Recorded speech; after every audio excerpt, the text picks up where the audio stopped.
Hi, Ray. Can we test your audio?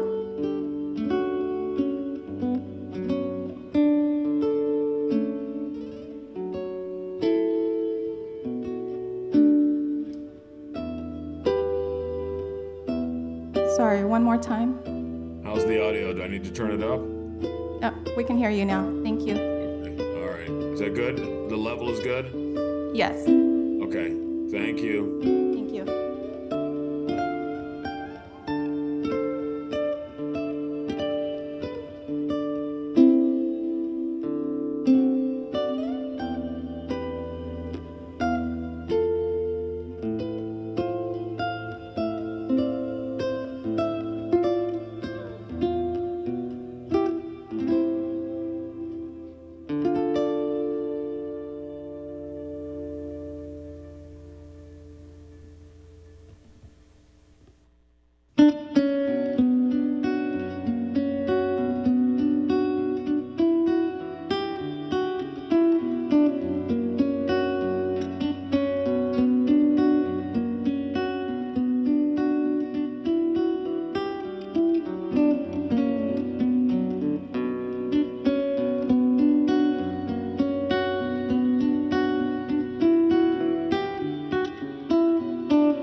Good evening, everyone, and welcome to the February 3rd, 2026 closed session meeting of the City Council, which opens at 5:04. I call this meeting to order. City Attorney's announcement. Closed session item 4D, Hermosa Beach. Closed session item 4D, Hermosa Beach versus ICRMA will not be discussed this evening. This will be continued to a future meeting. Okay, City Clerk, do you have an announcement? Yes, thank you, Mr. Mayor. On Thursday, January 29th, Councilmember Jackson requested to join this evening's City Council meeting virtually in accordance with AB 2449 due to travel on official business as a California Coastal Commissioner. AB 2449 requires that your camera and audio be on throughout the meeting, and you disclose whether there are any other individuals 18 years of age or older present in the room at your remote location, and the general nature of your relationship with such individuals. Thank you, Mr. Mayor. Thank you. Madam City Clerk, may we have the roll call, please? Councilmember Francois, Here. Councilmember Keegan, Here. Councilmember Jackson, Here, and I am alone. Mayor Pro Tem Detoy, Here. and Mayor Saman. Here. You have a quorum. Thank you. Now it's time for public comment on the closed session agenda. Madam City Clerk, do we have anyone for public comment, either in person or on Zoom? This is the time for members of the public to address the City Council on closed session agenda items only. Each speaker is limited to 3 minutes. We do not have any speaker cards and no hands raised virtually. All right, very good. Then I will recess to the closed session, and we will return at 6. Thank you.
can see you now, Ray. Okay.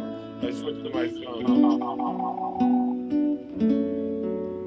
There's some, How's the audio? good. There was a little feedback. That's closed.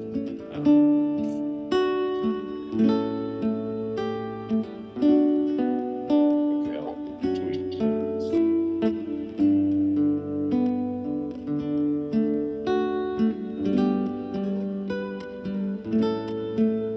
I should get that out.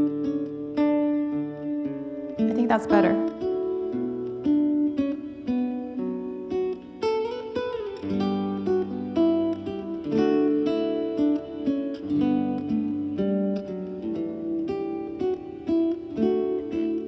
think I've got it. How's that?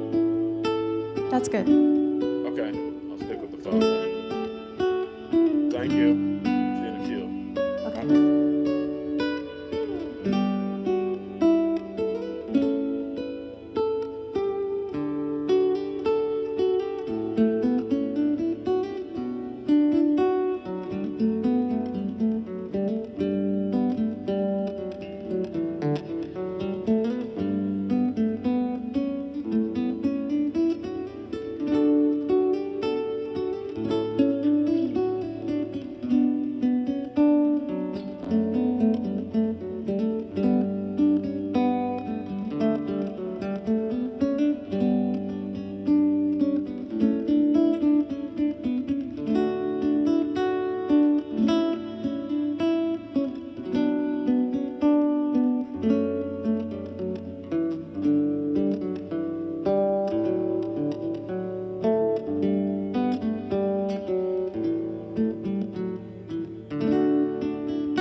really nice the way Aaron puts these things together. It's amazing.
Good evening, everyone, and I call to order this February 3rd, 2026 regular meeting of the City Council at 6:10. We have the Pledge of Allegiance. Eric Horn, would you like to lead us in the pledge today? Thank you. Rise, your right hand over your heart. I pledge allegiance To the flag of the United States of America, and to the republic for which it stands, one nation, under God, indivisible, with liberty and justice for all. Thank you, Eric. Appreciate it. Madam City Clerk, may you call the roll call, please? Thank you, Mr. Mayor. I have one announcement to make. On Thursday, January 29th, Councilmember Jackson requested to join this evening's City Council meeting virtually in accordance with AB 2449 due to travel on official business as a California Coastal Commissioner. AB 2449 requires that your camera and audio be on throughout the meeting, and you disclose whether there are any other individuals 18 years of age or older present in the room at your remote location, and the general nature of your relationship with such individuals. Lastly, it requires that all votes tonight be taken by roll call. Councilmember Francois? Here. Councilmember Keegan? Here. Councilmember Jackson? Here and all alone. Mayor Pro Tem Detoy? Here. And Mayor Saman? Here. You have a quorum. Thank you. Mr. City Attorney, would you provide us with a closed session report, please? The mayor and city council met in closed session on the items listed on the agenda. There are no reportable actions. All right, thank you, sir. Let's move on to number 9, announcements, upcoming city events. Do any of my colleagues have any announcements? Anyone? No? Councilman Jackson? No? Okay. No announcements. Let's move on to approval of the agenda. Do I have a motion to approve the agenda? Mr. Mayor, Yes. based on an email received from a business owner involved to request to move the meeting agenda. It's going to be a little convoluted. I move that we move 17C, adjustment of fees for commercial encroachment areas, to the next meeting. We can still hear public comment on that, but again, based on the email that we all received from the business owner, just kicking it to the next meeting. Appreciate that. Is there a second? I'll second that. Excuse me. I'll second Keegan? that. Okay, motion second, discussion? And then I'll just move. Oh, sorry. Listen, go ahead. Oh, yeah, I just have a question. I got the email as well. There's nothing to prevent us from taking the action tonight, and we can always revise these fees or reconsider them later, because we're going to have a long time before there's another meeting, and it'll just fill up the schedule. And in all fairness to people that were expecting to be here tonight to hear it, I didn't quite understand the logic of continuing it now.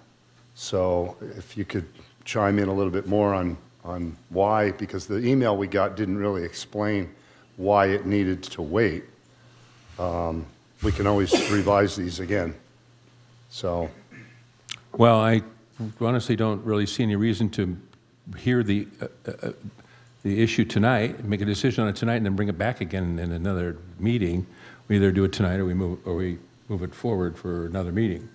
So there's a motion and a second. well, but the motion is to remove it from the agenda, is that correct?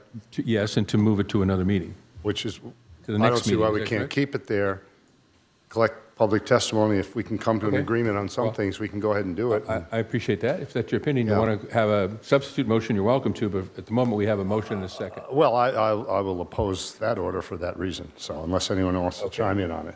Anyone else have any comments, or? Your Honor, if we could clarify, I think the motion said to the next meeting, if we could have flexibility, though, depending on what the Of course. the burden on the next meeting is, whether it's very busy or not. We've pushed a lot of things to March, so appreciate that. Thank you. Yeah, and I don't see any urgency to do it this evening either, although it has been said that people have been waiting for this, and Well, and businesses will continue to have to pay that higher fee until we've adjusted them, and so that's going to continue on for at least another month well, or that's an more. interesting question. The fees, well, we don't know if the fees are going to be higher or lower or stay the same. Well, they're That's- $250 right now. That's for discussion. Any changes to the fees in either direction? They don't take place immediately?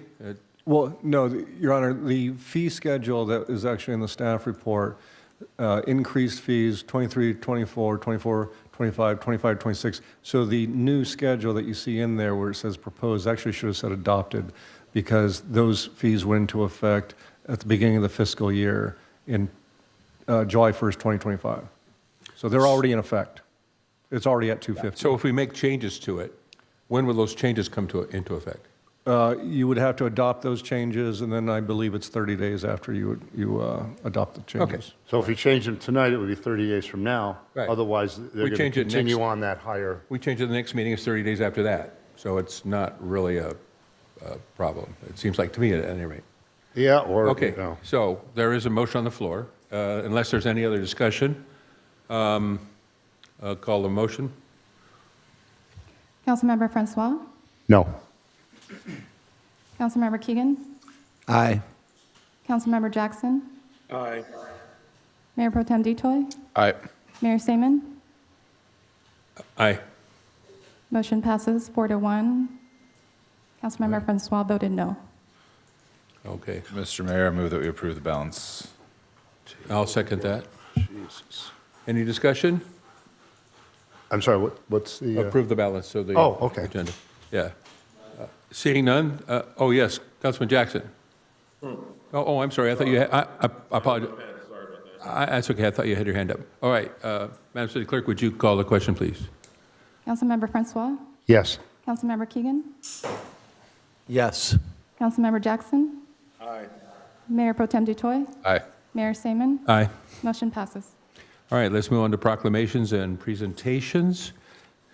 Madam City Clerk, would you announce the presentation, please? Item 11A is K-9 Armor and K-9 ARCO presentation. Thank you. Police Chief Phillips, would you come to the podium and to present the K-9 team? Thank you, Mayor Seaman and council members. Good evening. So we'd like to do a quick introduction of our K-9 supervisor, our K-9 handler, Officer Ivan Torres, and K-9 ARCO. And most importantly tonight, we're here to recognize and thank K-9 Armor, who co-founder Suzanne Saunders is going to talk about K-9 Armor, what they do, and I'm going to share with council and staff one of their wall magnets, but Ms. Saunders is going to talk about why that's important for our K-9. So first I'm going to bring up Officer Ivan Torres, who's going to talk a little bit about himself and K-9 ARCO.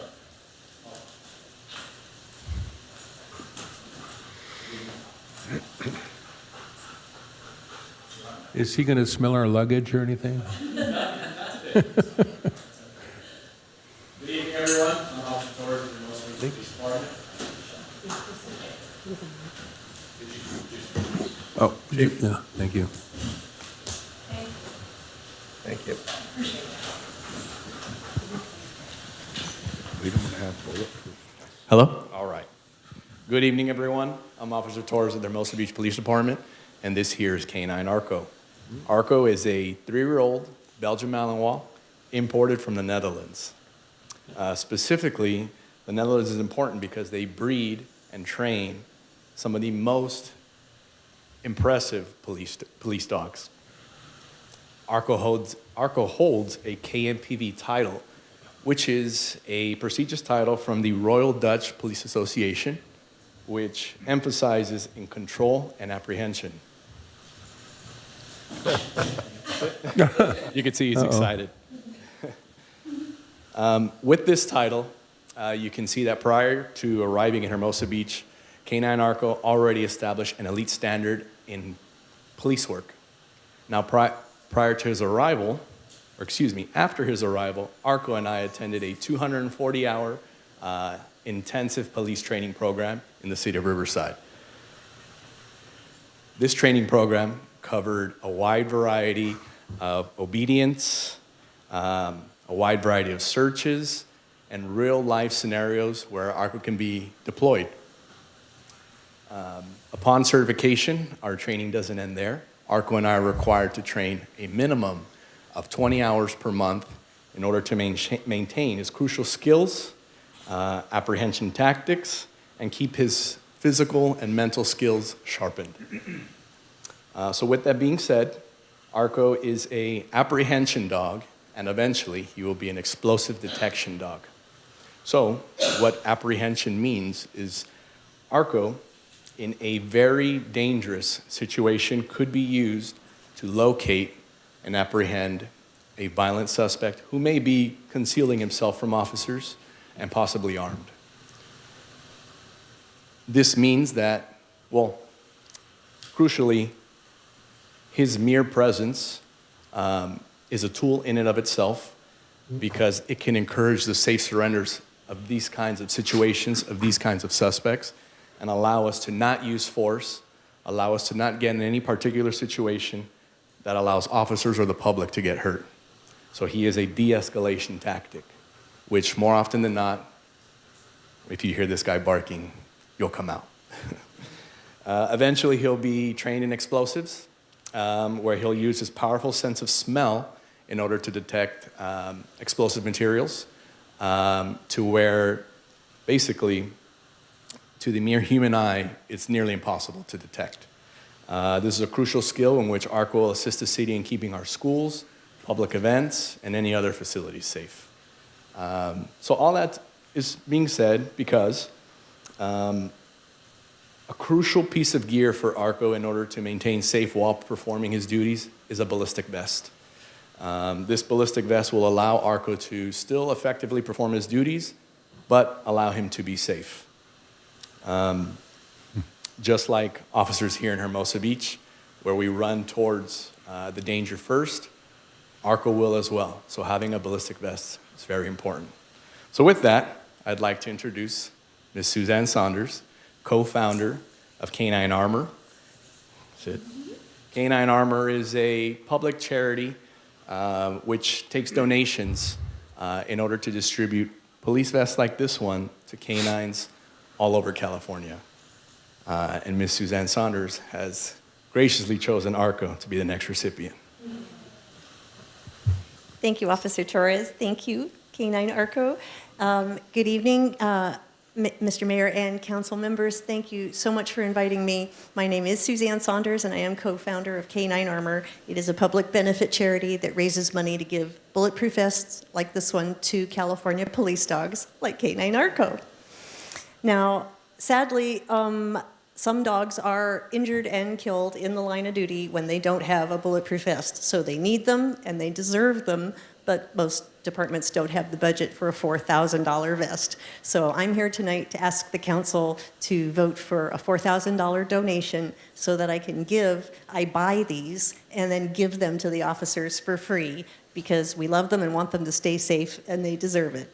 And we keep the money in California because this vest, for the first time in 20 years that I've been doing this, they've been asking me for a vest that has a removable collar. And this is a removable bulletproof vest collar. And it doesn't hinder their movements. And so he can still run and bite and do his duty, but it'll keep him safe. Sadly, Burbank PD K9 Spike was killed in November of last year. So there's a reminder that he had one of the beautiful vests that we've been giving from K9 Storm, but they haven't had a collar until this one made by Project 7 and sold by Aardvark Tactical in Laverne, California, where I went this morning to pick it up because we don't have enough to be able to have loaners. But I do have this one today to be able to, and a few others in the trunk to make sure that he gets a custom fit because I have been doing this for 20 years and measured 200 dogs, so I want to make sure that it fits him correctly when you get something that important. So I appreciate the fact that you depend on your dog with your life, and thank you for putting your lives on the line for the city of Hermosa Beach, and thank you, council members, for taking care of the citizens, and I hope you'll approve a donation to be able to protect beautiful K9 Arco. So thank you very much, and God bless our K9 heroes. Thank you, sir.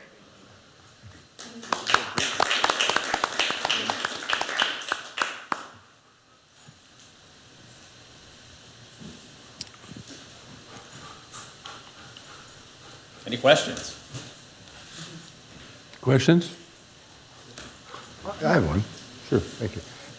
Do we currently have bulletproof vests on our canines in the city here? As of right now, no. This is the donation that we're receiving. This is our only canine. So we don't have, we have not budgeted for them or provided? We've never had a dog with this level of skill for that type of requirement. Our previous canines were narcotics and strictly explosives detection. K9 Arco has added skills. Right, got it. Okay, thank you. Thanks. And the previous dogs we've had have just traveled in the car with our officers or with the one officer that's trained?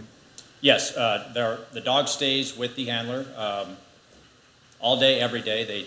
They go home with them. And yes, K9 Arco will ride in the car with Officer Torres every shift. So even though they're trained for sniffing narcotics and so on and explosives, they do every day in the car work? Yeah, they respond to calls, basic. they take crime reports, they respond to non-emergency calls, emergency calls, and until the canine handler deploys Yeah. the dog stays in the car. Great. All right, well, thank you. Appreciate it. Yes. Thank you, Ms. Saunders. Councilman Detoy. Thank you. Hey, Chief. Oh, I'm sorry. Does K9 Arco get bilingual pay for, because I know, can you speak to the public about, Dutch, right? Yes. So you have to learn Dutch, so dogs learn Dutch. So I don't know if you want to speak a little bit to that. Yeah. I have a family member who has a Belgian Mal too, so. Does the dog speak Dutch? Mm-hmm. All the commands. And English? Well, find out. French, yeah. too? Yeah, Belgium. All right. So he does speak Dutch, which is where in the basic course we had to learn the Dutch commands. But in all honesty, to my surprise, there aren't very many. There's maybe about 10 to 12 type of commands. But more importantly, he understands context more than anything. So, for example, we were taught to train them when to take a potty break. So every time he went to, or was attempting to try and, use the restroom, I'd tell him, take a break, and he understands the context. Very smart, very intelligent dog.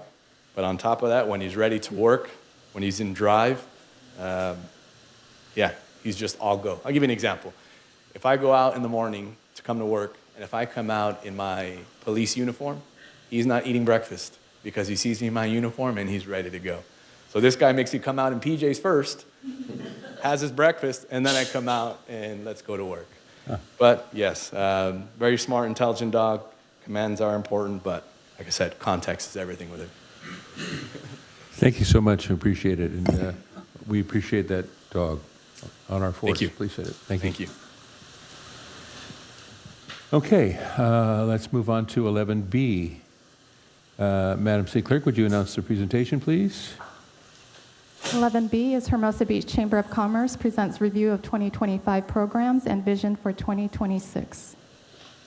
Thank you. Michelle Crispin, would you come up? Thank you. Ta-da, we're here. Hi there. Make sure our screen is up. Is my mic on?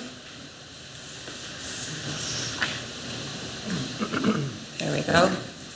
I apologize in advance, I'm a little froggy. Welcome, thank you so much for having us here.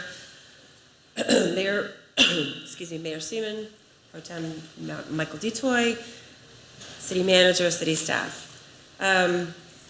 This is our 2025 year-end review and vision for 2026. As a 501c6 nonprofit, the Hermosa Beach Chamber of Commerce exists to promote, inform, and empower the local business community. We serve a diverse membership that includes service providers, restaurants, salons, professional real estate agents, nonprofits, musicians, artists, online businesses, the list goes on and on. Next slide, please. We're currently at 430 active members, including 90 new members in 2025. Strong momentum as we continue refining and strengthening our organization. Our base is anchored by small businesses with a mix of solo entrepreneurs, nonprofits, civic groups, artists, and a smaller segment of larger employers. That diversity, we feel, reflects Hermosa's DNA, which is independent, creative, and community-driven. We've been intentionally refining our membership model to focus less on volume and more on alignment, value, and engagement. Next slide, please. 2025 was about getting honest with our numbers and making strategic decisions based on performance, not just on tradition. We looked at every event that we do through two lenses: community impact and financial sustainability. Both matter. Fiesta remains an economic engine for us with over $755,000 in revenue with a net of $176,000. It continues to fund chamber operations and helps us support our mission to serve our membership. The St. Patrick's Day Parade continues to be deeply loved and well attended. That said, as we talked about last week, it resulted in a significant loss of nearly $19,000. We're committed to preserving community traditions, but as stated at the last council meeting, we need a fundraising model that makes sense long-term if we're going to continue to produce the parade. After reviewing the numbers for Oktoberfest and listening to business feedback, the ROI simply wasn't strong enough for us to continue that event. With a $13,000 loss in 2025 and limited merchant benefit, it no longer made sense to continue that event. We intentionally scaled Hermosa for the holidays down to reduce costs and risk, and it was very well received by the community.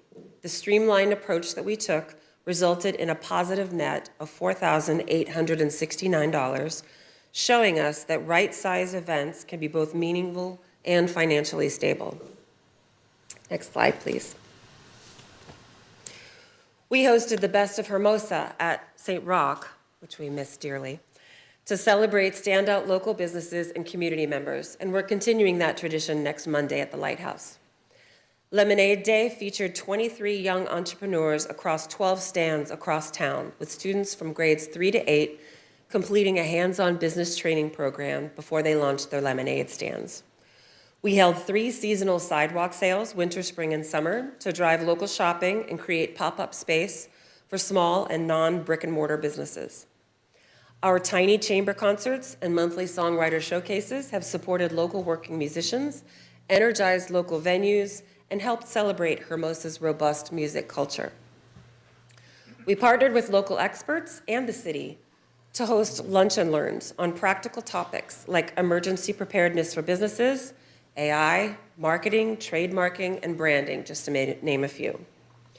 With city support, we celebrated 8 new businesses through ribbon cuttings, making continued investment and confidence in Hermosa's local economy. Next slide, please. The Chamber's marketing engine continues to be one of our strongest value drivers for our members, and this year that work was recognized nationally. We just found out last week that we earned first place in 2025 for a Social Media Impact Award from the Western Association of Chamber Executives, competing against more than 450 chambers across the United States. I'll hand the rest of this slide over to Shelby, who is our Marketing and Operations Manager, who is pretty much directly responsible for that award and makes a lot of this great marketing stuff happen. This is Shelby Foyer. Thank you. Nice to see you tonight.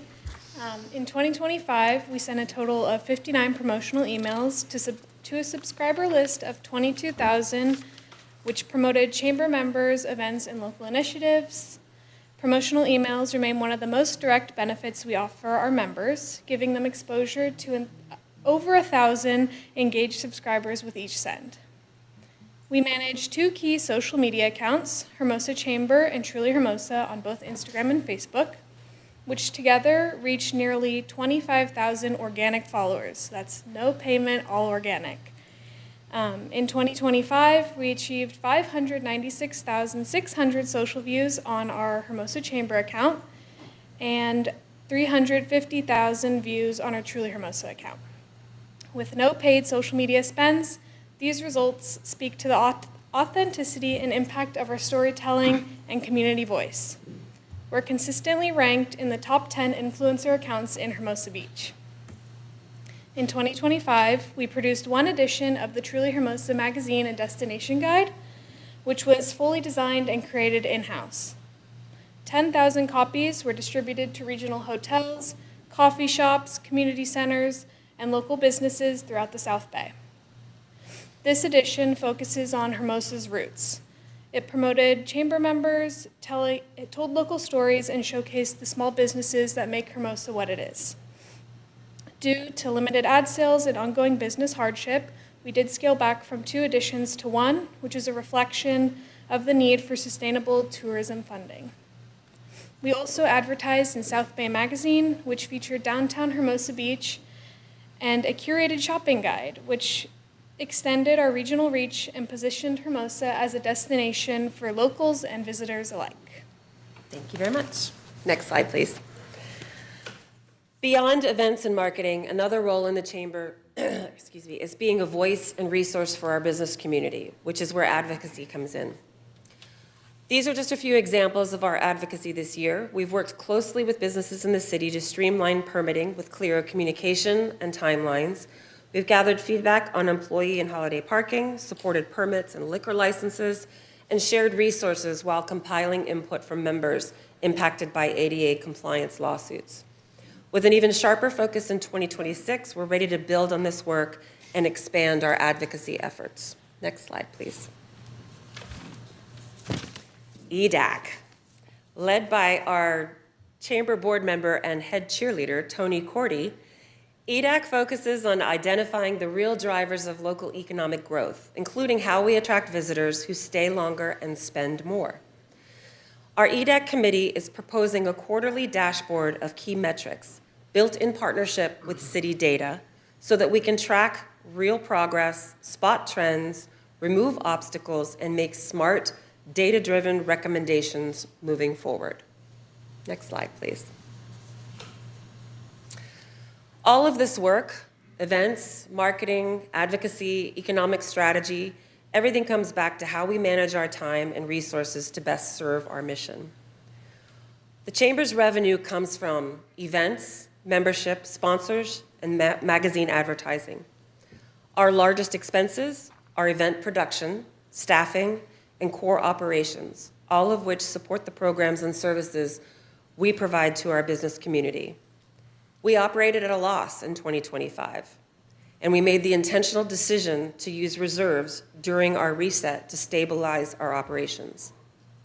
With stronger systems, tighter oversight, and more disciplined budgeting in place, we're positioned to build back our reserves and move toward long-term financial sustainability. Next slide, please. So with that in mind, here's where we're headed in 2026. Operational restructuring, as I mentioned before, remains a paramount objective for us. Stronger oversight, greater transparency, a focused commitment on long-term sustainability. We cannot have a stable mission without stable funding. Expanded networking and education is about delivering direct member value. Businesses tell us they want connection, they want practical tools, they want networking, they want more opportunities to get in front of the people that matter. Increasing these opportunities strengthens our local economy from the inside out. Bringing back the Labor Day fiesta was a decision that we made based on business feedback, and we'll be returning in a way that's more localized, scalable, and financially responsible. It's about honoring tradition without compromising sustainability. We plan to revisit the formation of a hotel-led TID with its own governance and financial management. It's a proven statewide model that provides consistent funding for destination marketing and visitor engagement, which is, as you know, especially important with major events like the Olympics and other things on the horizon. We've already begun conversations with local leaders in that arena. With dedicated tourism funding in place, Hermosa can be ready to fully leverage that opportunity. Next slide, please. This year, we bid farewell to our beloved Millie after 5 years of dedicated service to the Chamber. As part of our restructuring, I've taken on Millie's responsibilities as membership director, and Shelby is now working an additional 15 hours a week as marketing and operations manager. I am very grateful for our new diverse and committed board of directors. They've already stepped up in a huge way, tackling challenges head on and staying focused in supporting our mission. I'd also like to thank all the amazing volunteers who are the backbone of all the events that we do. And finally, I'd like to thank City Council and staff for your continued partnership and support. I'm looking forward to 2026 as we work together to strengthen Hermosa's business community and our future. Thank you very much. Well, thank you, Michelle. I appreciate that. It's a great report. Are there any questions from council? None? I have a question, sure. Thank you. Thank you for the great report. It's refreshing to see what visibility you're giving us on what the Chamber's doing. I attended the seminar last week with some of the small businesses regarding the ADA issue and the frivolous lawsuits, and I was just wondering if the Chamber's going to think about hosting some workshops to advise them on compliance, or maybe referring them to some type of certified access specialist. Absolutely. Absolutely. We've already done an outreach to our member database to see who is willing to come forward and talk about what complaints they've had, what lawsuits they've had. So we've assembled a list, and we are putting together one-sheets and informational items for them to be able to prepare for it and know the next steps. Yeah, that's really great, to ensure that they're in compliance. Absolutely. Because the hopes of getting something passed at the state level, you know, is only one thing, but there's a lot of proactive things we can do. Well, to make sure they're compliant, but also there were over a dozen businesses that got back to us with feedback that they have been affected by this already, and to know what next steps are for them in that regard as well. Right, yeah, okay. Thank you. Sure. Michelle, I have a couple of quick questions. Let's see, back here, one of the first, I think the third slide, about advocacy. How do you specifically improve the permitting process? You mentioned the first thing was that we advocate for the permitting process. How do we improve it? No, how are you improving it? How's this? Oh, improving, Yeah, I'm sorry. yes, yeah. Like, it's not up to us to approve it. Yeah, that's true.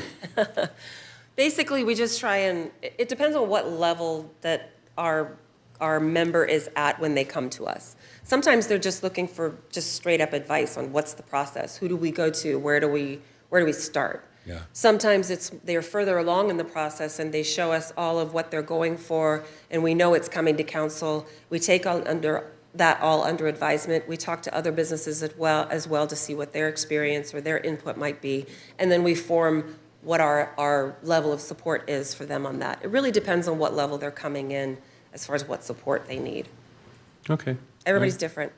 Appreciate that. And what about the liquor licenses? What is it that you essentially do regarding the liquor licenses? Kind of the same thing. I mean, when Sea Sprite, for instance, when they were trying to get into their liquor license, we looked at all the pros and cons of what people were saying with that. We talked to neighboring businesses. We talked to other, businesses that have been in similar situations that they had been, and to see what they had experienced. And we moved forward with the board's approval on how to proceed. All right, great, thank you. Any other questions? None? All right, thank you so much for your report. We really Thank appreciate you. it. Looking forward to 2026.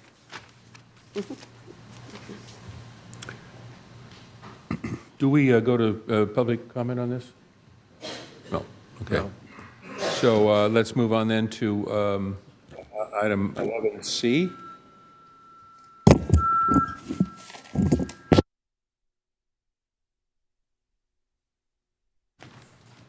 C is recognizing Black History Month.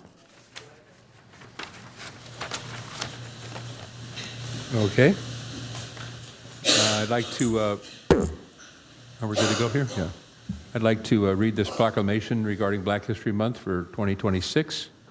Whereas in 1976, Black History Month was formally adopted to honor and affirm the importance of Black history throughout our American experience, and is full of individuals who took a stance against prejudice, advanced the cause of civil rights, strengthened families, communities, and our nation. And whereas National Black History Month serves as both a celebration and a powerful reminder that Black history is American history, Black culture is American culture, and Black stories are essential to the ongoing story of America, our faults, our struggles, our progress, and our aspirations.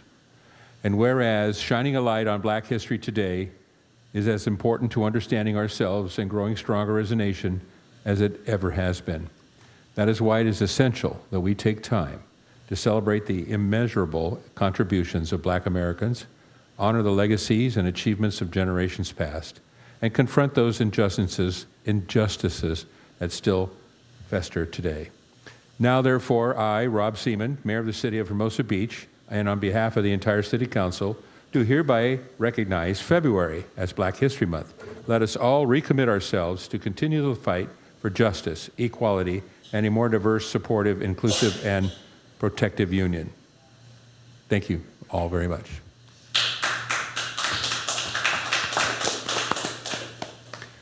All right, thank you. Let's move on to item number 12 then, public comment.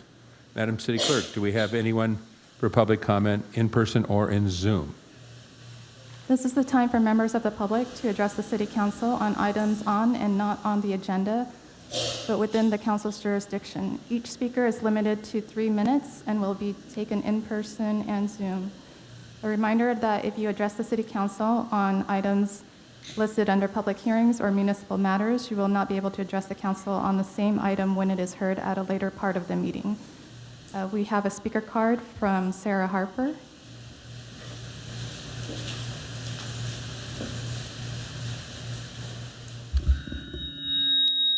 Whoa.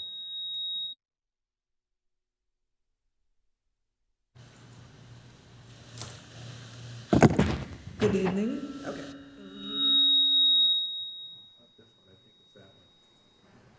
Aim that one that way. Aim it away. There you go. Now try it.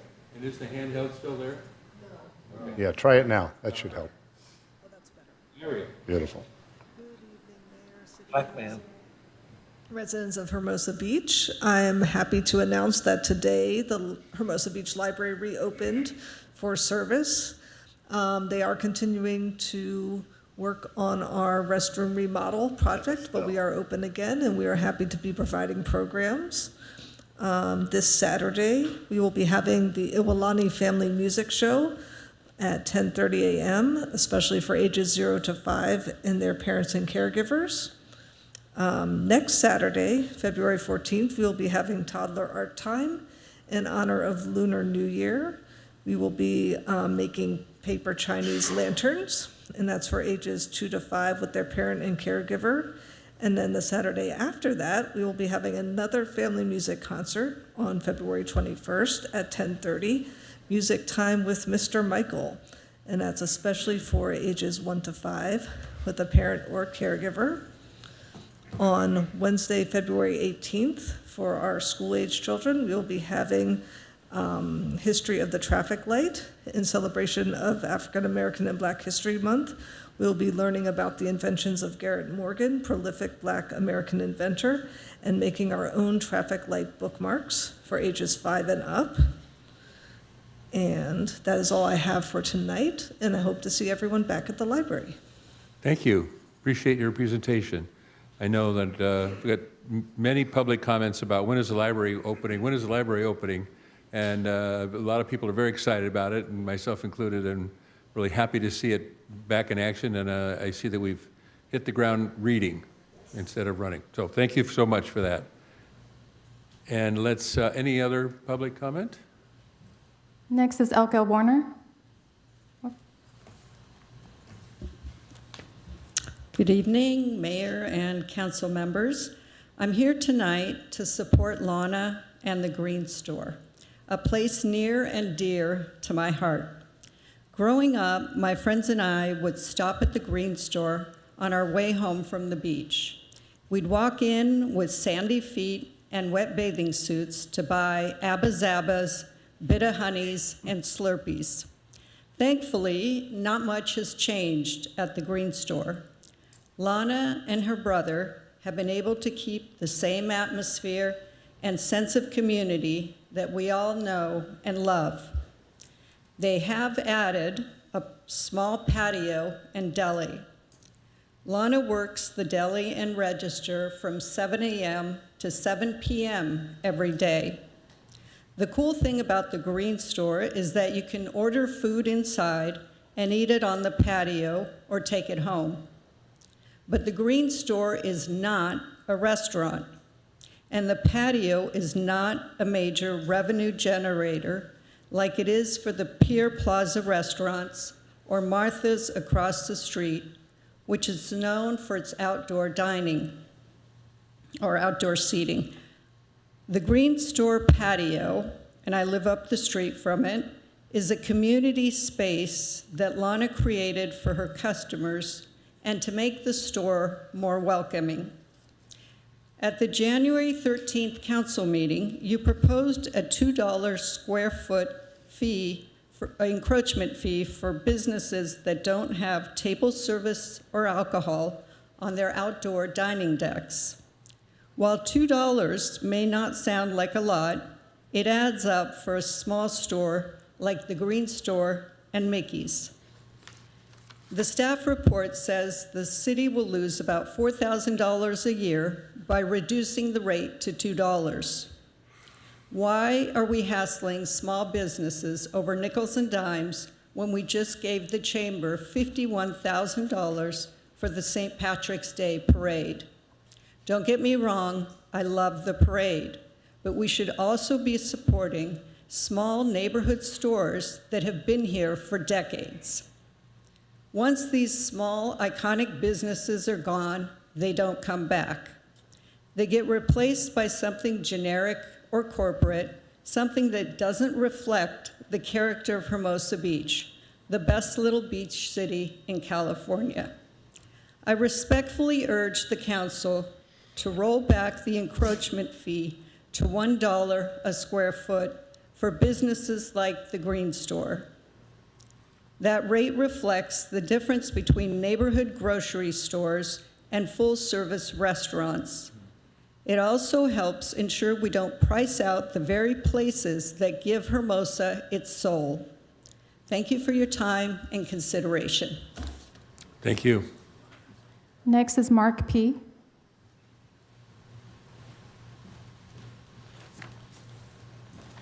Good evening, Mayor and Council. Good to see you guys.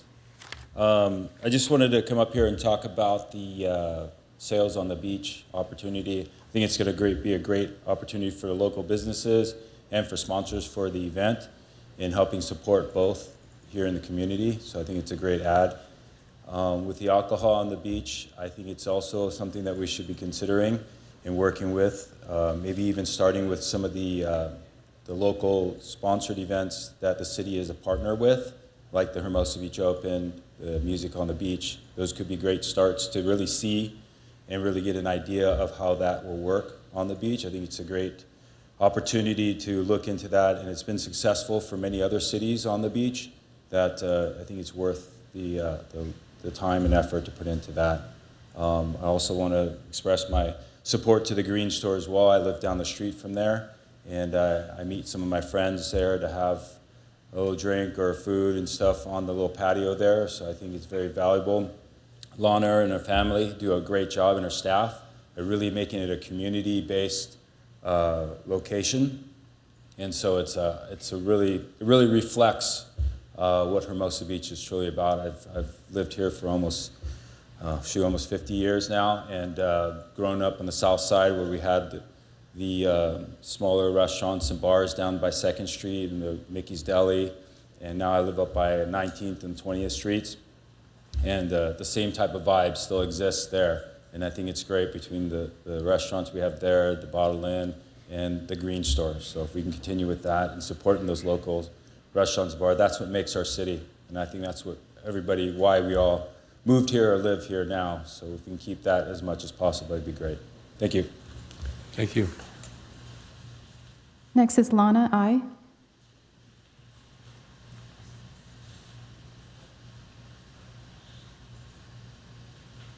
Hello, good evening. I don't know exactly what happened with our agenda tonight, but I saw Elka speak and Mark speak so nicely, and I left the store early, closed it down so I could speak to you tonight. With all the chaos that's going on in the world, I'm finding it a hard time that I'm still wrestling with the city about this common sense encroachment fee that the city back in 2022 or 2023, I can't remember anymore, took it upon themselves to impose it on us small businesses without even giving us an opportunity to speak about it beforehand and to show our concern or to say anything. They just broadsided us with a letter saying, hey, your fees are going to be increased 100%.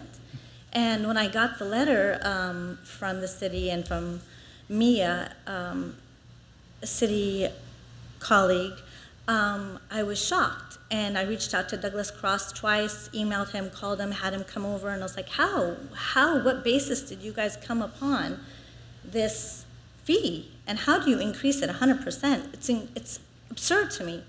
And he just said, yeah, there was countless meetings. I was like, why were we not notified? I never got a letter. I never got anything sent to me. No one came and said, I'm there every day from morning till night. No one came and said anything. So I think the lack of transparency for us small businesses, and the fact that when I heard Douglas Cross make his information to you guys, to you council members 2 weeks ago, I believe it was, at the end of after I spoke, I found it very disturbing because it was supposed to be information guided to you so you are informed about the decision.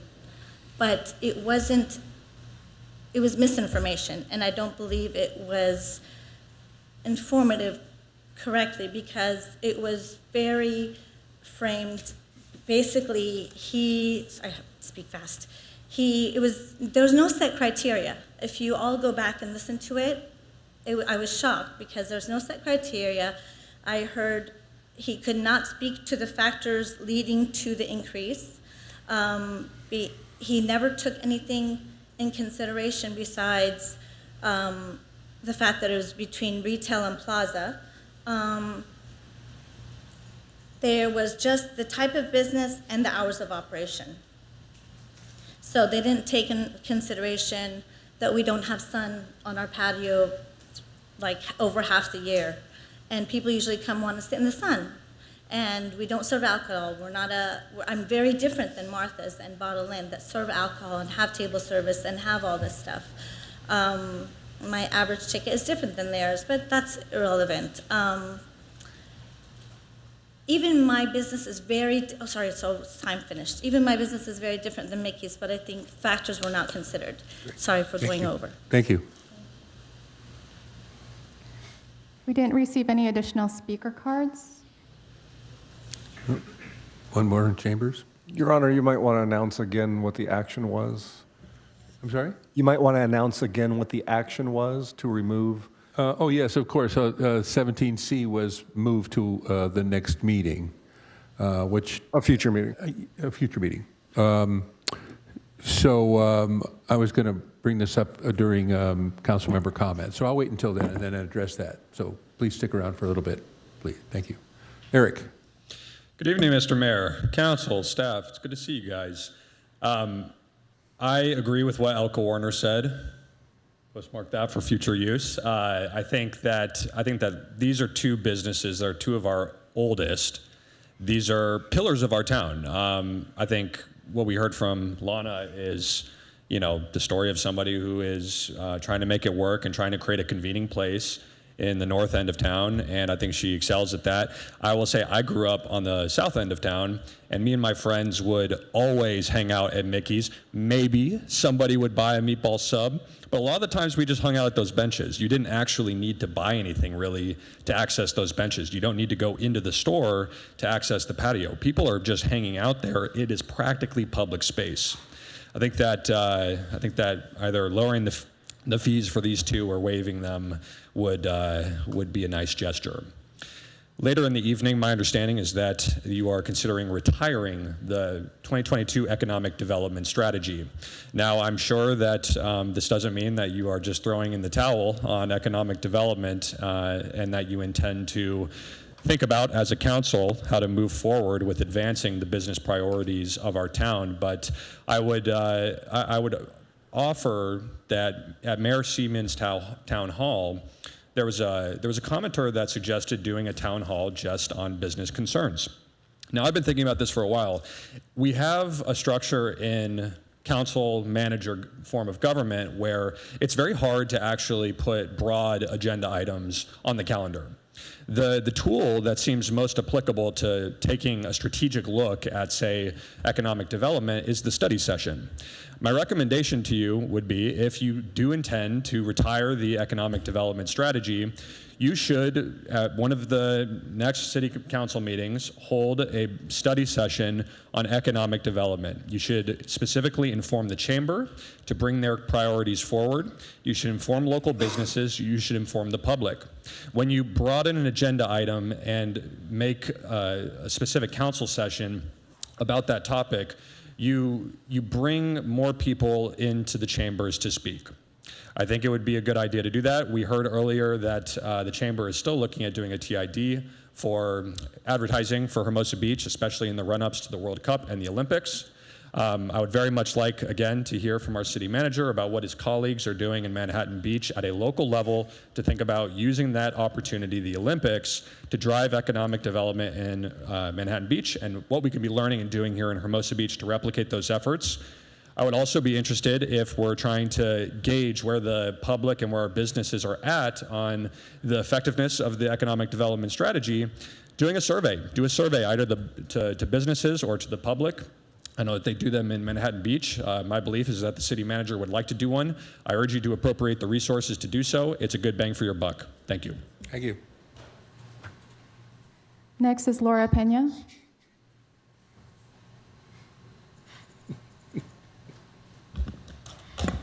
Hi. I was planning on speaking on the encroachment, but that got moved. Understand.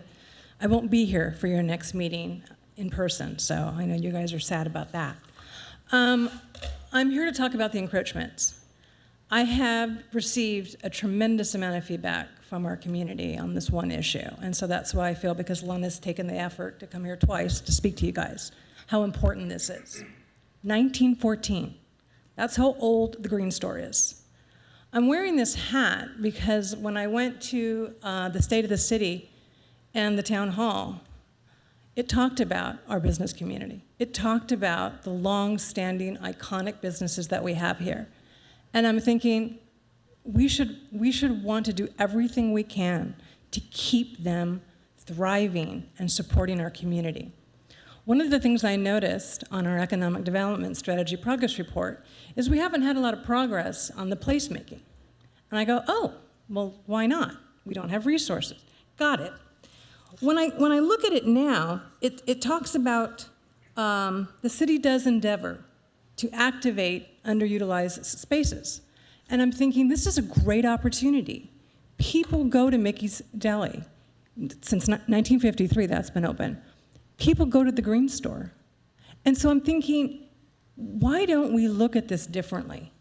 Rather than looking at, well, we're going to subsidize their cost to their space, why don't we look at it as an opportunity for placemaking? Because when I went to the Green Store, before they had their outside dining deck, I would go, grab a sandwich, go on the beach. Now I go there to meet community. Just this weekend, on Saturday, it was packed, and a lot of it was because of the weather. Just this weekend, it was amazing because the community came out there with their kids. Some people got up and moved the tables and chairs so that other people could sit. And we were such a tight community. This is who we are. This is not just a hat that we wear. It's who we are because it's what we believe in. And in that beautiful video, Mayor, that you had, and you showed the Green Store, you showed Mickey's Deli, we should not just show them. We should embrace them.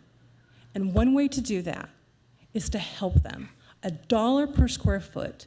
Right now, with insurance premiums going up, cost of goods. As a business owner, I understand these things. And you may think that these little things don't make a difference. Fixed costs do. So anything that you can do to help Spider Surfboard, who we were very busy this weekend, but I noticed that there was a big empty space. That would have been a wonderful place for them to come out. We say we support retail.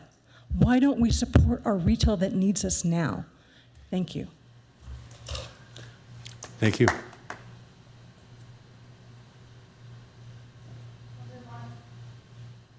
We'll move over to Zoom. Oh, sorry. Hi, good evening, John Burry. Two things. One, to talk briefly about the chamber contract that you discussed at the last meeting. The chamber's financial position is substantially worse than you were told last week. It's almost 75%, possibly double the loss last year, if you take it on a accrual basis, based on the checks that they didn't write for the liabilities in 25. So they made a loss of somewhere between $150,000 and $190,000 last year. Now, why is that interesting in the context of the contract? What you did was you wrote a contract that you'd either describe as a 3-year deal with a review at 1 year and 2 years, or it's a 1-year deal with 2 renewals. I just want to nudge you to say, just make sure that you review that contract in enough time that if you did want to RFP those events next year, you have enough time to do that and set up to do it. Okay, because otherwise it's an academic thing. Well, we were in the same place last year as we are this year, where the parade was almost upon us and kind of there isn't an option. So it's just a nudge to say, please have that review in September or October, and then perhaps, you know, if you did want to RFP those events out to a third-party contractor, you'd have enough time. The other thing I wanted to mention, I've been spending some time with the groups in Lawndale and Redondo, who amazingly managed to defy the odds over the Metro Sea Line extension and defeat what looked like an inevitable choice of the row option. And it's an inspiration for any citizen group that thinks that the odds are against them and they can't do anything about something. And they asked me to pass a message on tonight to you, Mike DeToy, because you're going to be the next mayor of this city, probably. And they asked that you might give them the consideration or the courtesy of explaining the single dissenting vote that you cast against our neighbours in favour of the row option.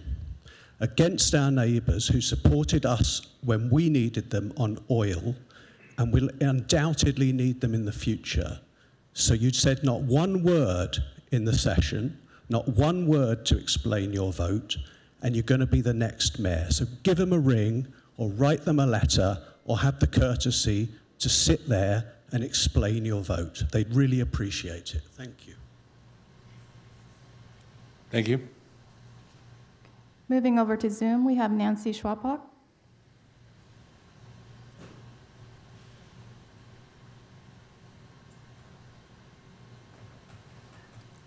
Hi, I am someone who is super supportive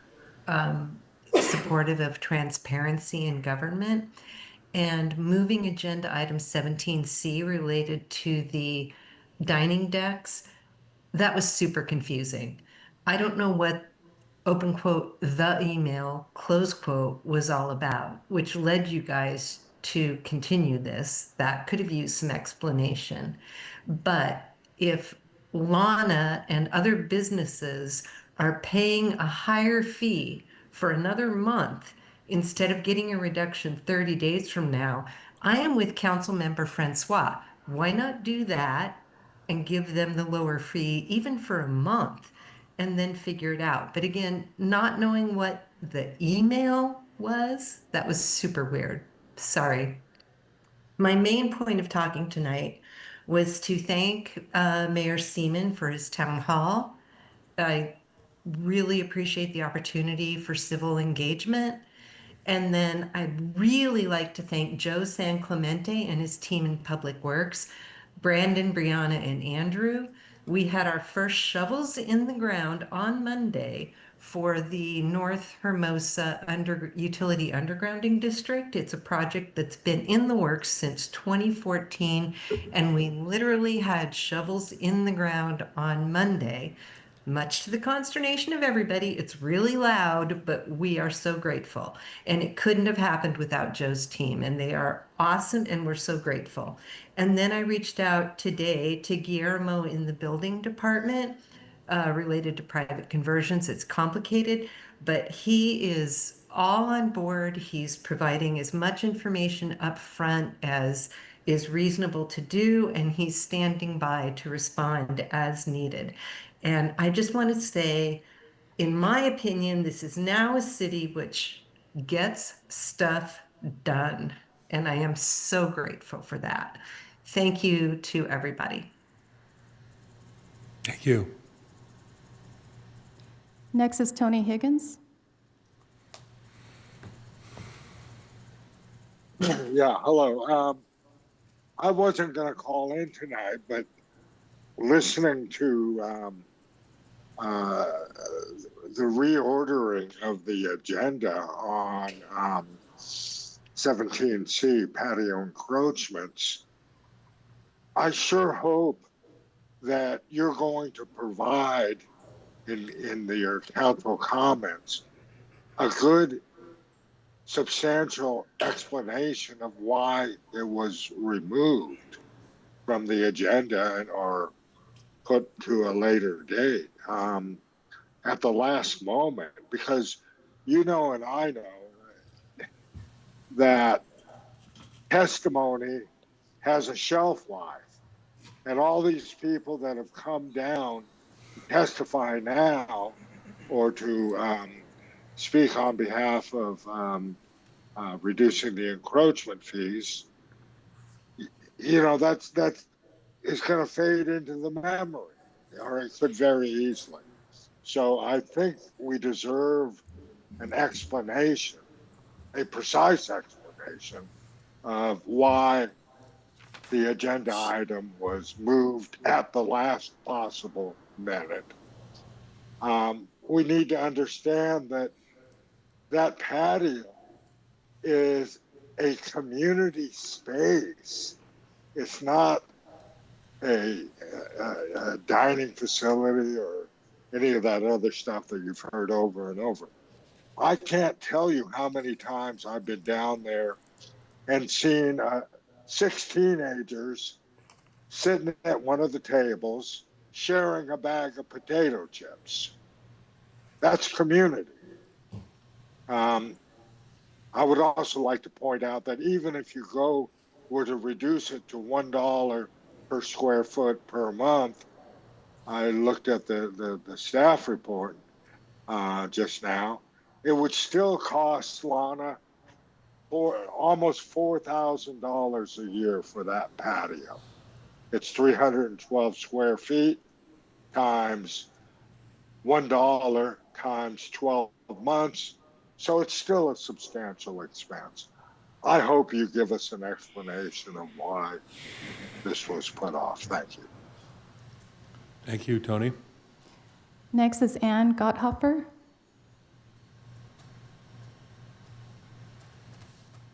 Yes, hi, good evening. My name is Ann Gotthoffer, as you said. And granted, this proposal seems very innocuous on its face. And of course, we all support local businesses such as Mickey's and the Green Store. Now, I understand the issue is not being decided tonight, but when I realized some others were speaking on it, I thought I'd go ahead and throw in my 2 cents, something to think about for a future meeting. My concern is that this could be a slippery slope with more than these 2 or 3 places eventually benefiting. Perhaps the locations that it could apply to should be more clear. For example, will restaurants on Pier Plaza be able to offer takeout type service and pay very little for the use of our public space? I mean, who would be monitoring if people are bringing their alcohol outside, or if a waitress steps outside to drop off an appetizer, etc.? So I know it doesn't seem like much loss of revenue to the city. I'd agree with that. But I'm just concerned that it could end up costing us a lot more revenue in the future. Thank you. Thank you, Ann. Just a reminder that if you are joining us by phone, to dial *9 to raise your virtual hand. Mr. Mayor, I don't see any additional speakers. All right, thank you. And none left in chambers? Okay, seeing none, I'll close the public comment, bring it back to council for council member comments. Before we start, I think I'd like to go first and address Lana, Elka, Mark, Eric, and Laura, everyone who spoke on the fee adjustments, 17C. I voted to postpone this because I thought there might be more information that might be pertinent to this particular issue, and I thought that one meeting, if it was a couple weeks away, hopefully it would be our next meeting, would not make much impact economically to any of the businesses. I think I'm sorry that you all had to come down here and speak at this, and then maybe not be able to come back when this comes up again. I hope you do. I think that your public comments is important and credible and should be heard. And it's true that sometimes public comment only has a shelf life to it, and once it's out there, then it just kind of loses some of its power maybe over a few weeks. I hope that's not the case. I honestly do. I would please ask you all to come back again when this issue comes around. I would have been happy to hear this. I was kind of excited to hear it tonight and discuss it.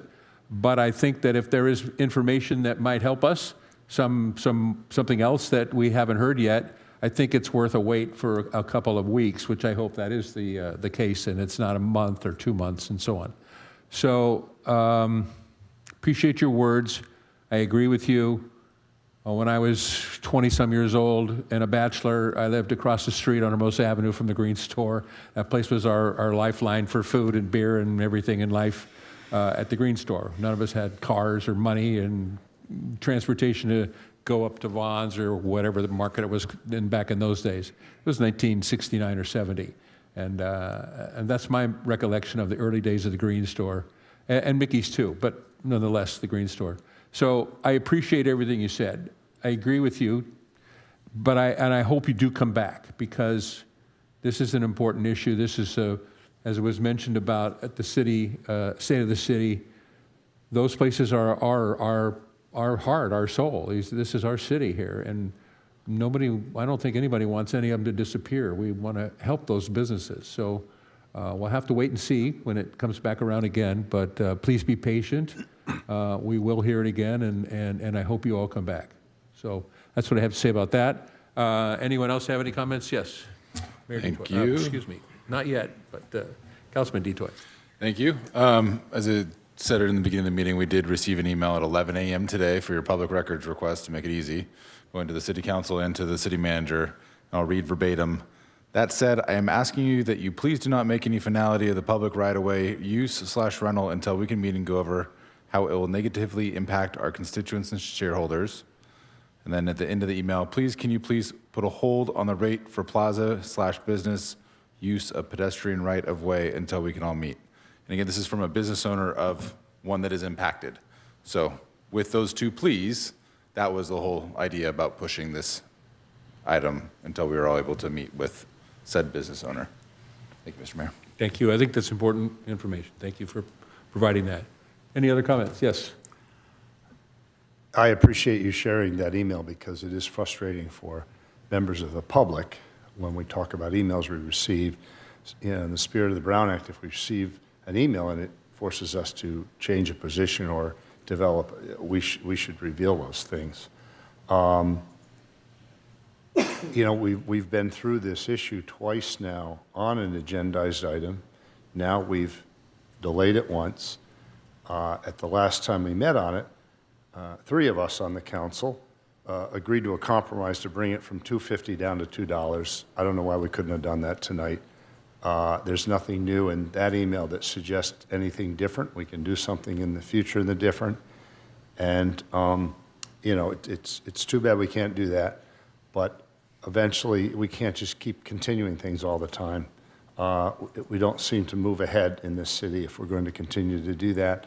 So, you know, I'm sorry that it's going to be that way. Could I just ask the city manager, when we come back with that report, can we have a better delineation of that third row category? Because that's what we're talking about, the different rates and different definitions of that third row on that box. Because I think that's what we're coming down to, how to define those categories and what kind of rates we're going to come up with. We'll add what was proposed as the action item, and then it's up to council, though, whether to follow through with what was proposed, lower it, raise it. Right, because it's that third category there where it says off-pier, on-pier, retail, service with food, you know, all different categories in there that have been kind of flushed out, and social media has made it look like we're raising the rates. We're actually working, the majority of us are working to lower those rates. So I just wanted to clarify that. Thank you. Any other comments? Mayor, thank you. I just wanted to address a couple of things on the comments, and one was about the Olympics and the World Cup and things like that. And I did want to mention that Santa Monica was vying to have the volleyball, and they got a study back when they were looking at hosting the volleyball, which is now going to be in Long Beach. And the study that they commissioned said that if they would have gotten the volleyball, which they didn't eventually because maybe they didn't offer enough to the committee, they would have lost $10 million. I'm sorry, $1.4 million they would have lost. And by not having the volleyball, they think they'll get $10 million in profit from just additional tourism that would come to the city just because it's the Olympics and they're a desirable place to go. So I think we're going about it currently with the staff going to meetings with LA 28, and we're in a measured approach, and we probably want to lean towards how do we attract tourism as opposed to official events, because we might end up having to pay to get them and get in a net loss situation like Santa Monica was looking at. And I wanted to also mention the patio encroachments. I brought that forward as a motion a couple months ago, and we're still working through it. And I'm sorry we didn't hear that tonight, Lana. I know I spoke to you today, and I've spoke to you several times. And I also spoke to Dennis Jarvis yesterday, and he did want to delay this also. And he's the owner of Spider Surfwear, one of the partners there with his partner Dickie. And I want to mention, when we do this encroachment change, I'll be making sure we make in the motion that any savings is retroactive to January so that these people aren't losing money and it can be credited back through accounting. In other words, they're not losing time, because we would have heard the one tonight and it would be over and they'd already be implementing it. So I'll be asking it for it to be retroactive, the savings, if there is voted there is any savings at all. So I hope I can get my colleagues to agree to something like that when and if we make that decision. Thank you. Thank you, Councilman Keegan, and I totally agree with your last comment about making it retroactive. I don't see why that couldn't happen. All right. One last thing that I would like to make a comment about. Eric, you mentioned having a study session on economic development. And it was also mentioned about having another town hall meeting that was specific about economic development. I think those are both pretty good ideas. Mr. City Manager, would it be possible to please come back with a report about the feasibility of having either another town hall about economics or an economic development or a study session on that? Your Honor, I don't think we need a report. We can certainly do that. It's going to be at the discretion of council. We'll have a new mayor at that time, and whatever council directs, we will follow up with. I don't, it will be up, we'll leave it to the mayor or council, whichever wants to put on a forum. Okay. If you want a study session, that would require all the council, and it's just a matter of putting together the schedule for that. Great. And I'd like to explore those ideas and see if that's viable. All right, great. Thank you so much. No other public comments? No other questions or comments from council? Councilman Jackson? Apologize Sure, sometimes. I'd just like to say greetings from Half Moon Bay. The California Coastal Commission is celebrating its 50th year of the implementation of the Coastal Act. That's 50 years of coastal protection, public access, and community voices. So we are working hard to protect all that's near and dear to our coastline for all to enjoy. So that is why I'm taking this meeting via Zoom. Great. Thank you, sir. Sometimes when you're here on Zoom, it's it's a tendency to forget that you're there because you're not sitting here physically. So I apologize if I've done that. Thank you for your comments, and I'll keep an eye on the screen. Make sure you get a chance to speak. Okay. Public comments be closed then, and let's move on to item number 14. Can I make one more comment, Mr. Mayor? Thank you. Sure. Since it was brought up, I have a community forum scheduled on March 12th, so we could incorporate economic development into that community forum for that date. That's here in the council chambers coming up. So thank you. All right. Thank you for that. Let's move on to item 14, updates on city council. Madam City Clerk. Item 14, updates on city council activities. This is the time for members of the city council to report on their attendance at ad hoc subcommittees or standing committee meetings, conferences, or other official activities as city representatives. Great. Thank you. Do any of my colleagues have any updates? None? Councilman Jackson? No? Okay. Seeing none, then let's move on to 15, the consent calendar. Motion approved, Mr. Mayor. We have a motion and a second. And a second. Madam City Clerk, please open the voting. Roll call. Councilmember Francois? Yes. Councilmember Keegan? Aye. Councilmember Jackson? Aye. Mayor Pro Tem Dutoy? Aye. Mayor Saman? Aye. Motion carries. Thank you. Item 16, public hearings. Madam City Clerk, would you announce the first one, 16A?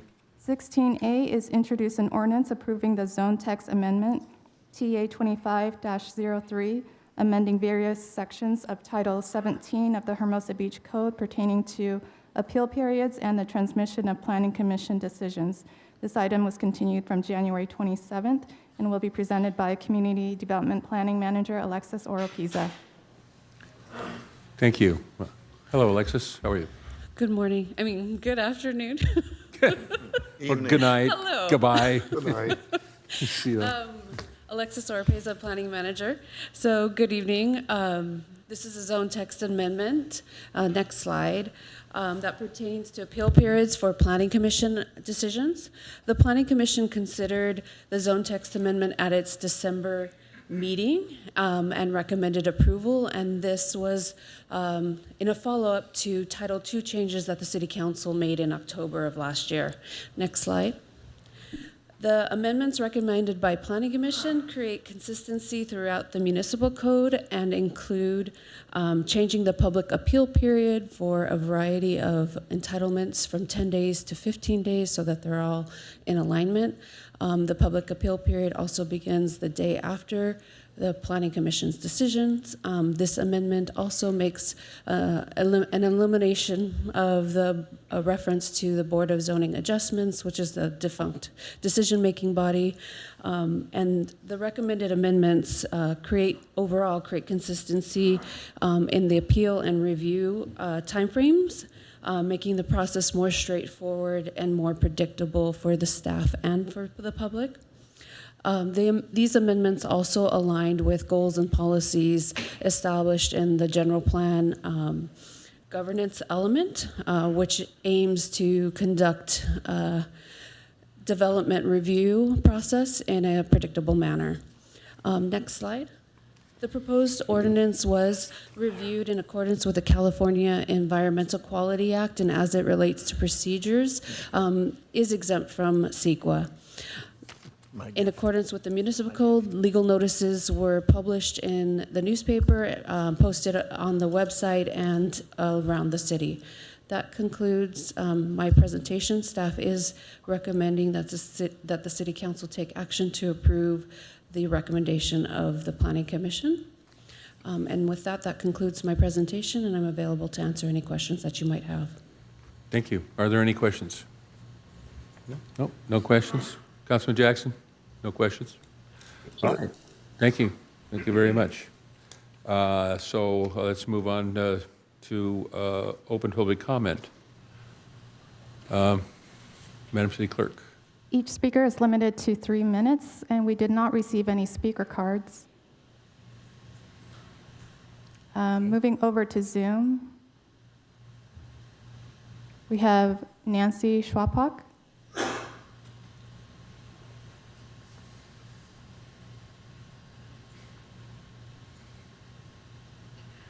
Hi again. I spoke against this change in October when you guys first did it, and maybe this is how efficient economies work, where developers need to have a timeline to get their development approved. But to me, it seemed to produce a under the table, behind the scenes means to decide whether something gets approved or isn't approved, because 2 council members secretly by email decide that they're going to have a de novo hearing. And this happened with the 901 Hermosa project. I was at the council meeting when that was on the consent calendar to approve the Planning Commission minutes, and it was pulled, and there was quite a bit of discussion about the project. And I did not hear anybody saying anything about council having decided it was going to be open for de novo hearing. And I walked out of that meeting with Commissioner Izant of the Planning Commission, and he said, oh, well, it's up for de novo hearing in 2 weeks. And I was like, what? How would anyone know that? And he said, well, you know, it went through the process. 2 council members by email said, we'd like to hear this de novo. And honestly, I sat through an entire meeting about this and had no idea that that had happened. And I'm sympathetic to developers who would like an efficient process, but I'm sorry, democracy is messy. And if I don't even know who the 2 council members were who decided to pull it. To me, that is not open. It's not transparent. It's backroom dealing. I don't like it. So I would suggest this entire regime be reconsidered, and that the public have a right to understand when something's been finally approved or two council members who are unknown have decided that they're going to bring it up de novo when we don't even know that when we're listening to it at a meeting. I just don't like the whole process. I'm about transparency. Thank you. Thank you, Nancy, for that.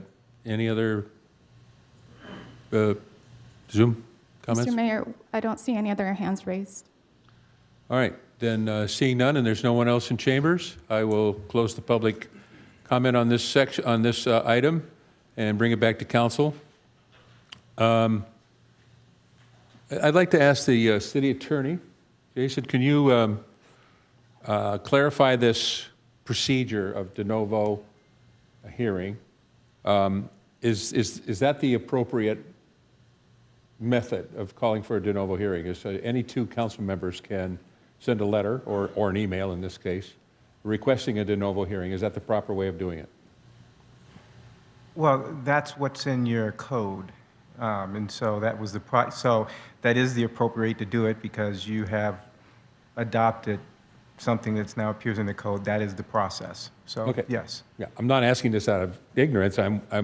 One of our citizens thinks this is somewhat subterfuge and isn't correct and shouldn't be done that way. And I want to just make it clear that that is the appropriate way. Right. Of calling for a de novo hearing is that any two councilmen can send a letter in. And if they happen to communicate with one another to decide that they want to do that, that's also allowed under the Brown Act if you can discuss any item with one more member as long as it's just two. Correct. Is that correct also? That's correct. Okay, so there really isn't anything fishy about that. Correct. The way Okay. the way the code is written, that's right. the process. Okay, all right, thank you. Nancy, I hope that answers your question and makes you feel a little better about the process. That is the appropriate process. So having said that, I'd like to move on with public comment. Is there any other? Yes. I have a question. We've finished public comment, right? Yes, public comment is closed. It's back to the council. I understand the concerns of the back real deal thing. So first of all, as far as the Brown Act is concerned, there's no requirement that only two talk. Any council member can go to any other council member and state to them that they're going to pull it. Is that correct? There's no can only talk to one other because it hasn't become a future agenda item yet. So that's information that one councilman can provide to another, and it's not considered any violation of the Brown Act. Well, if a council member is saying something to another, just one other council member, that's not a violation. That is correct. Okay, when it comes to procedure, it doesn't apply. One council member could tell all the council members or any one of them that they plan to pull it. That would be information that the council may or may not want to know. That would not be violating a Brown Act. Correct? By that council member just openly saying, this is what I'm going to do? Yeah. Yeah, Okay. that's fine. Fair enough. So with regard to the project that Nancy brought up, she seemed to insinuate that there was some indication that they knew the night that project was made that council members had requested it. And, I doubt that's the case, but maybe for transparency purposes, is it possible that when one person requests to pull it, that the other council members can be known so it's out in the public and that avoids this backroom deal impression?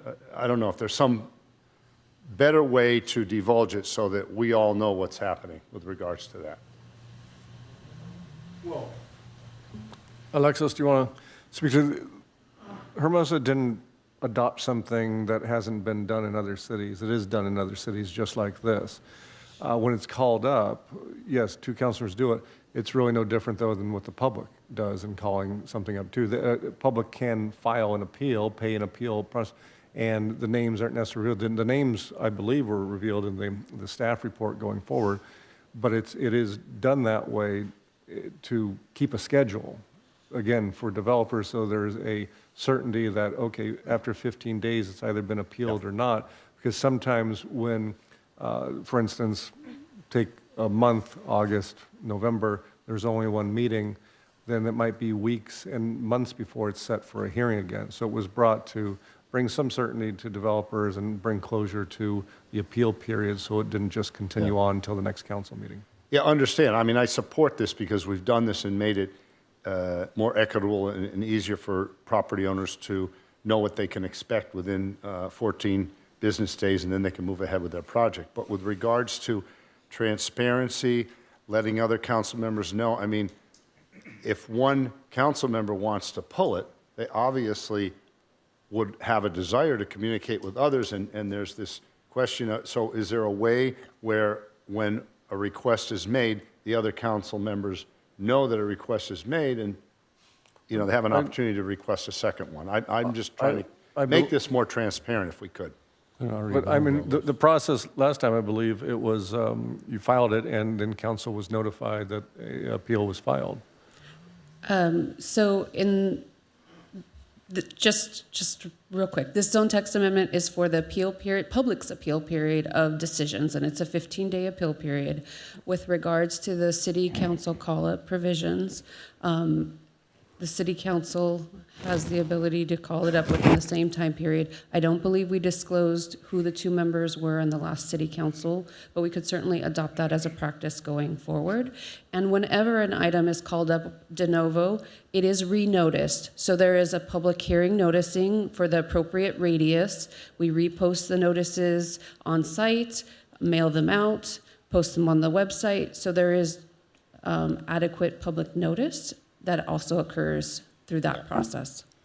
And Okay. just a reminder that the adoption of this item is so that it reconciles and is consistent with what's in the municipal code. So you're adding the provision that you've already adopted into the zoning code. All right. So I guess what I was suggesting is when one council member requests that call-up, that the council member doesn't need to be revealed, but the other council members know that one person has. But apparently there's no provision in doing that, so we would not know until it's been finalized. So my question is, do we need to change something here? We can make that a policy, or are the rest of us going to be in the dark as far as whether one council member has requested it and whether another council member needs to take action to request it? I would defer to the city attorney as to the Brown Act issue there. Well, the issue is if you're trying to change the process that's currently in the code, you can do that as long as you make the change as a council. And so that's, because it's in the code, you have to follow normal procedures and doing a code amendment. Well, the code doesn't address notification to us that one council member has. But if you're trying to clarify something that's in the code, that you can And I clarify. thought without going through all that process, we could just have a policy. No, where- you'd have to do that. So it's kept in the dark, the public doesn't know who requested it, other council members don't know what other council member requested it. It's, Well, it's two different things. The first thing, can we let council know and the public know which council members pulled it? Yes, we can do that. We can add that to the staff report, we can add that to the notice. But as far as letting the rest of council know that one council member pulled it, if that's good under the Brown Act, then okay, but then it's also a matter of That's a problem, because Different by process. doing that, that's kind of like a serial meeting. You're communicating with the other council members, and that's the problem. So Great. if So- you say, if you start out saying, if you verbally said something to one council person, that's okay. But notifying all the council members of this action prior to the council meeting, that's really a serial meeting, and that violates the Brown Sure. Act. So So it's it- really not appropriate. It does essentially force us into asking another council member about pulling the item, or one council member asking everyone individually, or not asking, but Well, informing them that they're going to you pull it. can't I go mean, to every single council member, because now that's a problem. The no, cleanest way is, if you want to pull something, you wait till you get to the council, and if you spoke to one person, fine. But when you start talking to more than one council person, that gets into the problem area, the Brown Act. Councilman. Yes, Francois. Mayor Seaman. This conversation is interesting and all, but I think it's really not germane to what we're voting on right now at this moment on this item. So can we move on to the item at hand? you're discussing procedures and so on, and how do we change it and so on and so forth. What we're talking about right now is just getting this ordinance, Title 17, updated. So can we continue that at another time? Would you want a future agenda item on this? Whatever you want with it. I'm saying it's just not necessarily part of this item here, and I'd like to move on with our meeting. Okay, schedule. well, I beg to differ. It is related to this item, but that's fine. all right. I'm not recommending any changes to this based on this information I've provided. Great. All right, thank you. And there's still some question about Brown Act violations regarding this that needs to be clarified. Okay. Because it's my impression you can inform more than one, and there's no Brown Act violation because there's no future agenda item. So. Okay. All right, thank you. So if there is no other, I've got a yes, question, Councilman Jackson. In light of the previous discussion, so the five of us received notice that with a signed request from council members Keegan and Francois that they wanted to pull this item. So there's an assumption that the two of them discussed that and agreed to pull it, hence the signature. Is that, I'm trying to reconcile what happened and what I'm hearing the discussion in terms of a serial meeting. I mean, if one of them spoke to the other, they decided to pull this item, signed it, we were all notified. And I don't think there's anything inappropriate about that. Am I correct? That's my understanding. There's nothing inappropriate about it at all. That is, my first question to the attorney was, is that the appropriate method in order to call a de facto hearing? And that is exactly it. Right. Yes, and it takes two. Any two council members can write a letter, or an email in this case, legally acceptable, to request a de novo hearing. And if they discuss it amongst themselves ahead of time, that is also allowable under the Right. Brown Act. Yeah. That's consistent with the Brown Act. Yeah. Right. So there's nothing here. Yeah. But if I had spoken to one, Mr. City Attorney, and the other one didn't agree with me, let's just say, one talked to the other, decided they didn't want to sign, is there an issue with asking a third council member then, or a second one? Yes, I don't see an issue there. That's right. I mean, you're just asking to sign on. There's no issue with that as long as you don't divulge the conversation that you had with the other person. So, you went to Dean, and Dean said no for these reasons, and then you go to Keegan, and you say, well, I'm coming to you because I spoke to Dean, and da-da-da. That's the Brown Act problem. Right. If you just go and you're saying, I'm looking for a second signature on this. Yes. Would you be willing to sign it? right, yes, Right. that's fine. Okay. So it's Right. okay, Dean. And I might add that when the hearing is scheduled, that doesn't mean that those two that signed on are Brown Act buddies throughout the thing. They can go and be a Brown Act buddy with some other council member when the hearing's scheduled. It all turns to conversation. Yes, If right. you talk about what you spoke to another council member, Yes. that's the Brown Act problem. Right. Okay, now Is we've that- clarified this, and I think that's great. Thank you Great. so much for clarifying this. All This right. is the clarification I think we needed regarding this item. Thank you, Mr. Mayor. Thank you. I would Mayor. like to move that we determine the proposed ordinance exempt from the review under the California Environmental Quality Act, known as CEQA, and number two, adopt the ordinance amending Title 17 to update appeals periods. Is there a second? Second. Very well. It's been moved and seconded. Is there any other conversation or discussion? No? Seeing none, Madam City Clerk, would you call a question? Councilmember Francois? Yes. Councilmember Keegan? Aye. Councilmember Jackson? Aye. Mayor Pro Tem Dutoy? Aye. Mayor Saman? Aye. Motion carries. Thank you. Let's move on to number 17, municipal matters. 17A, adopt two resolutions adopting side letters to the memorandums of understanding for the general and supervisory employees bargaining unit and the professional and administrative employee group. This will be presented by interim human resources manager Tyler Cashman. Hi, Tyler. Good evening, City Council. How are you all?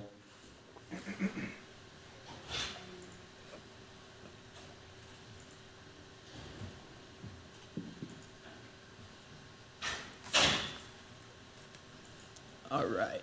So today we are talking about the two side letters for both the Professional Administrative Employees Group and the Teamsters Union for our employees. We are looking to add education incentive pay to both of these unions.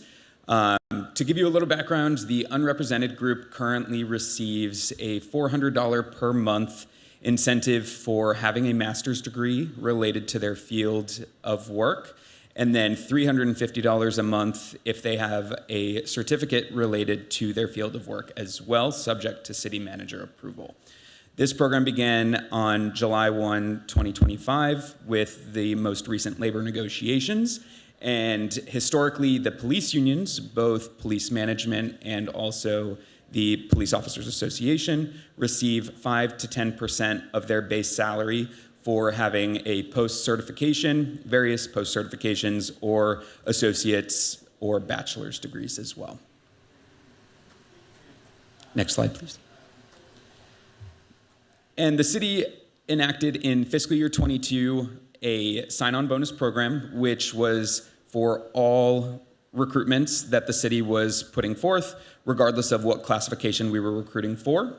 The purpose at the time was that we were well below 100% of our vacancy, or we were well below 100% of our staff and had a lot of vacancies within the city. So the purpose was to attract employees to Hermosa Beach when the staffing levels were critically low at the time. And during that time and moving forward up to present day, we've averaged about $200,000 a year through that sign-on bonus program and have budgeted that much per fiscal year as well.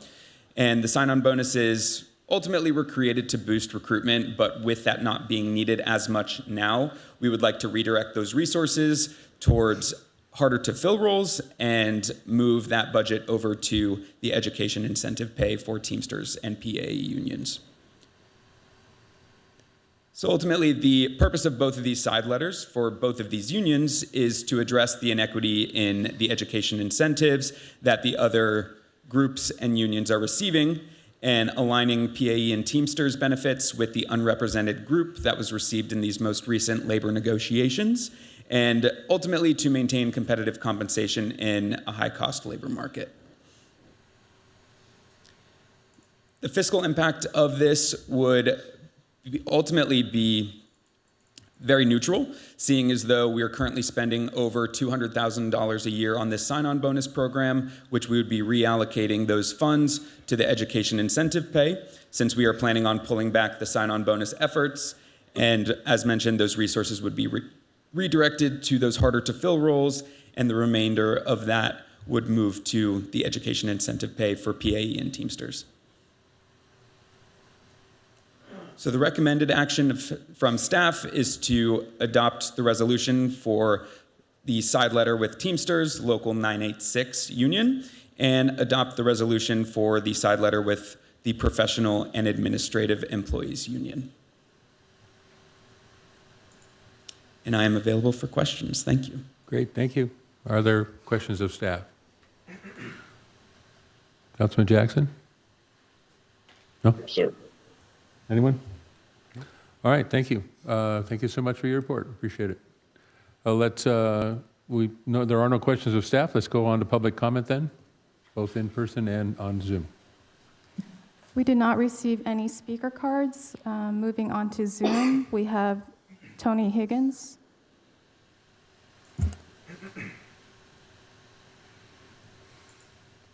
Yeah, I'll be quick. We're facing a $14 million operating budget deficit by 2031, according to the city's own numbers. Now, back when I was working, you got hired because you had degrees or certifications. And you got job security by getting more certifications and more education, and based on performance, not certifications. It seems like you're shifting away from performance, and each bargaining group is leapfrogging over the other. Can you really afford this? That's it. Thank you. Thank you. Mr. Mayor, I don't see any other hands raised. All right, then I will, seeing none in chambers either, I'll close the public comments and bring it back to council for deliberations, discussion, or a motion. Mr. Mayor, motion to approve staff's recommendation. I'll second that. Any further discussion? Further motions? No. Madam City Clerk, would you call the question, please? Councilmember Francois? Yes. Councilmember Keegan? Aye. Councilmember Jackson? Aye. Mayor Pro Tem Detroit? Aye. Mayor Saman? Aye. Motion carries. Thank you. Let's move on to 17B.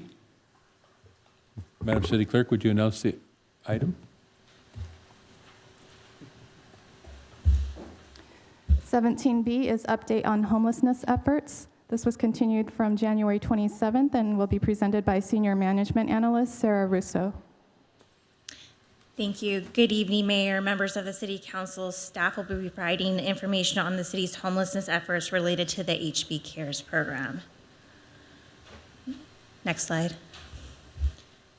In 2023, the city received a $1 million grant from Congressman Ted Lieu's office to start a pilot mobile mental health and crisis response team. A contract was awarded to the Los Angeles Center for Alcohol and Drug Abuse to provide those services. In 2024, the city was granted a one-year no-cost extension to continue the program, which ultimately ended in September 2025 due to lack of continued funding.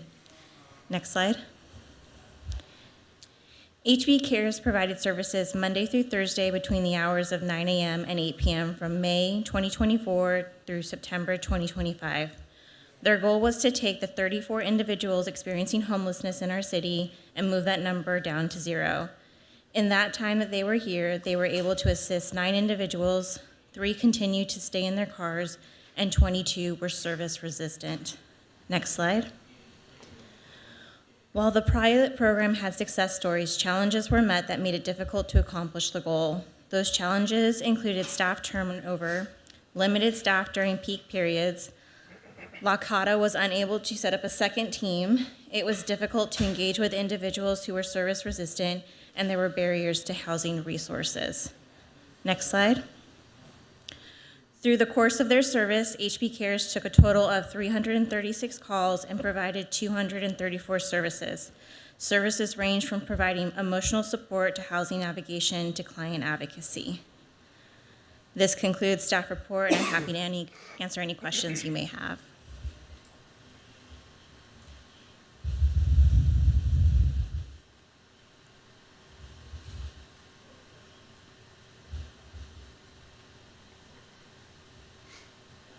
Thank you. Appreciate your comment. Is there any questions of staff? None? All right, thank you so much. Let's open the public comment then. We did not receive any speaker cards. If you would like to speak on this item, please raise your virtual hand. Oh, I'm sorry, we have one here in public. Good evening, John Burry. If you haven't already read it, I commend Elka Warner's column that we published in the Hermosa Review entitled Valerie's Story. It's Valerie's story is the story of Valerie Campos, and she is an amazing woman. She is an outreach worker with Harbour Interfaith. She is a lady who has overcome the most unimaginable adversity in her life to pull herself up and to become an incredible resource for homeless people in the South Bay.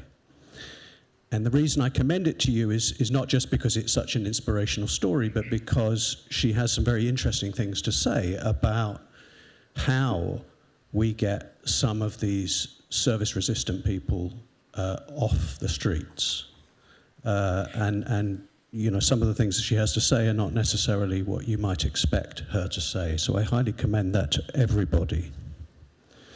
The second thing is that in the course of writing that story and talking to Valerie and talking to some of the people that she helped, I discovered something which I think our city manager is too modest ever to tell anybody, and he'll probably not like me for saying it, but Steve Napolitano's contribution to helping to rehouse or to find housing for a lady in this city who everybody would recognize, who was on the streets in our city for something like 6 years, his personal contribution to that, which she told me about, he didn't tell me about, is remarkable, and that we should celebrate people that do these things quietly and selflessly. So thank you, Steve, for what you did for Dee. And the third thing I want to say is that we should take a really good look at where that $1 million went. And I think there's some lessons in there about grant money and not quite treating grant money the same as we would treat our own money out of our own pockets. Because $1 million has been spent, the program has finished, and there's not much of a legacy to show for it. For $1 million, we might have expected deeper roots to have taken root and to have some infrastructure or foundation for the next group of people who take over. So I really would urge maybe a look and a proper review at the $1 million that was spent under HB Cares. Thank you. Thank you. Anyone On else? Zoom, we have Nancy Schwapok.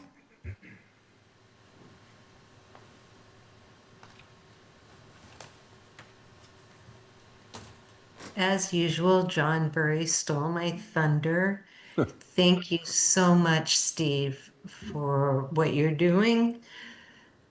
We are so grateful for an honest report. I think people think we could have done better, and we're going to get lessons learned out of it. And if we didn't have an honest after action report, we would not be able to learn from it. So rather than criticize what went before, I am grateful that people are looking now and saying, okay, what can we learn? How can we do better?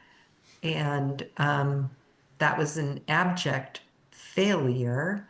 However, I think we're taking the right messages away from it. And again, thank you so much, Steve.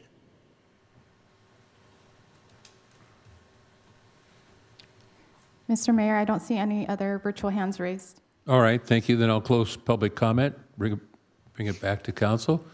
Councilman DeToy. Thank you.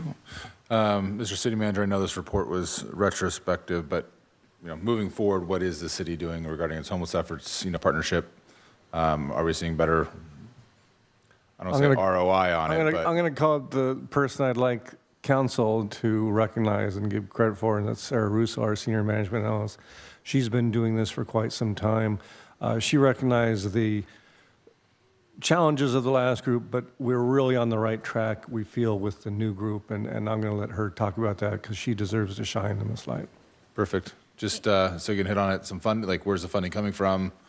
As you said, since September, how the success rate's been, et cetera. Right, so as soon as we did the analysis and we got the reporting back from Lakota, we made immediate conversations with the South Bay Council of Governments to let them know with HEROES, we needed to see some different approaches being done in our city.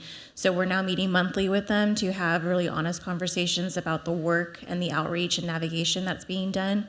So I think that's been a huge improvement, and we've actually had another individual housed recently within our city. So numbers are starting to come down, and we couldn't be more thrilled with how HEROES is supporting us. But I think it's due to the challenges that we incurred that we can now make those improvements.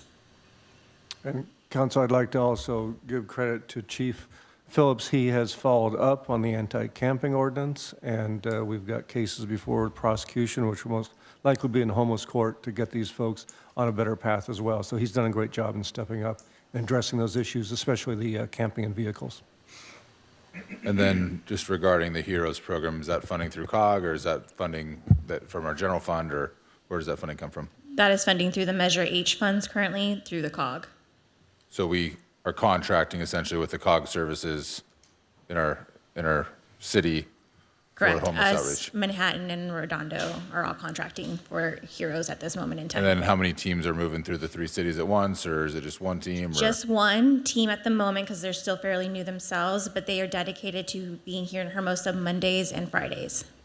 And then as needed, I assume? Correct. As soon as we get a call and we see an individual that's new to us or staff, we immediately contact them, and hopefully they're here within 2 to 4 hours. And are they 7 days a week right now, or are they? They're only 5 days right now, Monday through Friday. Okay, perfect. Thank you. Thank you very much. All right, so close the public comments. Bring it back to council for a motion, discussion. There is no discussion. I move that we receive and file this report. Is there a Second. Second, thank you. Councilman Jackson. Madam City Clerk, would you call a question, please? Councilmember Francois? Yes. Councilmember Keegan? Aye. Councilmember Jackson? Aye. Mayor Pro Tem Dutoy? Aye. Mayor Saman? Aye. Motion carries. Great, thank you. Let's move on then to 17C has been moved to a future meeting, and then 17D. Madam City Clerk, would you read the 17D, consideration of vendor sales on the beach in conjunction with a special event permit. This item was continued from January 27th and will be presented by Brian Sousa. All right, good evening, council. We finally got here. Mayor Pro Tem, members of the City Council, City Manager, and City Attorney. Brian Sousa, Senior Recreation Supervisor for the newly found Parks and Recreation Department. Thank you, Councilmember Keegan. On behalf of staff, recommend City Council consider approval of the Parks and Recreation Advisory Commission's recommendation to consider the amendments to the Hermosa Beach Municipal Code, Chapter 12.20, Beach and Strand Regulations, for a solicitation to allow for the sale of prepared food, non-alcoholic beverages, or merchandise on the beach by vendors associated with an approved special event, and to establish a per-vendor daily fee with a discounted rate for Hermosa Beach-based businesses holding a valid city business license. Next slide, please. For background, at its August 26, 2025 meeting, City Council directed staff to bring an item to the Parks and Recreation Commission to review vendor sales on the beach, food, beverages, and merchandise sales, and potential alcohol use consideration at beach events. At its January 6, 2026 meeting, the Commission reviewed the applicable provisions to the Hermosa Beach Municipal Code and recommends City Council consider approval of the amendments to Section 12.20.300 to allow for the sale of prepared food, non-alcoholic beverages, and/or merchandise on the beach by vendors associated with an approved special event, and to implement a daily per vendor fee with consideration to the discount to Hermosa Beach businesses. Can you go back real quick? This was based on feedback that received by event producers requested in the previous years. This code amendment would allow greater vendor flexibility. This would improve financial viability to enhance and improve their events experiences, and also bring more tourism and spectators to the events. Next slide. Under the municipal code solicitation, currently only the event producers themselves associated with the event are permitted to sell food, non-alcoholic beverages, or branded merchandise on the beach or on the strand. No additional vendors are permitted to sell as part of an approved special event on the beach or strand. Vendor sales may occur on other public property locations other than the beach and the strand, with vendors associated with the special event permit. And alcohol consumption and sales are permissible in other public areas where special event permits are permissible. HB Municipal Code Section 12.20.040, alcoholic beverages, violation and penalties, prohibits alcohol consumptions on the beach and strand without any exception. Next slide. For discussion today, staff conducted research on the cities of Manhattan Beach and City of Redondo Beach, municipal codes pertaining to the sales of food, non-alcoholic beverages, and/or merchandise by vendors associated with an approved special event on the beach, as summarized as Table 1 in your staff report. In summary, Manhattan Beach allows vendors to sell at certain city-approved events, also approved previously by their city council. Alcohol is only allowed at city council-approved events and only at the pier currently. For City of Redondo Beach, vendors are allowed at city-approved events, but alcohol is permitted at off-site beach events, but alcohol is not permitted on the beach for special events in Redondo Beach. Key differences here is that from Redondo Beach and Manhattan Beach is Hermosa Beach currently owns and fully regulates its own beach. Next slide. Recommended action, City Council to consider approval of the proposed code amendments to allow additional vendors on the beach associated with an approved special event. No change to, staff is not recommending any change to the Strand regulations. Out of concern, this would limit and impact negatively the public access and circulation concerns with pedestrian traffic control on the Strand. With the code amendment, vendors would be limited to approved event footprint only, meaning they would only be approved to sell within the approved site plans of the special event permit. Vendors must be pre-approved by the city. Special event producers would provide city staff in advance. The vendors that would be located in the site and the city staff would approve that. And event producers would be responsible for the vendor's compliance of all city code and regulations, as well as the insurance coverage and preventing and reporting unpermitted vending on the beach. Next slide. As well, the recommended action for council to consider tonight is to include a pre-vendor daily fee that will be added to the special event policy guide. This would replace the requirement for an annual business license requirement currently, which vendors, special event producers as vendors are required to obtain. The proposed fee would be $115 per vendor per day per event. The charge would be directly incurred by the event producer themselves, in which the city will invoice the special event producer in the permitting process. The fee is associated to a mid-range balance based on the best practice research from comparable cities that have applicable vendor fees for their special event programs. And the recommended action would also consider eliminating the co-sponsor fee for monetary sponsorship only. If sponsors decide to sell food, beverages, or merchandise, the per vendor daily fee will be applied for them. And next slide, please. So tonight, staff also has recommendations of no change to the alcohol sales or consumptions would not be recommended, or any code amendment changes regarding the alcohol on the beach.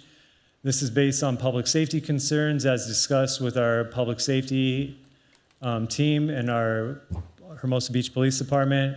This would also, if considered, would increase police staffing requirements, potential liability insurance impacts, and potential coastal commission permitting implications. And I believe that is the end of my verbal report. As always, staff is present to answer any questions City Council may have, and we also have a representative from the Police Department, Chief Phillips, on hand for any questions. Thank you. Thank you for your report. Appreciate it. Bring it back to council for questions. Are there any questions of staff? No? Seeing none? Yes. I've got it, Mr. Mayor. Oh, Hold on. he can go ahead. Go ahead, Mr. Deck. Thank you for the brief, Brian. I had a discussion with the city manager, and I appreciate the vendor comparisons by other cities. I think part of my problem with this staff report is I don't think we got sufficient data to make a decision with regard to the alcohol. I mean, we know that cities up and down the coast permit or don't permit alcohol service in VIPs. And I'm trying to understand why these approaches may work elsewhere but couldn't in our city? I mean, did we talk to Manhattan Beach about what they do and how they do it, what works, what doesn't work? Did we talk to some of the other cities up and down the coast that serve or permit alcohol on the beach during their events? What works, what doesn't work? I mean, we got a lot of conclusions, but no data or analysis outside of public safety. But there's nothing that specifically outlines what is feasible, what isn't feasible, and the factual basis for these conclusions. So I'm trying to figure out what we did or what didn't we do. So it's a long statement to get to the question is, I guess, why didn't we do a real analysis and look at what other cities are doing, good, bad, and indifferent, so that we as the policymakers can make an informed decision either way, as opposed to just a conclusion that we don't want to change the code? Yeah, that's a great question, Councilmember Jackson. In our best practice research for Hermosa Beach, we always try to, specify using comparable cities, so cities that are also within the South Bay or regional cities, then coastal cities that have the same population or demographic comparisons as Hermosa Beach.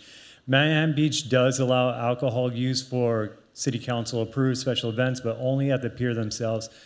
I think they utilize that isolated space because that's the easiest way that they can monitor it through public safety measures and through their special events checks, et cetera.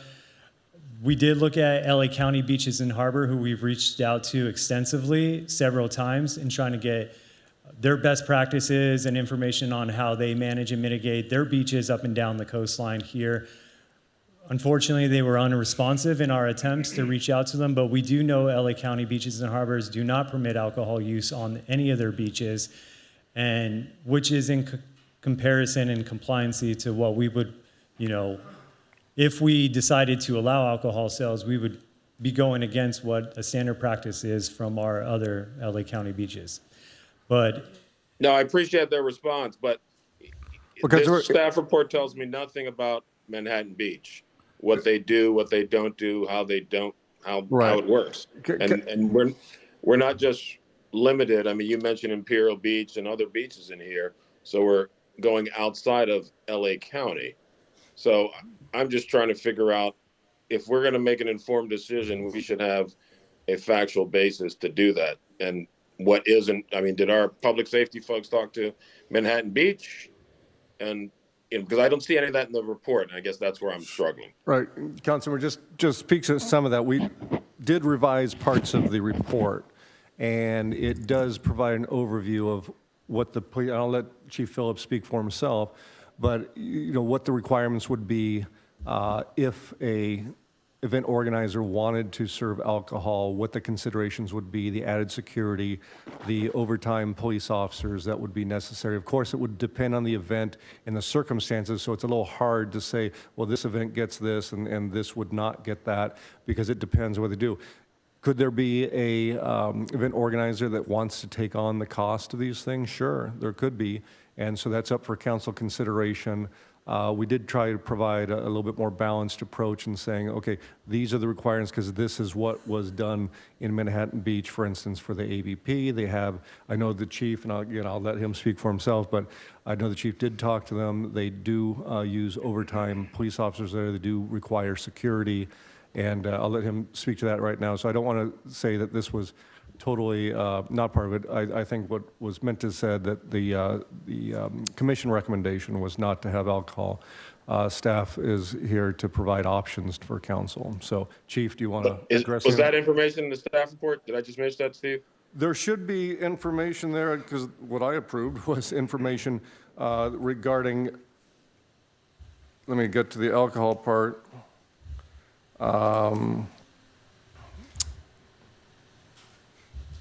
Events would require a combination of private security and assigned police officers on an overtime basis.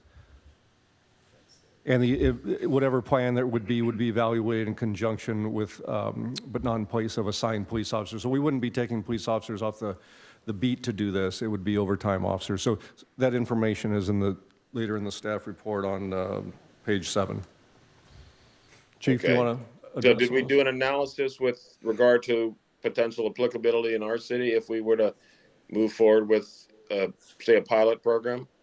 Again, that's council's choice. It would apply depending on what the circumstances of the event would be in terms of size, in terms of a sequestered area where they would serve it. They would have to have fencing, they would have to have wristbands, they would have to have all sorts of things, again, that Manhattan Beach and other cities require when they allow alcohol.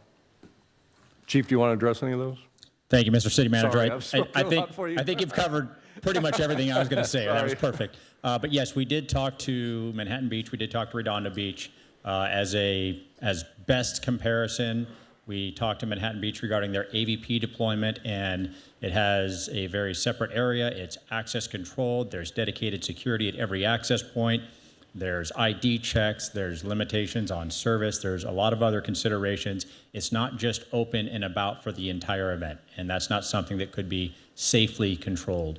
We did talk to Redondo Beach. There's not exactly a fair comparison of if we're talking, again, using a volleyball tournament, AVP as the example. We know Redondo Beach does beach life. That is a much different animal, very hard to compare.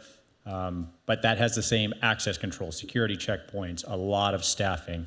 So there's things. We did talk to our neighboring cities, and talking to Manhattan Beach, in all fairness, with AVP, they said it's never been an issue. They do staff for it. They have private security and officers that are staffed on overtime for those events, but they do a good security plan, and they've had no issues with that. So those are the considerations we looked at. We worked with now Parks and Rec Department on that, and yeah, just echoing Mr. City Manager.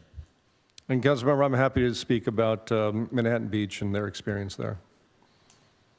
Thank you. I appreciate it. No, my point was, they have these events up and down the coast: Newport, Huntington Beach, Manhattan Beach. And so I appreciate the fact that it is doable. And the question is, is that something we want to consider? So no, thank you for that. Thank you, Councilman Jackson. Any other questions? Yes, Francois. Thank you, Mr. Mayor. As stated in your staff report, I originally proposed this to model it after Manhattan Beach, and you did use the chart showing us how it works in Manhattan, and it says, during major volleyball tournaments on the beach, when recommended, food sales are allowed and subject to following conditions and so on. And I was hoping to modify it after that because those producers of volleyball tournaments have expressed a desire and an interest to do that. But now we've expanded it with the recommendation from the commission to include all events. And I'm just wondering, is there some way to limit the type of events? Because, for fear that this could just envelope into a mushroom of commercial activity. You could have a running race or a surfing contest that doesn't need the revenue, but they turn it into many vendors on the beach, and it becomes an event about the vendors selling things on the beach. And I'm just wondering, are there safeguards in place, or how can we modify this to ensure that it doesn't lead to something like that? Yeah, absolutely, Councilmember Francois. The recommendation would be up to City Council. I think the commission provided the report, and I apologize for misspeaking, of not including alcohol sales or limiting the vendor use, but it would be up to City Council how you would like us to monitor. If you would like to consider a recommendation to not include all special events on the beach and only include volleyball events, that would be up to your prerogative. We are just, the consideration from council and staff was in consideration of just being equitable to all special event producers applying to use the public property on the beach and just keeping it uniformity, but we're open to, your recommendation.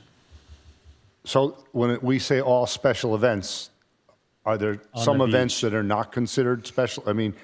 Could there be an association of vendors putting on an event on the beach? Well, all new special events go through the special event permit process, which goes to commission and council for approval regardless. So any new special event that comes up and, specific commercial businesses want to know about this new policy that's implemented will then apply for a special event. You will have the prerogative to review that special event in advance to approve it or not approve it regardless. If the concern is commercializing the beach because of these code amendment changes, that they would still have to go through the permit process to even be considered for approval. They would, but- yeah. The policy would only be basically implemented after the code amendment changes for any returning special events. But the permit process doesn't really evaluate, as I understand it, or look at the effects it has on public use of the beach or commercialization. It's basically the way it is unless we put some criteria in place. Right, Is and that- the special event policy guide does have some criteria in place because we do monitor that. We've received applications throughout the previous years that I've been here, for example, of organizations trying to commercialize a beach. For example, last year Nike reached out wanting to do a shoe release on the beach, and they tried to turn it into a special event. But in investigation, looking in the event, it was really just a brand awareness opportunity for them just to promote their shoe brand and put it on social media, which we said did not apply for the special event permit program. That's more of a Pure Plaza promotion, which is a substantial $15,000 fee to operate and commercialize Pure Plaza for the day, and which then they voided their application. So there is a monitoring and an evaluation process internally from our team. I mean, it could be limited to sporting events, for example, or are there non-sporting events? I mean, I That don't would be know. up to the council to Yeah. decide, because we do have a diversity of events on the beach. Obviously, the majority of the events on the beach are volleyball tournaments, but we do have other events other than that. Okay, that's fair. I have two more questions here. Another possibility is we could have, whenever an event is approved for using outside vendors, we could just have it on our consent calendar so we could kind of just take a look at it in case there's a feeling it might be getting out of hand. Is that another The possibility? pre-approved list of vendors? No, just when the event gets approved by the Parks and Recs Commission approves level 1 and 2. It doesn't go Correct. any further. But And only they're- returning events. Excuse me? Only returning events. All new events, regardless of their impact levels, go to commission and city council. So even if it was a low impact level 1 or 2 event, it would still come back to city council if it's a new event. Yeah. Okay. And then my final question I have written down on my notes here. Oh, I might have another one. Let's see. I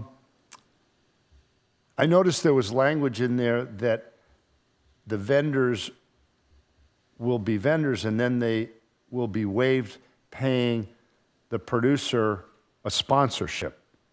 Is that a requirement or how does that work? Yeah, good question. Currently, we have a co-sponsor fee associated with the special event permit program per the special event policy guide. That co-sponsor fee is for any sponsors that come on an event as a title sponsor and is identified as such on all their marketing material. Good example of this is Wedbush sponsors the Hermosa Beach Open. The Hermosa Beach Open is the event that is approved by City Council, by the event producer, Day at the Beach Events. Wedbush is not only associated as a sponsor, so they have to pay a co-sponsor fee because they're titled in the event. The recommendation tonight is to eliminate the co-sponsor fee to allow more financial sustainability for the event, but where the per vendor fee would apply for that sponsor is if they wanted to additionally sell merchandise or goods or food on the beach. Meaning if Wedbush wanted to put up a 10 by 10 tent, sell t-shirts and hats of their own brand at the Hermosa Beach Open, we would charge them the per vendor fee. They still could be a co-sponsor if they wanted to. That's They an could. optional. We just wouldn't apply the co-sponsor fee with So we're not your action requiring tonight. the vendors to also be a co-sponsor. Correct. It's just an optional thing that depends on how the producer That's organizes. up to the producer, correct. Yeah, okay. Thank you very much. You're welcome. Thank you. Any other questions? All right, thank you so much for your report. I appreciate it. You're welcome. We will move on from council questions and open public comment. Madam City Clerk. We did not receive any speaker cards. Okay, and then Zoom? We have Laura Pena coming up. Brian. Oh, I'm sorry. Not used to being here. Your new desk. Hi, Laura Pena, Mayor, Council Member, staff. I'm just listening to this, not that I didn't read the report, I did. Here's a great opportunity for us. Right now, in our business community, we need to start creating and thinking about experiences. The fact that we own our own beach, like, that's amazing. But what does that mean? And so as I was listening, I'm going, looking at our economic development strategies, I know we're going to retire them soon probably. There are so many of them that could be utilized with vendors on the beach to really attract experiences. Just one off the hand, 25, explore music events and activities to celebrate Hermosa's beach music history and provide experiences. Now, it doesn't necessarily say the beach, but we could have had something more expansive with our summer concerts.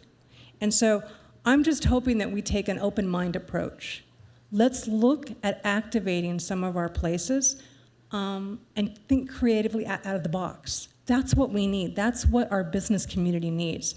And the only ask that I would propose for council is if we're going to have outside vendors, create a space, a booth for our local businesses. One, where, because a lot of our businesses are brick and mortar, we're invested here, we should be able to promote our businesses here.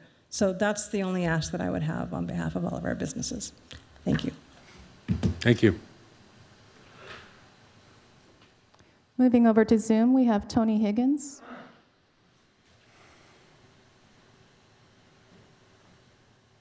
Yeah, I'm really worried that this is going to result in the over commercialization of the beach. If you look at the fine print, basically the producer can sell vendor booths to anyone he wants.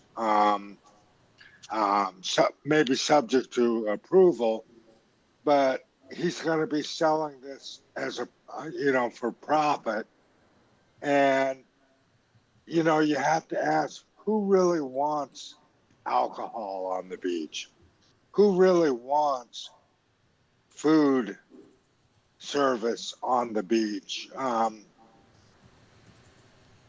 Maybe, do the local businesses want that? Do they want the competition? Or do they want free booze? The whole thing just seems to be a slippery slope to over commercialization of the beach, a slippery slope to bringing in more and more tourists that maybe the community doesn't want to see that. They appreciate the pristine, beautiful beach. We don't want Coney Island. We don't want events where food service or alcohol service become the event. It's a slippery slope to that, and I sure hope you take steps to prevent it. Thank you. Thank you, Tony. Next, we have Barbara. Good evening. Sorry, I have a cold. There were a couple things I wanted to talk about. One was when Laura Pena discussed the local businesses. I hope you all watched our commission meeting because I think we did a very good job of discussing most of this. And Andrew at Curious pointed out that a lot of the vendors, the local businesses, don't come down because they have to take care of their own tent. They need to bring all their wares. They have to hire people to work, and it usually does not work out well for them. So we did discuss about having one larger tent where everybody could come down. Of course, they would have to organize it through the chamber probably, or through the event, but that they would be able to sell or at least encourage people to come to their store. Councilmember Francois, I hope that you'll explain a little bit more about your comment about volleyball only, and that we honestly believed that this, when you open it for one, you need to open it up for all. So if you might be able to explain your thoughts on that, I would appreciate it. because we do have the LA Galaxy, we do have flag football, we have the Rams, we have a lot of events that do come down, and if they can handle the restrictions that we would give them about how the vendors that they use, maybe giving a discount if you're a local vendor, we don't feel that you should make this for one group. So if you could defend that, that would be great.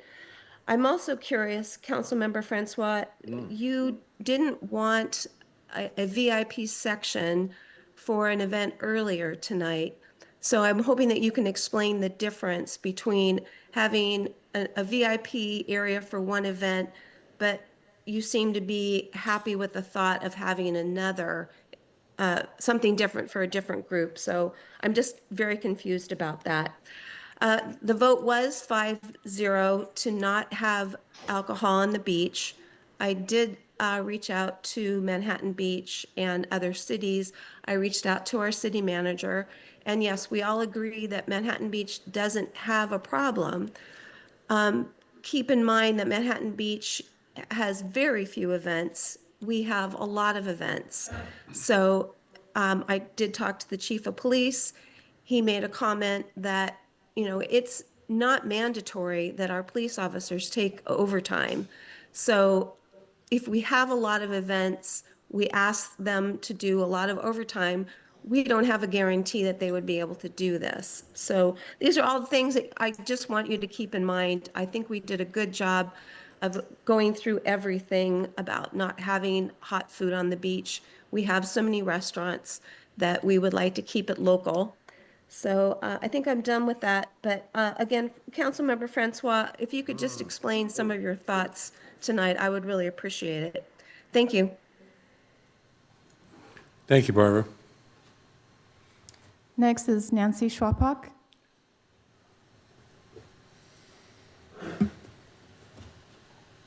So as Eric Horn said earlier tonight about Elka's comments, I am agreeing tonight with Barbara. So I think the commission did a great job. I think they were very thoughtful, and I appreciate their service. Thank you, Nancy. Mr. Mayor, I don't see any other virtual hands raised. All right. Anyone else in council? Seeing none, I'll close public comment, bring it back to the council for deliberation, comments, and a motion. Any deliberation or comments? Yes. Mr. Mayor, I don't know if it would make it easier tonight if we were to bifurcate the retail aspect of it and non-alcohol aspect of it from the alcohol aspect of it. So I feel comfortable, you know, making a motion to approve the commission's recommendation on everything except the alcohol beverages. I want to have a little bit more of a conversation on that, and good with everything that they, you know, spent hours deliberating. I would second that if that was a motion, Mr. Mayor. All right. Any deliberation on that or a substitute motion? Anything else? Yes, go ahead.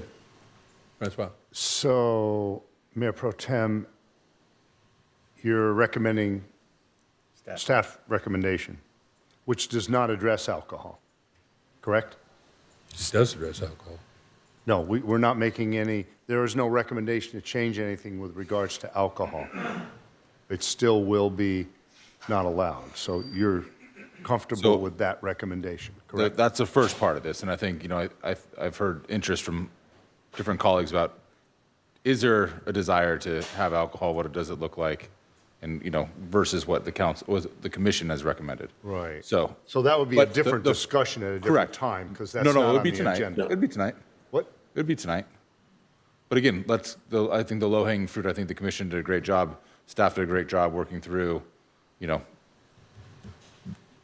everything that is proposed in front of us.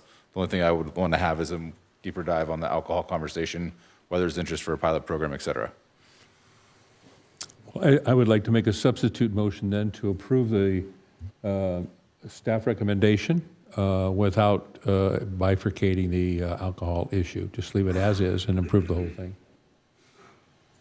Is there a second for that? I'll second that. All right. Any more discussion? So your motion is separate than Mayor Pro Tem's motion. Your motion states approving staff recommendation, period. The way it is, no alcohol on the beach. Okay, all right. That is my motion, Thank and you. it's a second. Thank you. So, Madam City Clerk, would you call the Mr. Mayor, if I were to make a motion, a substitute motion, would that go before your second? Correct. That's correct. Substitute goes first, yeah. Substitute motion goes first. Okay, I would like to make a substitute to your substitute then. All right. I would motion that to direct staff to implement a pilot program permitting limited alcohol on the beach in 2026 for the LA Galaxy Watch Party, as well as the Hermosa Beach Open only, consistent with best practices, public safety protocols, and all applicable laws and permits. And then as a secondary to that, I would recommend we approve staff's recommendation. All right. Is there a second to that? I will second it just for conversation. Councilmember Jackson, why those two events? Is there any interest? I mean, Well, I think because at the end of the day, I think these are the two best events that would have that would be willing to consider whether they want to do it or not. I mean, we can authorize it. They may choose not to because the requirements may be too onerous, but they may choose to do it. We know that it works up and down the coast. So I think these are two big. LA Galaxy obviously has they ask for alcohol in the VIP section. That's consistent with what other folks do. The Hermosa Beach Open can do the same. That gives them greater latitude in terms of their ability to generate revenue. That helps us eventually. And, you know, I think we have to think outside of the norms that we've done. I mean, Laura Pena mentioned we own our beach. So we don't have the constraints that others have. And again, public safety is first and foremost. And, you know, it's, I mean, I chuckle because, you know, you're at the Hermosa Beach Open and, you know, within the perimeter, there's no alcohol, but you walk 5 steps outside, there's alcohol. You know, we got 4th of July, the Iron Man, you know, and so, you know, it's a controlled environment. It works. And if it doesn't work this year, we can table it. We can say, hey, we tried, it doesn't work, but at least let's try. And I think we have two really good operators that have proven themselves worthy of at least an opportunity to try this. And just to tack on to the vendor component, I mean, most of these operators, when they host their events, I mean, you talk to Mark Palui and Denny and those folks, I mean, they are buying local. So they will go get 200 subs from one of our sub places. They will get the cookies and the cake and all that stuff. So they make a concerted effort. And of course, our Parks and Rec says, hey, we will obviously look for opportunities to further increase those partnerships. So, I mean, these folks are good partners. They want to be good partners. I think it's worth a shot. And if we're going to do it, this is the perfect time to at least explore it. And again, if it doesn't work, we can table it. But I mean, they've done it every year for how many years in Hermosa, in Manhattan Beach? They do it in Huntington. They do it in Newport. They do it, I mean, up and down in San Diego. So, you know, I think with the public safety protocols, all applicable laws and permits, why not give it a shot? All right. Thank you, sir. Any comments, Councilman Keegan? Just to staff, didn't we approve the LA Galaxy to have an alcohol area? Wasn't that part of the approval? We did not. We did not. No, the part of the event would to consider allowing VIP access, but that does not incorporate alcohol sales. Okay, just clarification. I would like to just remind council that any recommended action tonight, the city council approves any of the aforementioned recommendations, that staff would prepare such code amendments in addition to the fee being adjusted in the city master's fee schedule, and that will come back to city council for review through a public hearing. So that would be another opportunity to discuss. All right, thank you for that. I appreciate it. So let's unwind this a little bit. We have a substitute motion to a substitute motion, which Councilman Jackson has brought forward. A motion and a second. Madam City Clerk, will you, let's just, for the record, so we're all clear about what's going on, can you reread the substitute motion to the substitute motion? This is to include a pilot program to allow alcohol sales for the Hermosa Beach Open and LA Galaxy Watch Party events, and also staff recommendation. Okay, thank you. So call the question, please. Well, I have a comment regarding this, if I may, if we could deliberate more on this. Thank you. I'm against this idea of pilot program, alcohol. It presents serious Coastal Act and Coastal Commission issues. The VIP section wasn't even requested by the Galaxy, but was brought up by the council member who now is pushing for alcohol at that VIP section, which, you know, they haven't requested it. The volleyball tournaments haven't requested it. And it's just concerning that we would have a test pilot. I don't know how you would measure its success. So I would just state that, you know, when you have a VIP section on the beach, that's already potentially impacting 25% of a free public viewing area. The LA Galaxy is providing a free public viewing area for the World Cup. It's not like they need to raise money to be able to put this on. Again, commercial activities on the beach, so I am definitely opposed to this substitute motion. I'm in favor of the original substitute motion, which kept it simple to approve staff recommendation. Thank you. Okay, thank you. Madam City Clerk, would you call up question, please? Councilmember Francois? No. Councilmember Keegan? No. Councilmember Jackson? Aye. Mayor Pro Tem Dutoy? No. Mayor Saman? No. Motion fails. All right, then on to the substitute motion. Would you read that back, please? Which I understand is to approve the staff recommendation, That's correct. as is. Okay. And that was moved by Mayor Saman and seconded by Councilmember Keegan. Correct.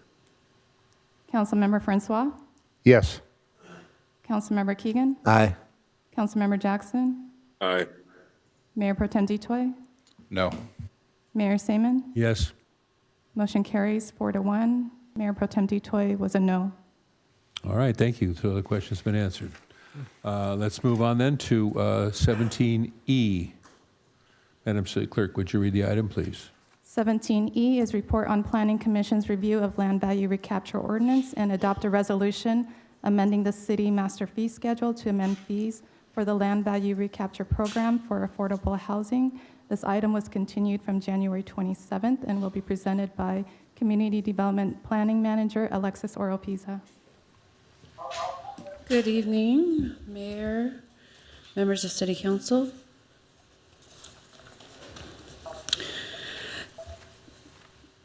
The item today, this evening, pertains to an amendment to an existing fee established to implement the city's land value recapture ordinance. As a way of background, the LVR program was incorporated into the city's 2021 through 2029 housing element at the outset of the housing element update process in 2021. The housing element itself was certified by the Housing and Community Development Department in August of 2024. And at that time, that effectuated the land value recapture ordinance. At the time of certification, HCD noted in their evaluation of the city's housing elements that the LVR program, along with other programs, should be evaluated every 2 years. So in March of 2025, City Council directed staff to have the Planning Commission review the LVR ordinance as it pertains to small lots.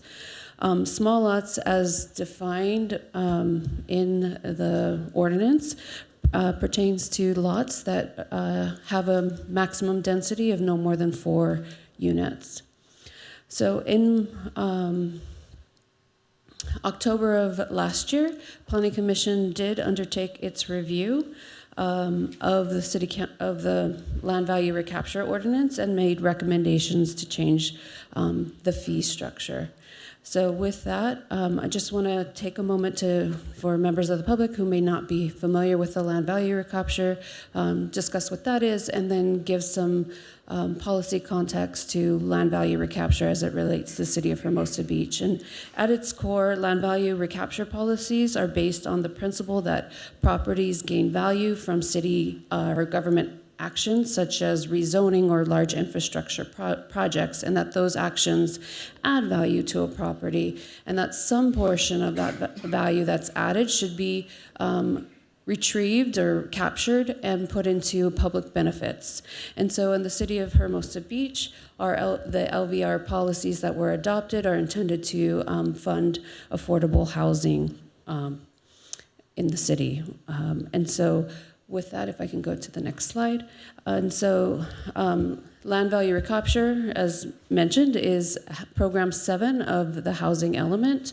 And the objective is to create affordable housing through a housing trust or through private-public partnerships, or however it may be envisioned. So with that, we can go to the next slide. To implement that program, the city made some zoning changes. Specifically, the housing element overlay rezoned a number of commercial properties to allow for the ability to develop residential as it's on its own or as part of a mixed-use project.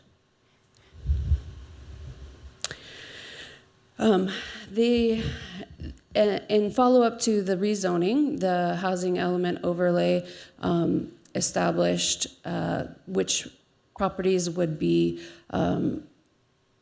required to be developed with affordable housing, or to, in absence of developing that housing, if it was a residential project, be required to pay the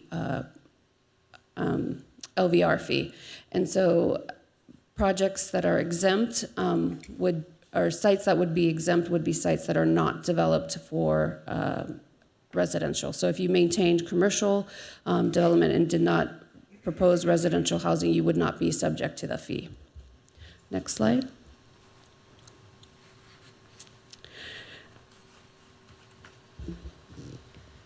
So the LVR ordinance, as it was designed, was intended to incentivize development of affordable housing through the imposition of the LVR fee.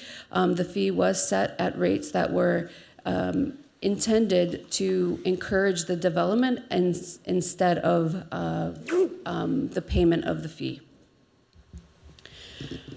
And then again, just to recap, LVR fees are not required if the property owner maintains the commercial development. So the fee was implemented as a 2-tier fee structure, providing a lower fee for smaller lots, and again, that's lots with 4 or fewer units. Next slide. The Planning Commission, in their review of the LVR fee, determined that there should be some adjustments and made several recommendations to change the fee structure. Specifically, Tier 1 was subdivided into 2 tiers as shown on the left side of the screen, so that lots that had a maximum density of 1 to 2 units would no longer be subject to the LVR fee, regardless of whether they built housing or not.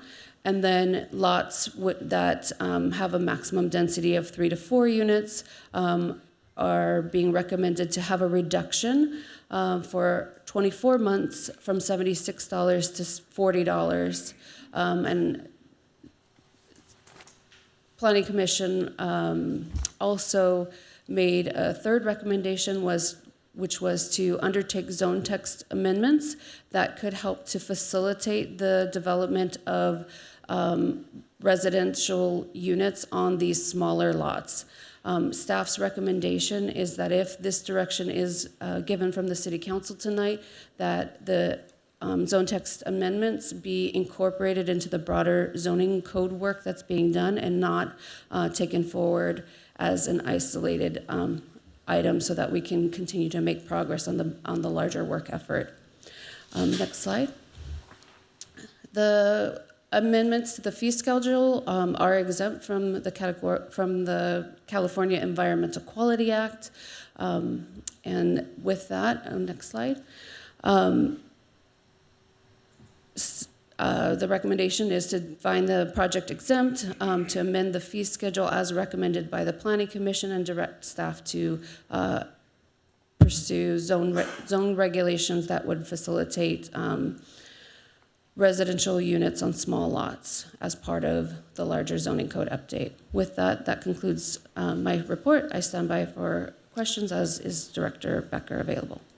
Thank you very much for your report. I appreciate that. Are there any questions from council for staff? Yes, Councilman Jackson. Thank you, Mr. Mayor. Thank you for the brief. Much appreciated.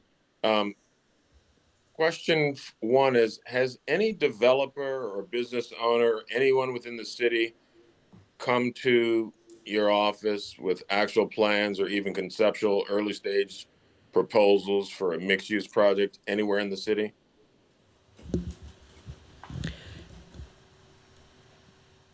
Yes, we do have, in the city in general, yes, we've processed a couple of mixed-use projects already, downtown Hermosa.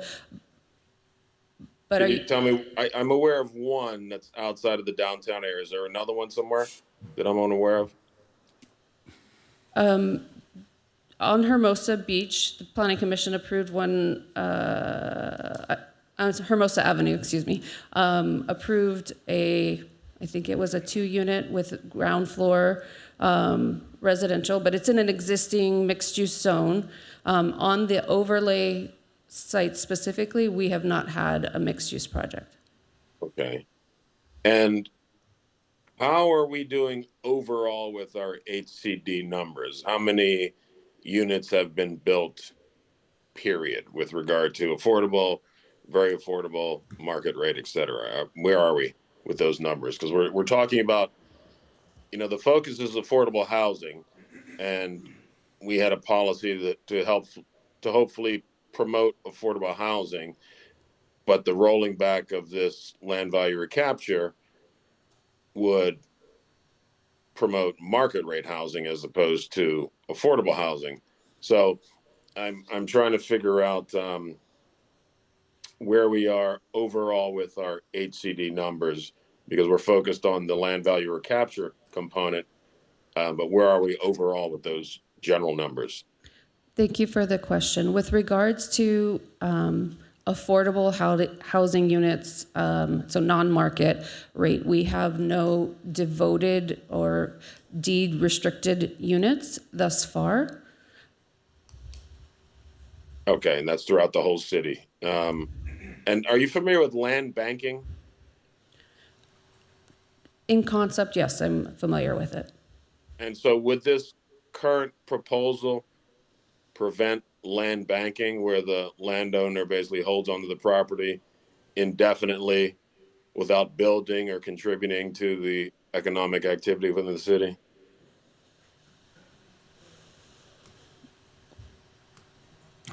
Would it prevent land banking? Is that right? So if we roll this back and there's no land value recapture, and so somebody in theory could bank is there anything that prohibits somebody from holding on to the property indefinitely without ever building? Because you mentioned that in one of the, I think it was number 2, you said regardless, they maintain the value, or the value is increased regardless of whether they build housing or not. That was one of the statements I believe you made. Thank you for the clarification. Yeah, so there is nothing to prevent someone from holding on to the property. Okay. Thank you. That's all I have, Mr. Mayor.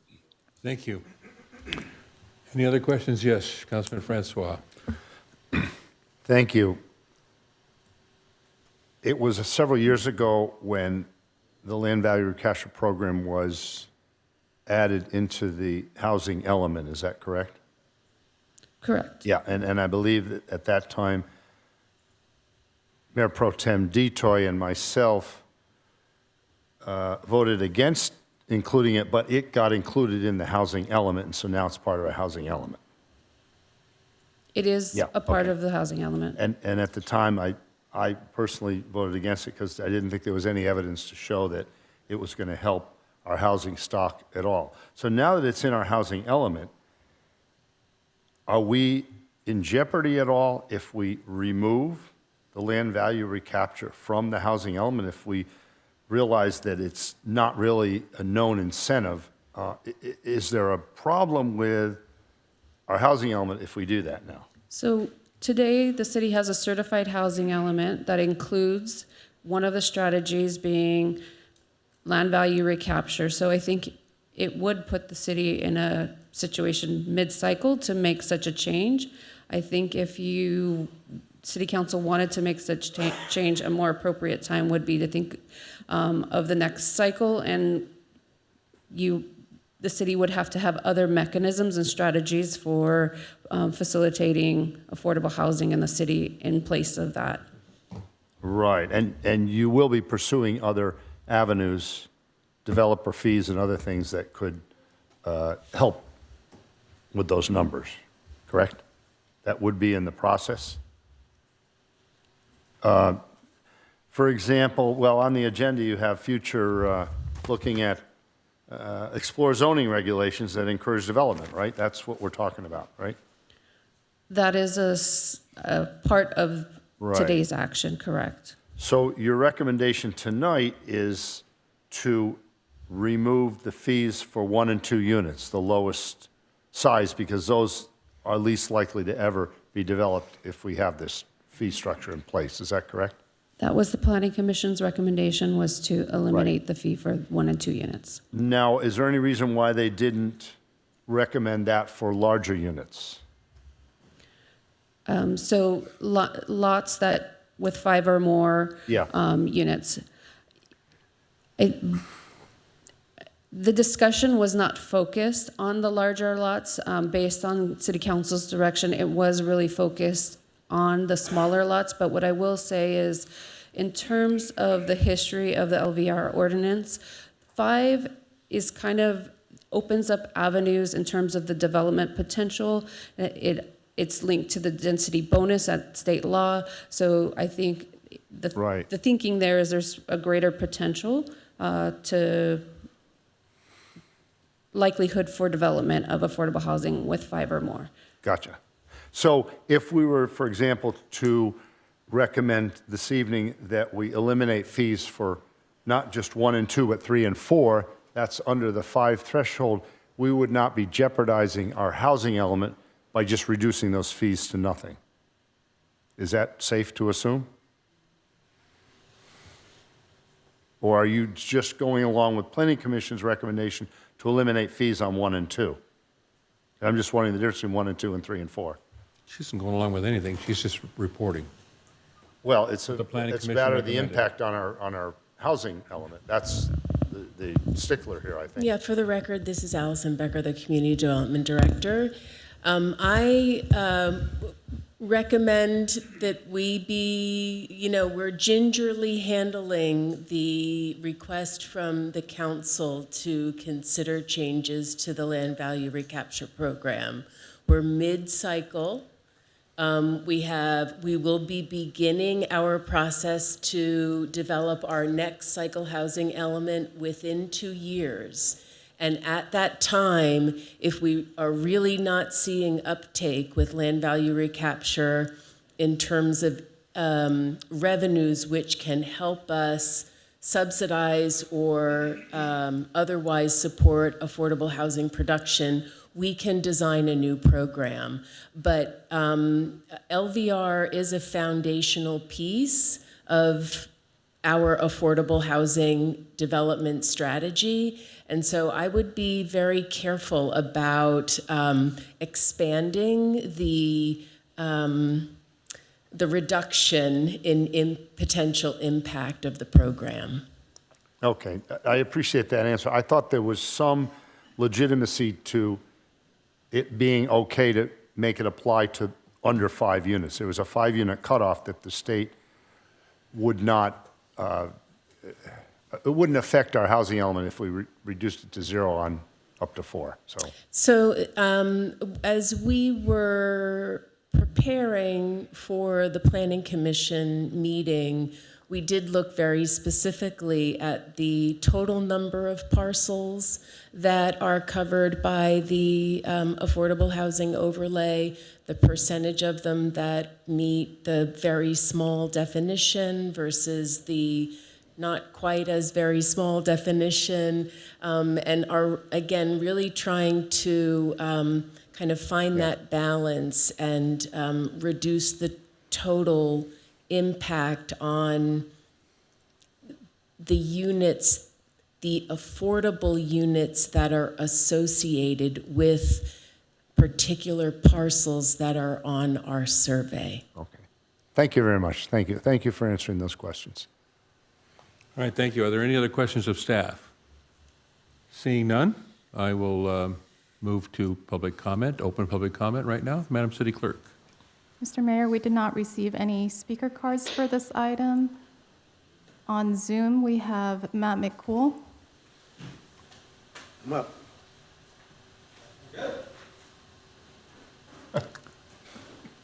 Okay. A little taller. John David.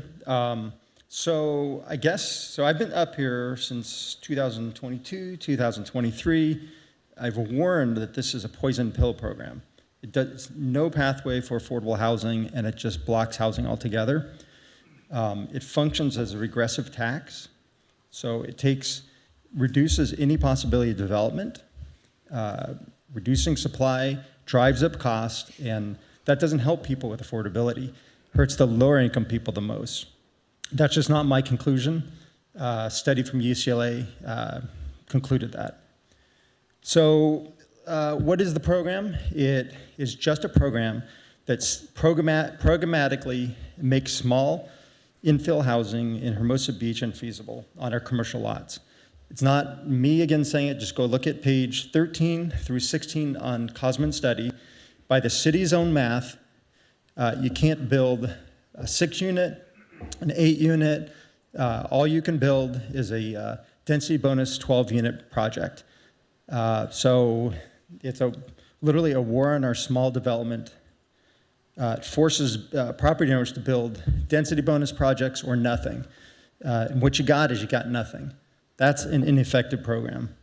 And you can't capture any value if you don't create that value. The other thing is the program fails to really understand the owners of our small lots. They're past and present shop owners, residents. These properties function as people's pension plans for entrepreneurs. You can't slap a 55-year deed restriction that limits pension payments and expect you're going to get any participation. That's completely unrealistic. And the other thing about this policy, it's an incentive trap that pushes small property owners to sell their properties to large development that will consolidate. That's not a success. That's not what the community wants. So the other thing to realize is that HCD didn't ask for this. They didn't ask for this program. What they're asking for is numbers, and this program blocks housing. City attorney maybe can talk about it. Creates an amazing amount of legal jeopardy because we've seen no progress. We've proven mathematically that it blocks housing, protected housing, 10 units and under. And so I think although we have to be cautious of not triggering a mid-cycle review, we have to be careful also of following the law, of having HCD come to us and say, we mathematically proved, our study proved that we're blocking housing, blocking protected housing, and why didn't you fix it? So my recommendations for you tonight is, first, follow the rule of holes. If you're in a hole, stop digging. Eliminate 1 to 2 unit projects. they were just market rate anyhow on their housing element. Exempt 3 to 4 units, and then go ahead, ask staff to look at exempting 10 units and under so we can comply with law. And then look for positive incentives. Sorry, I went over. Thank you, John. By the way, I know both of you and several other people waited here all night long earlier, and the rest of the evening tonight also. So I'm going to give you a little leeway on the time limit. So you've certainly put in your time to be able to speak on this subject. So I appreciate give you a little bit extra time. So thank you. Next, we have Laura Pena.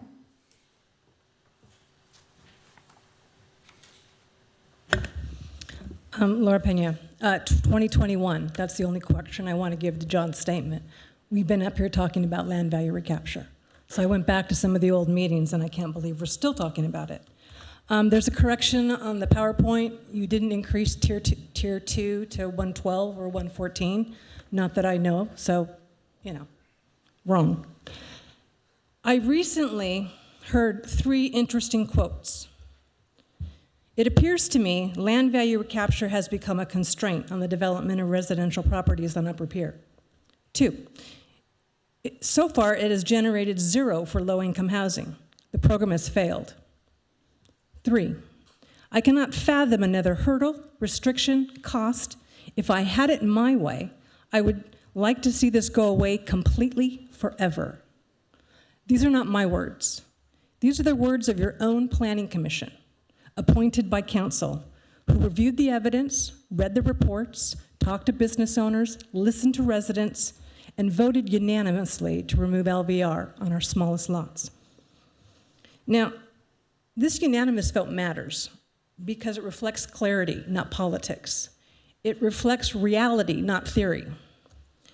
I'm here tonight as a business owner and a resident to say something very simple. We should listen. But I think we can go further.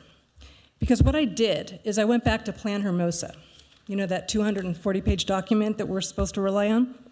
And this program is in clear contradiction to Policy 5.3 in Goal 5 that says establish clear and unambiguous regulations and policies to clearly communicate the city's expectations for new development.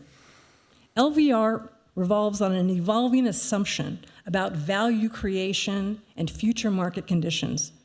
That's so much ambiguity, no one would ever predict it.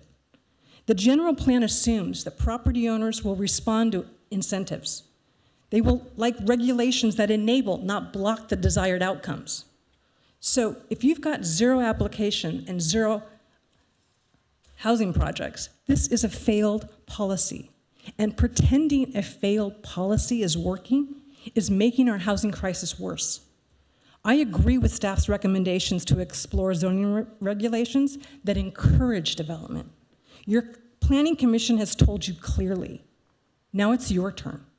Remove LVR off small lots and don't pull a number out of the hat. That is exactly the kind of policy that's going to get our city in trouble. And for those of us who've been fighting for 5 years trying to tell you what would happen, I'm done talking about this anymore. Thank you.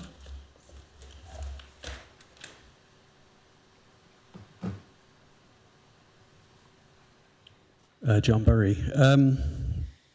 I wish Cosment were on the stand tonight because you could cross-examine them, because not even they would stand up for this. I don't think it was ever implemented in a way that Cosment truly intended it to. You adopted something that was novel by your own admission. It was something that was in less than 30% of cities in California. And then you took a look at the similar cities and the fees, and then staff made a recommendation, and then the council then, at that point, ignored those recommendations. And then you looked at other cities and their exemptions of small lots, and you saw that the vast majority of comparable cities exempted the small lots, and you ignored that evidence. And then you heard the testimony from commercial property owners, and yet you ignored that. And let's be honest, LVR was always a poison pill. There's a piece of this that was conceived more as a deterrent to builders' remedy threats as much as any real incentive to affordable housing, and it's resulted in zero development, zero affordable housing, and zero improvement of the building fabric in some pieces of the downtown, which is not great. It's a policy that was championed by 3 attorneys, or quasi-attorneys, who somehow think that a penalty can magically become an incentive. Just tread a little less heavily in everybody's lives, and we might be a bit better off. It was championed with such certainty by those 3 council members, and one particular ex-member of the Planning Commission. It's a dud. The only way it's going to explode is right in our faces, in a court, challenged by a developer, challenging our entire housing element, as this piece is a poison pill that can make affordable housing infeasible. So I would go further tonight than the Planning Commission recommended. I leave it up to you, but I would go a little bit further than the Planning Commission recommended. It should never have happened like this. It was driven as much by ideology as it was by logic. And it needs to go away, and you need to learn the lesson. Thank you. Moving over to Zoom, we have Matt McCool.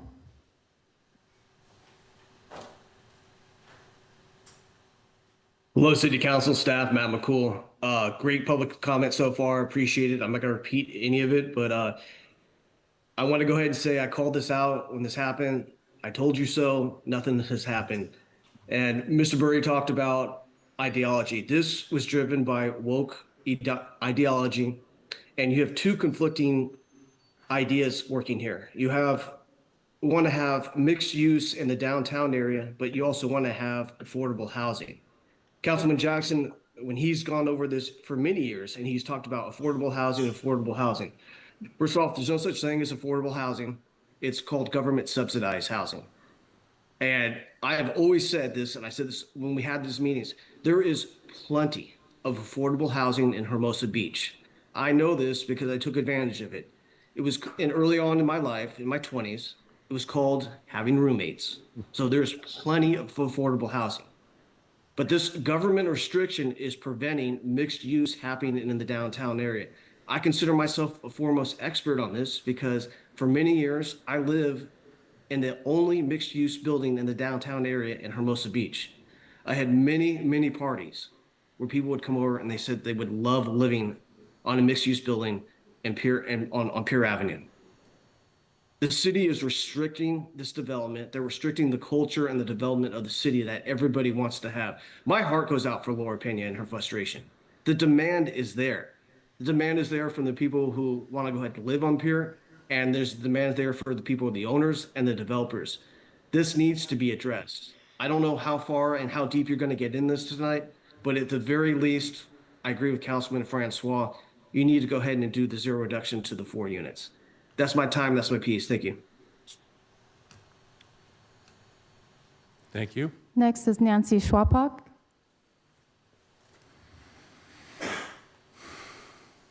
I really appreciate Allison's presentation and acknowledgement that it's time to take a look back. And it goes back to the same after action reports that we did with the unhoused. Okay, we tried something. It didn't work. I would hope that the State Housing Board would say, hey, you tried something, it didn't work, and now you're reassessing it and changing it. And whether it leads to affordable housing or it just leads to more housing, I think it will be a great thing. And I would like to call Councilmember Jackson out when this first happened. He said, we don't need more affordable housing in Hermosa Beach. We need more housing or vice versa. And it was at the same time that he was saying, we're not going to give anybody parking passes. So not to conflate two issues. But if we are going to, which I think we should, get rid of this thing entirely, don't reduce it, whatever. Land value recapture should not be there. And then we're going to have to look at whether we are going to allow developers and property owners parking concessions in connection with this new housing. And I think we should, much like we do with ADUs. But it's all part and parcel that needs to be considered, in my opinion, in a more thoughtful manner than it was under the old administration, which just was ridiculous in my point of view. Thank you. Thank you, Nancy. Mr. Mayor, I don't see any other virtual hands raised. Okay. Anyone left in council? Last call. All right. Seeing none, I'll close public comment and come back to City Council. I did have another couple questions of staff, if it's okay.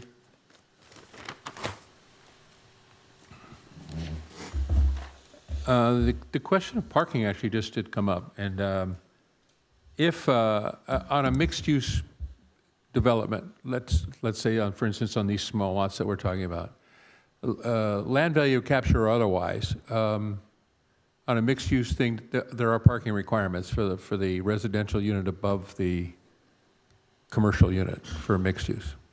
Correct. And those parking requirements are what we currently have for all other residential units, or are they somewhat different because they're in a mixed-use project?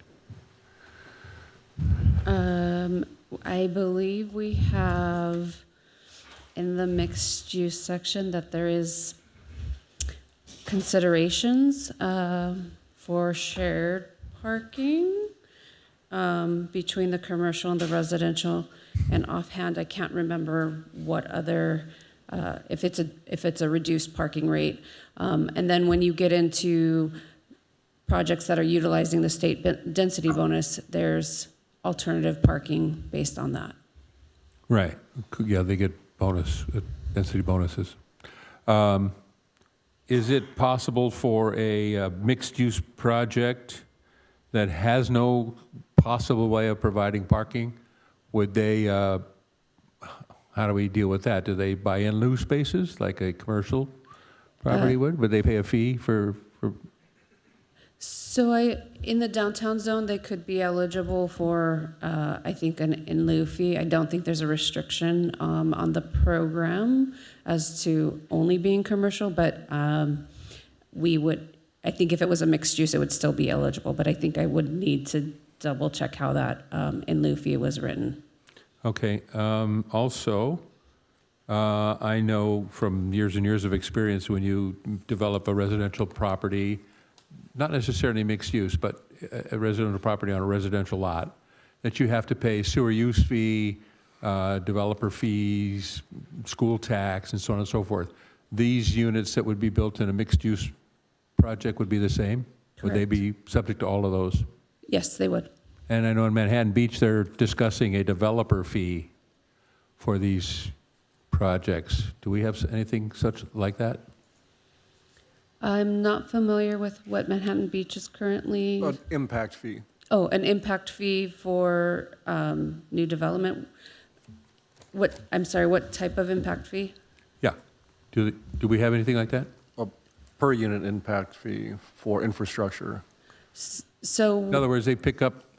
We have one for these parks. units would be impacting our infrastructure, our sewer system, school system, water system, and so on. Do they pay a fee for that? So we do have some impact fees. I don't know if ours is equivalent to what Manhattan Beach is currently doing. But we do. We do have some impact fees, correct? All right. Okay, that's all the questions I had. Thank you.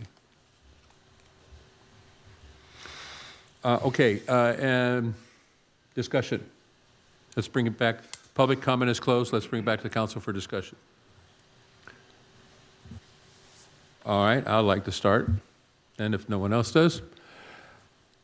So, from the very beginning of this issue of land value recapture, I have been struggling with it. maybe 6, 7 years ago, maybe 8 years ago, I was on Planning Commission. I was an active developer at that time, and of course, since then I've retired. But I've been struggling with this issue since then. As a retired developer at first, I objected to any entity reaching into the pocket of a property owner or developer, thereby causing a higher cost for a project. I just could not fathom how we could possibly even imagine that. As a developer, there have been projects where I have pretty much mortgaged myself up to my ears and put everything I had into a project to purchase the land, which is incredibly expensive in Hermosa, we all know that. Get the plans drawn, get the financing going, mortgage myself to the limit to get a project underway and then get it completed. And then stay up nights worrying about, is the real estate market going to just drop out of the bottom of this and I'm going to be stuck holding the bag? I'll end up going back to pouring concrete and framing apartment buildings in the valley. So I could not understand why we would ever want to go, hey, Mr. Developer there. Even some developers, of course, they got a lot of money and they come in here and they're going to just blow through everything and make a bunch of money and leave Hermosa and they don't really care. I was never like that. I lived here. This is my town. And I worked here. And I built these things in this city because I wanted to improve it. I wanted to make money, of course. That was my business. But not at the expense of building a poor project and not at the expense of paying a fee to someone that did not share with the responsibility of developing something like that in this city. So I was against it. I thought it was a ridiculous idea. But then after time, and that was when I was on Planning Commission, and after time, state mandates came along and they really changed the face of development. And they imposed local control on us. And I saw some merit in sharing some of the added value in producing low-income units.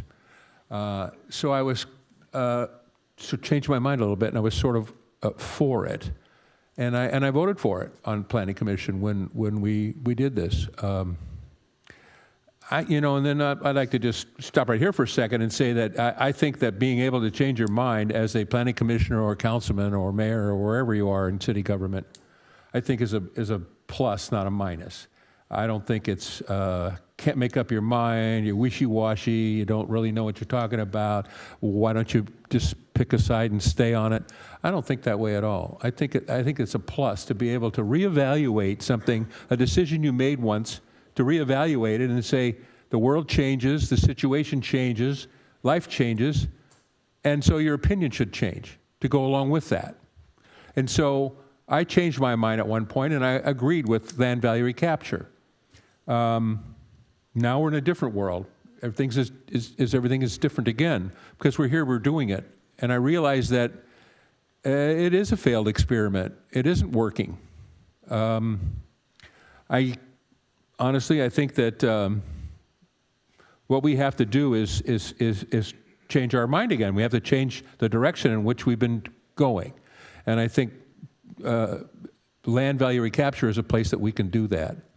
I am in favor of a kind of a balanced approach. I think that we should retailor the land value recapture, and I am in favor of a measured, balanced approach and having development to encourage development, residential development in the commercial area as mixed use.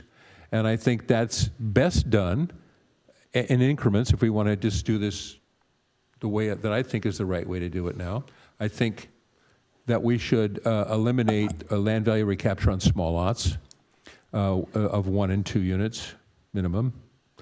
I think I'm in favor of reducing the fee for 3 to 4 units to $40, as the Planning Commission recommended, and leaving the other fees for larger projects the way they are, for at least a period of 1 or 2, I would say 2 years, because we're 2 years away from the next cycle.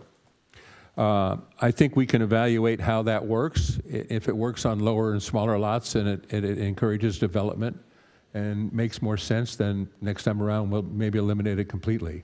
which I'm not necessarily against. I just don't think we should just start hacking away at it completely and dissolve it. I think there may be some merit to it in larger projects. If you're going to build 16 or 20 units on somewhere on Pacific Coast Highway,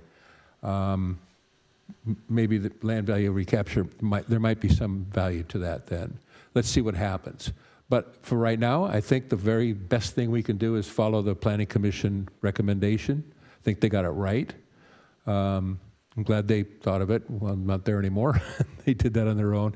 God bless them, and I agree with them. I think we should lower the 3 to 4 unit properties to $40 a square foot, eliminate the land value recapture on smaller lots, 1 and 2s.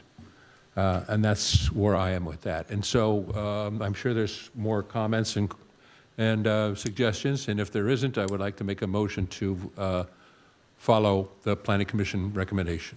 I'll second that, Mr. Mayor. Moved and seconded. Any other further comments? I've got a couple comments, Mr. Mayor. Yes, thank you. Councilman Jackson. Thank you. Appreciate it. Thank you, everybody, for your public comments. You know, the argument is that LVR is stifling development. The claim is that we'd be building if only the city relaxes rules, but there's zero data to support that notion. And whether we like it or not, I mean, you mentioned it, Mr. Mayor, you know, HCD is taken away, and the state has taken away our local control. So whether we agree or not, affordable housing is our mandate. And as we've learned with taxes, just like taxes, trickle-down housing doesn't work. So, you know, we need to try to incentivize the building of housing that has an affordability component to it. So if someone has a 3,000 square foot lot and they built a 400 square foot ADU or something like that, then they benefit from that upzoning and pay nothing into land value recapture.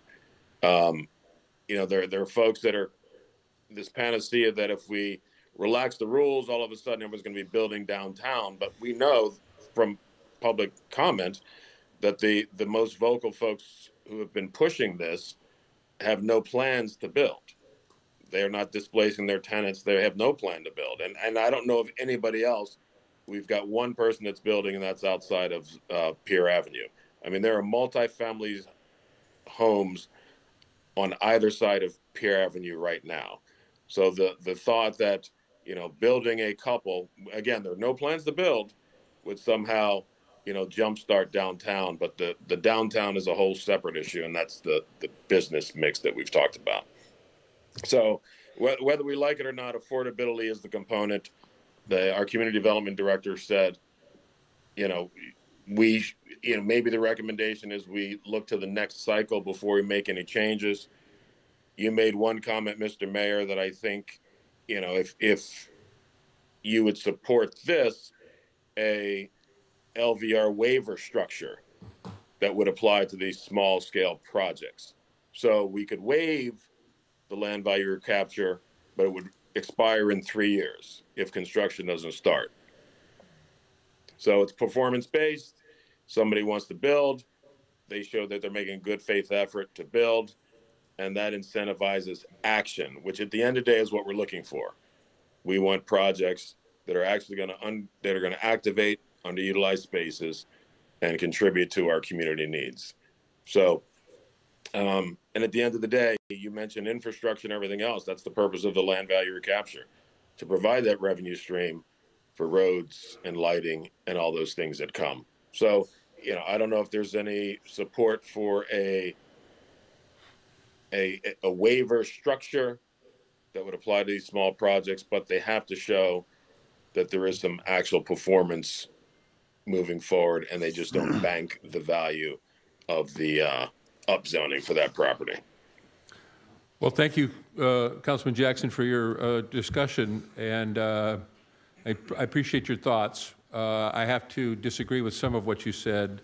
I think that by waiving the fees completely on the small lots is an opportunity to see how it works. Let's get it started. And as Allison said here, that we're going to be starting on our next phase of the housing element within 2 years. We need to have it ready in 2 years. If I remember. Yeah, okay, good. I hope we are. Last 8 years ago, I know it was, or 6 years ago, actually, we weren't ready on time. And so I want to be ready on time this time, and I want to get started on it. So in 2 years, we will be rediscussing all of this, including land value recapture. Another thing you said is that the purpose of land value recapture is to have that money to support our infrastructure and roads and so on. That is not true at all, actually. What the plan for this money is, and this is another concern I have with land value recapture in general, is where is this money going to go? It definitely doesn't go into the general fund. Definitely doesn't go into anything else except perhaps a housing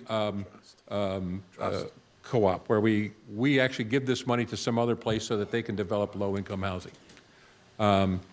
Or to develop more low-income housing within our own city, not roads and pavement and that sort of thing. So I question that. If by leaving it in for larger developments, we have an opportunity to see how that, if it works there, then we leave it in. If it doesn't, then we remove it on our next time around in 2 years. So, but I think it's important to go 1 and 2, remove it completely, and from 3 to 5 units to drop it to $40 a square foot, and see if that does stimulate some work. I have to just point out one other thing, and this is a personal anecdote, but it's so important to what we're talking about right now. I visited an apartment building in a Hermosa neighborhood just west of Pacific Coast Highway.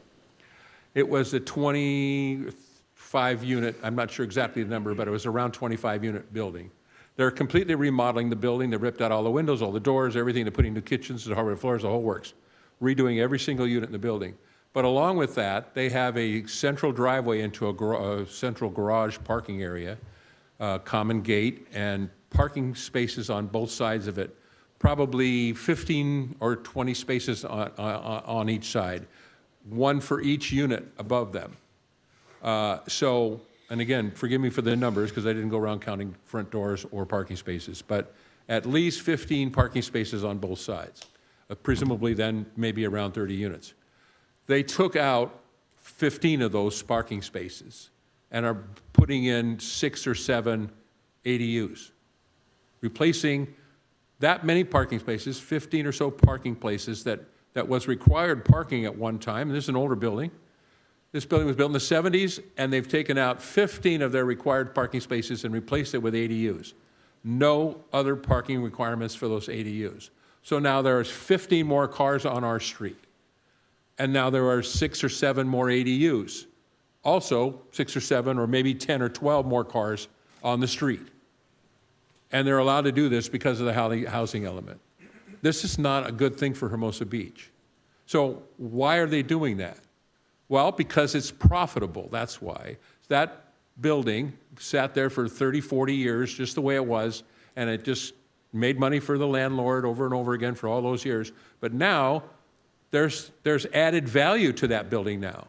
Someone decided to go ahead and spend $1 million or more rehabbing it and removing those parking places and adding those ADUs and adding a greater parking burden on our city. Well, we get to deal with that parking now.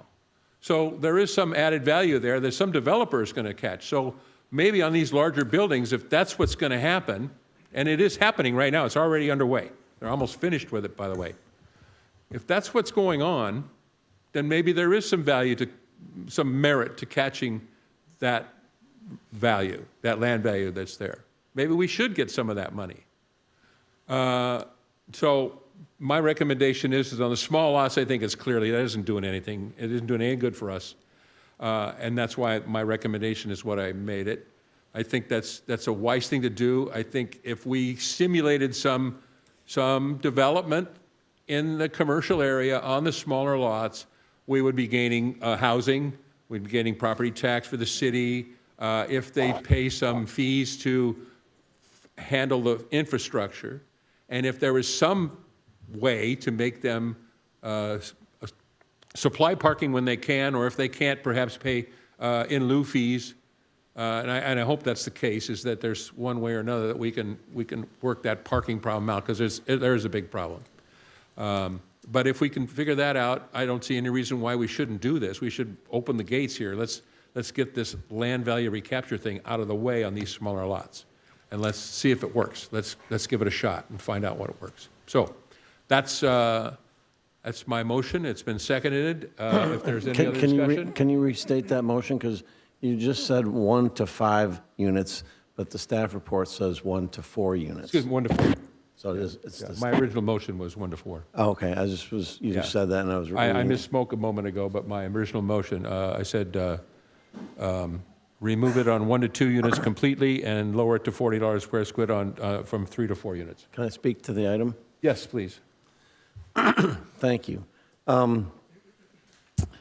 In listening to your comments about the development near PCH, I'm familiar with that property. It sold for $20 million, and they're probably putting about, I don't know, another $5 million in it. And so it went from paying about $7,000 a year in taxes. Now it will pay, net $7,000 gross in taxes. It was very lowly assessed. It had been owned for almost 40 or 50 years. Its current tax rate will be based on about a $25 million value, and so the city is going to see probably about an extra $80,000 a year. So we are getting some recapture from that property by the improvements and the money they're pouring into the property by renovating it and the extra buildings they added. I don't know under what case that was done or how that permitting was done. I'd be curious to find out what housing section they used to add the ADUs. It would be a good lesson for all of us here. I'd ask Steve maybe to find out how they added those spaces without following the city zoning, because I hadn't heard we had any projects doing that. And to go back to the item at hand, I'd like to make a substitute motion to waive fees for master fee schedules for 1 to 6 units and make it no LVR fee at all and keep the rest of the pricing for anything above 6 units. So that's my motion. Is there a second? So your motion was to eliminate it from 1 to 2 and go along with staff recommendation for lowering the fees from 3 to 4. Mm-hmm. And there is a notion that under 5 seems to be the cutoff. So are you making a substitute motion to remove it completely from 1 through 4? In other words, all up to 6 units are subject to no LVR. What do you come up with? What's the basis of the 6? Because It's a small lot. okay. Well, it was my impression from Well, if I from can't get, that it I should can't be- get a second from you, I'll lower that to 5. Well, I'll go along with 4 if you want to do that, and I'll second your motion. I'll amend that, Okay. I'll amend that to 4. Great, because I second that. I think that we don't need to see how things go. This was doomed from the start. There isn't a long time period to even realize whether it's working or not. If staff was already recommending lowering the fees for 3 to 4, then it would make sense to just lower them to 0 for 3 to 4. So I support. Why would that make sense? Because if you're lowering the fees from 3 to 4 and that doesn't impact the housing element, then lowering to 0 shouldn't impact the How housing do you element. know it won't impact the housing element? Well, no one knows for sure, but the logic here is that if we're lowering the fees on 3 to 4, and you said, let's just eliminate them for small lots, great. 1 through 4 are small lots, and I see no impact on the housing element by, Do you know what the lot size is for 3 or 4 units? it's small enough to require a 0 You know what it is? fees. It's 0 fees, that's it. You know what the lot size that a 3 to 4 unit About building would go 4,000 on? feet. Are you aware of what it is? About 4,000 feet. I'm asking him. I second the motion, I support the motion. It's quite clear that all of the lots, 1 to 4, should reduce fees to 0. It only makes sense. And, I don't need to get in a long discussion or deliberation over that. It's quite simple. We don't have enough time to see whether this is going to work and then revisit it again. It was doomed from the start. Let's make it 0 from 1 to 4 lots and get rid of this program for the small lots. Those are the small lots. It's your right They're to have small. that opinion, that's fine. Yeah. So you're going to second his Yes, I substitute second it. motion? All right. Any other discussion? Just want to add, Mr. Mayor, that if someone is building a 4-unit and one of those is low income or moderately low or anywhere on the threshold, that they would not have to pay even the reduced fee for the whole project. So they want to put in 4 market rate, and they have the potential for it, they can pay the fee, but if one of them is going to be one of the thresholds of income restriction, they would not be paying for the whole project. So I think we're in the, I'm still going to support the original motion. Again, this is what I think almost verbatim, except for tier 2, was the initial proposal in 2021, if you want to, don't quote me on that one. Okay, so, Madam City Clerk, if there's no other discussion, will you call the question on the substitute motion? Motion from Councilmember Keegan, seconded by Councilmember Francois to waive master fee schedule for 1 to 4 unit and keep pricing for anything above 4 units. Councilmember Francois? Yes. Councilmember Keegan? Aye. Councilmember Jackson? No. Mayor Pro Tem Detoy? No. Mayor Saman? No. Motion fails. Thank you. Now, Madam Clerk, would you please call the question for the original motion to follow Planning Commission recommendations? Yes. And this motion is by Mayor Saman, seconded by Mayor Pro Tem Detoy, to approve Planning Commission recommendation to reduce fees for 3 to 4 units to $40 and remove completely for 1 to 2 units.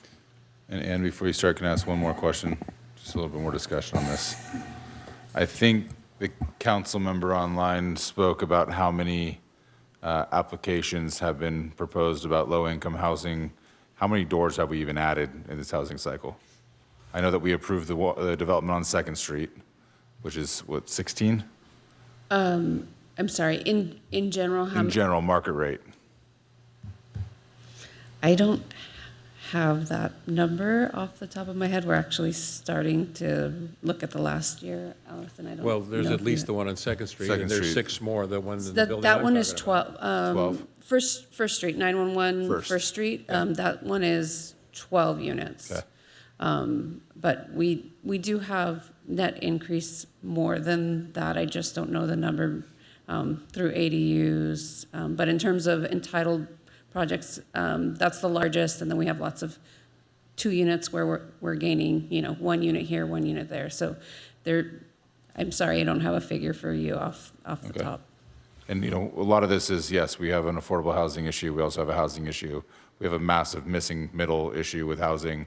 And I do think that is where a lot of these small lots can come in. Recent college graduates, couples, newlyweds, whatever, before they start families, naturally smaller units, or, again, the aging side on the, as you get older, kids are out of the house, they move into this, comfortable spot, easily accessible units. Again, I'm a big fan of the mixed use in downtown areas, and would love to hopefully grab the 3rd vote to support this one. Thank you. All right, thank you for that. Madam City Clerk, would you call the question? Councilmember Francois? Yes. Councilmember Keegan? Yes. Councilmember Jackson? No. Mayor Pro Tem Detoy? Aye. Mayor Saman? Yes? Motion passes 4-1. Councilmember Jackson, a no. Thank you, Madam City Clerk. So now let's move on to 17F, 17F. Yes, thank you. Economic Development Strategy Progress Report. This item was continued from January 27th and will be presented by Community Development Director Allison Becker. Okay, good evening, Honorable Mayor, council members. We're going to shift gears a little bit and talk economic development.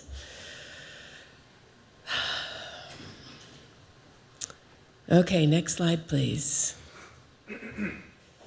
Okay, so the city's economic development strategy originated in 2020 when Council and the Planning Commission formed an Economic Development Committee.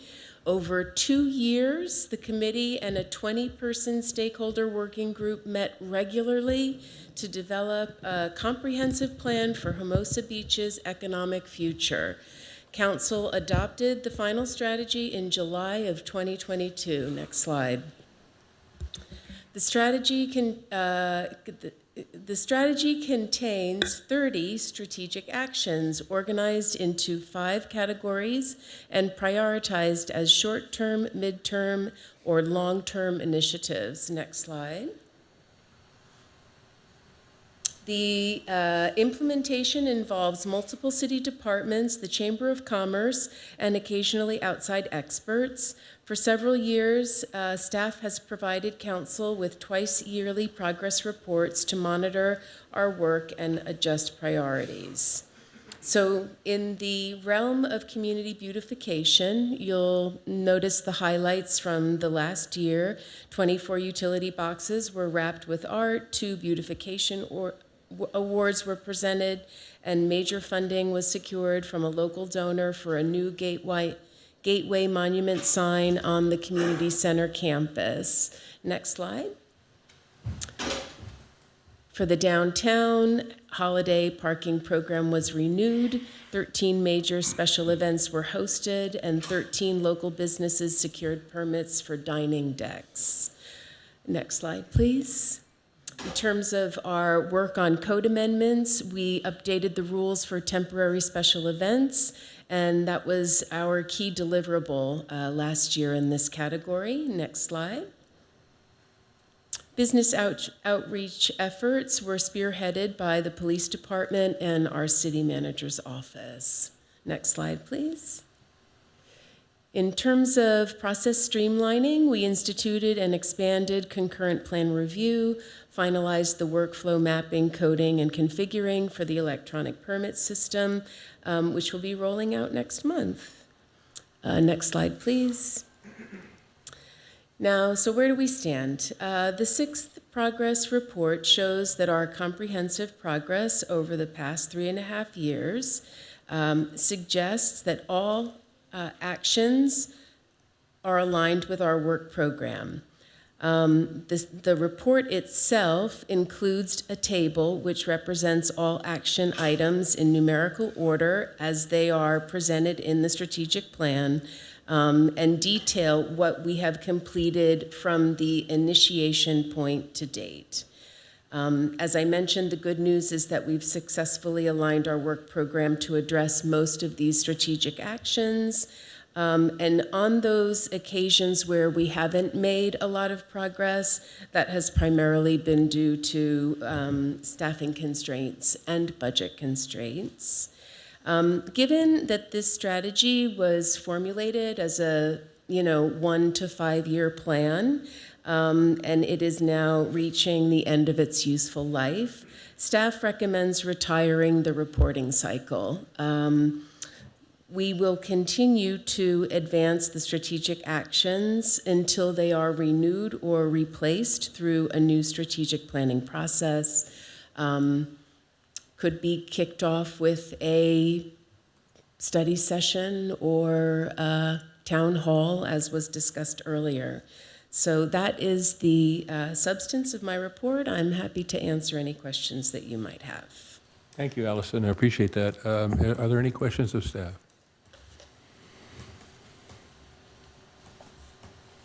No? No? I go. Yes, go ahead. Thank you. I thought maybe Councilman Francois. Keegan wanted to go. Okay.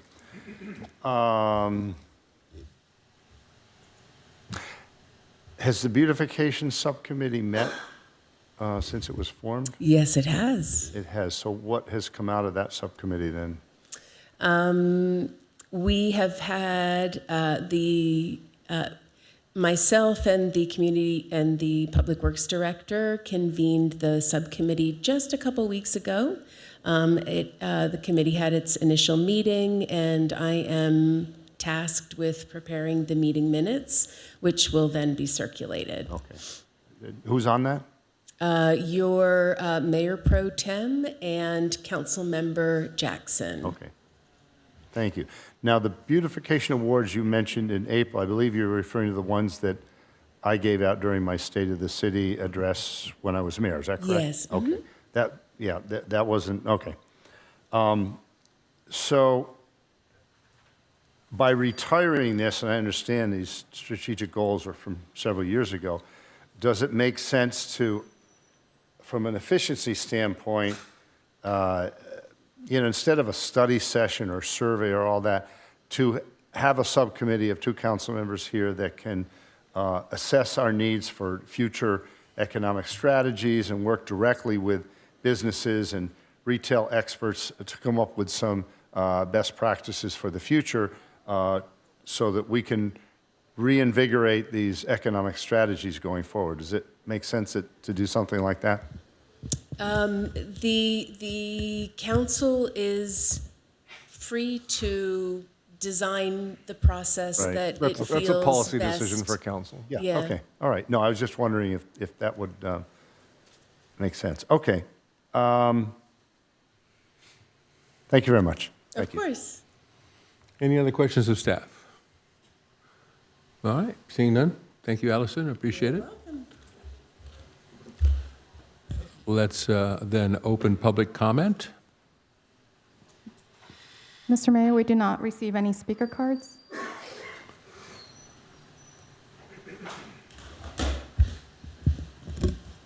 Hi. I could do another card if you want. Laura Pena. I think I'm the last woman standing on this. Me and 17 other business and property owners convened with the city for 2 years, and Mayor Pro Tem DeToy, and we faithfully did so, thinking that this was a collaborative partnership, working together for these strategies. I don't think we intended them to be 30, though. I mean, I think we thought 10, maybe. So here's my point. I do agree with staff, and I do appreciate the staff report. It has a lot of filler, is what I've heard. Meaning, some of the things that the city has done, it almost looks like, well, you know, it fits here, so why not stick it here? That's not helpful. That's not how you would do it if you were running a business. You don't fill columns to show outcomes. This should never have been an activity-based report. It should be an outcome-based report with milestones, measurements. You can show progress. We have 2 CIPs that came out of this, wayfinding and downtown lighting. There's no progress on these progress reports. So was it meaningful, not meaningful? Not sure. But I do think one thing that came out of the advisory group is we developed our strengths, weaknesses, opportunities, and threats. And we told council, the subcommittee, what's in store for us at that time. We need to revisit that because at the pace at which we're going, there's going to be new weaknesses, opportunities, and threats that we don't even realize. So I would hope that we could do something smaller.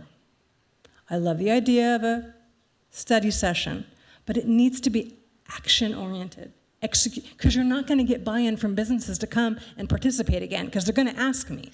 And I'm going to say, no way, don't do it. But if we had a smaller group, experts advising you guys on what we can do, we can move mountains. I really, really believe that. But we need to do it in a way that is not about pushing reports and talking about things that have nothing to do with these strategies. I want to match the willingness, the clarity, and accountability with something that we can be proud of. And we can do this together.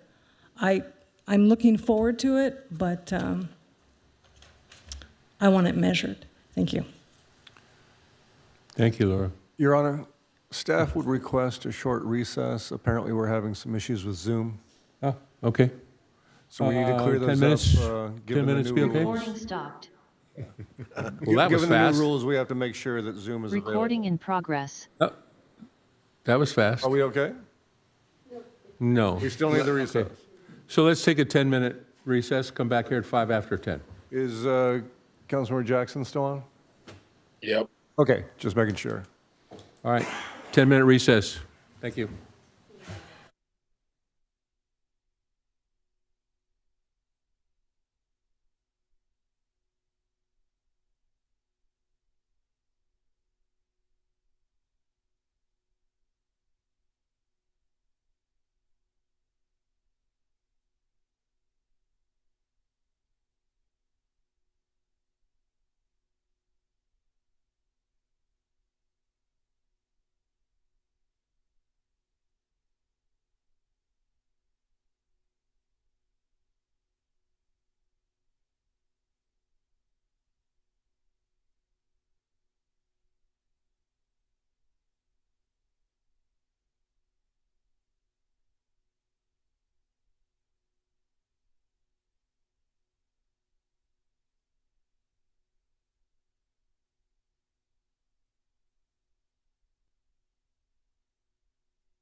Did I love Spain?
Testing.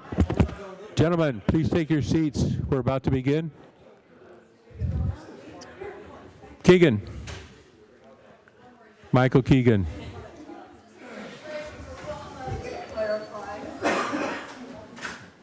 Dean. Can we get started, please? Thank you.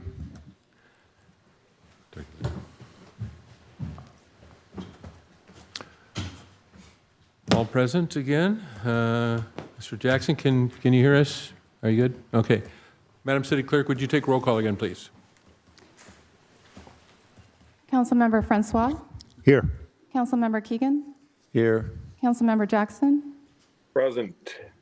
Mayor Pro Tem Dutoy, Here. Mayor Saman. Here. You have a quorum.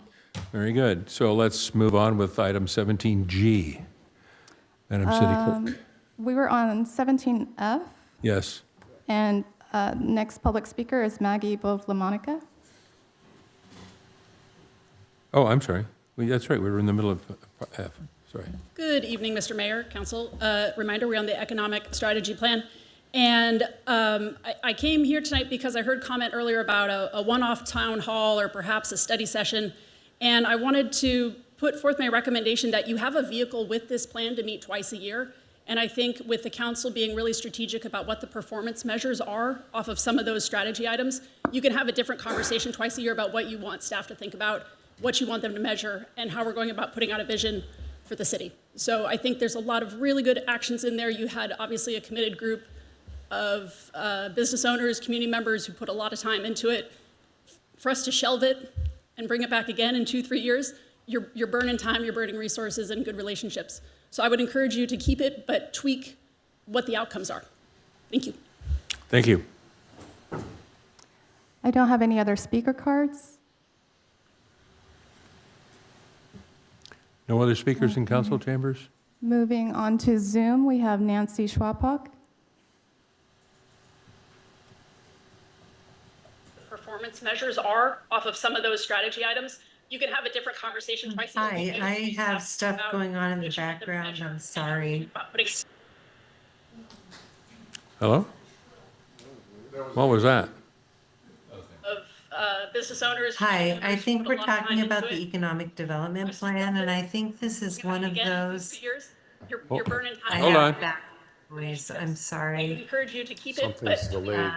Hold on. Excuse me. We have two people on the line at the same time here. I think Oh, it's Nancy between- needs to turn her TV off or Yeah, turn your computer. TV or radio or phone off. Something.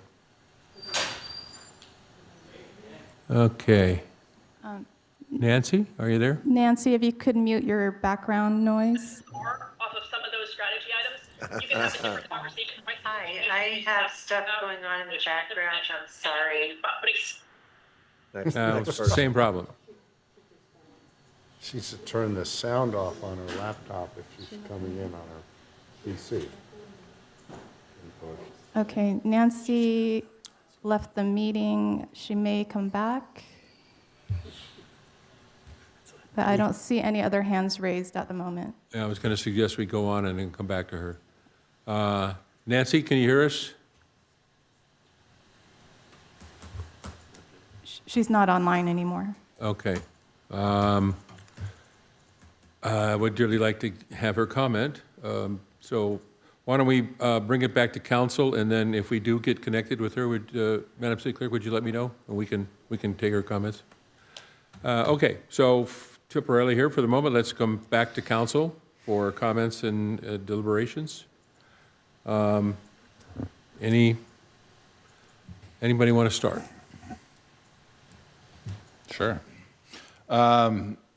I do think it's time to retire this version of this report. I thoroughly enjoyed the 2 years that we sat on Zoom. I think, I know the SWOT was one thing that you highlighted, Laura, as a success of this plan, but I think having this group together as we entered the pandemic was also very important, and that's something that we faced immediately when we started this group, and the walkthroughs of the downtown area and the pulling everything out on the streets and trying to get a it'll be a lifeline for our community, businesses, and our community as a whole, really to figure out how we're going to get through the next, what was it supposed to be, 2 weeks, 8 weeks?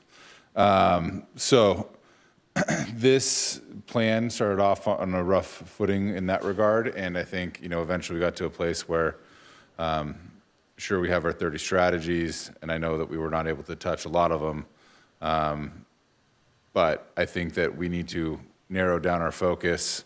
I think we need to focus, specifically on, and this is where I think the chamber needs to play a key role in the stakeholder side of it and the advocacy side of it is, I think economic development needs to be in every single one of our departments, right? How do we, look at economics through our special events? How do we look at through, public safety, our community development or processes in, getting a cell up online and making sure that the streamlining of, either special events or building permits, all of that is part of economic developments. But how do we narrow that focus into, simple, attainable goals,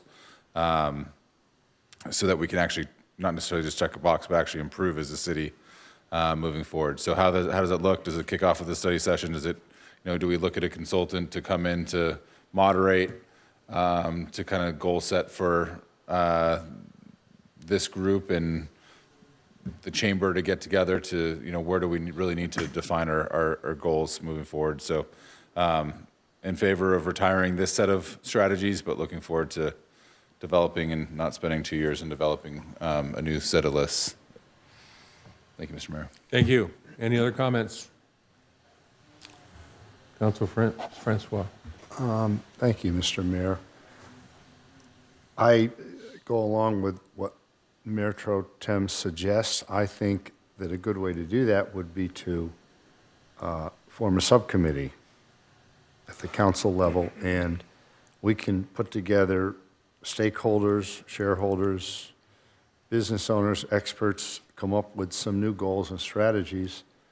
I think that's the best way to do it because we don't have that structure in place. If we hold off to a study session, that just, I think, puts unnecessary verbiage into this or energy into this that it doesn't get directed. And I think by forming something at the council level, I think that would be the best way to do that. So I'd be in favor of retiring this program here, but complementing with a new subcommittee to deal with new strategies, come up with what works, what doesn't work, where we're going, result-oriented, and moving ahead in that idea. So that's the type of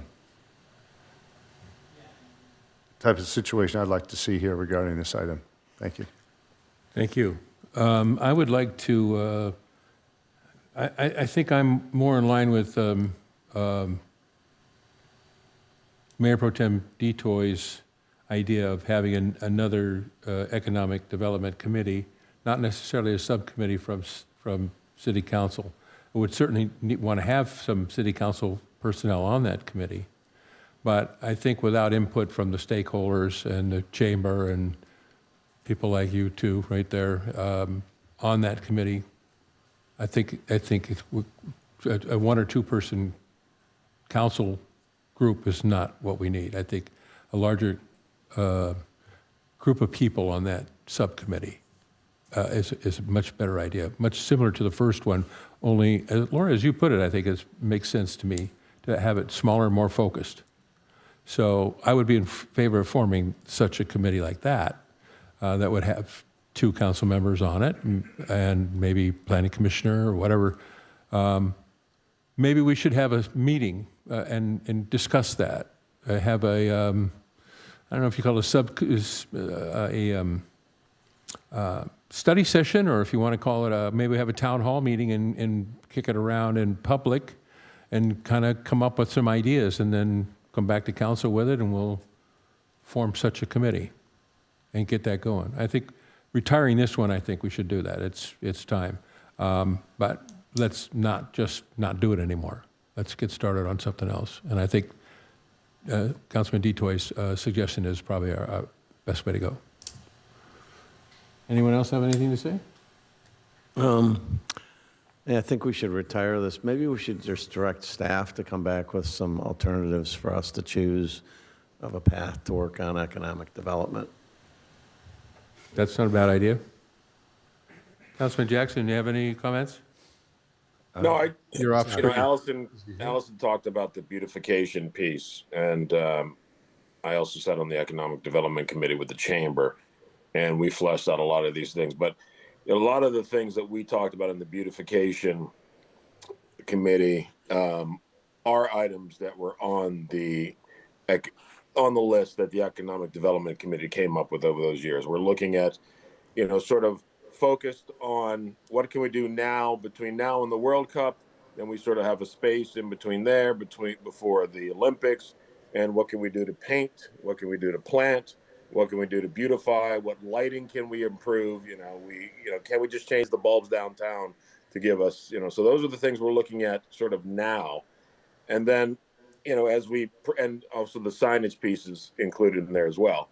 So I think then as we move forward, I think consistent with Mayor Pro Tem's comment, I think every director, every department should look at everything through that lens. Public Works, what can we be doing to improve through that public works lens? Community development, what can we do to improve things through that lens? And all of that feeds in public Parks and Rec as well. So, I think that is a good start in terms of, I'm not a big fan of another committee to talk about things that we already know that we need to get done, that we're sort of working on now. If there's an opportunity to augment or supplement that at some point, but I don't think we need another town hall or study session to know some of the low-hanging fruit that we can address now that we've talked about at the Economic Development Committee as well as the Beautification Committee. So that's where I am. Thank you, Mr. Mayor. Thank you for that comment. I look at this, these words, beautification, lighting, wayfinding. I don't disagree with those. They're not bad ideas. They're good ideas, and we should be working on those. I totally agree. But when I see the words economic development, I don't know. Maybe I have a little different point of view. I think in terms of what can we do to get some development going in the downtown area. What about parking lot A? What about parking lot D? What about building something worthwhile that doesn't destroy our city? It's not a 20-story hotel. It's something that will stimulate the rest of the downtown and wake it up, get it going, get it started. The Bank of America is a project that's sitting there, and it's privately owned, and they're doing what they want to do with it. We have nothing to say about that. But we do own parking lot A that's right behind that. It's been sitting there really basically doing nothing for so many years. This is a gift we have. This is something that we should be good stewards of these gifts that we have, and that area there has just been lying fallow. It's kind of an ugly parking lot. We need parking down there, but we need some stimulation. We need some new retail. Maybe we need a restaurant. Maybe we need a small hotel. I don't know what those things are. I'm not proposing that it has to be this or that or the other thing, but I'm saying as long as we're talking about beautification and lighting and wayfinding, we're letting that thing sit there.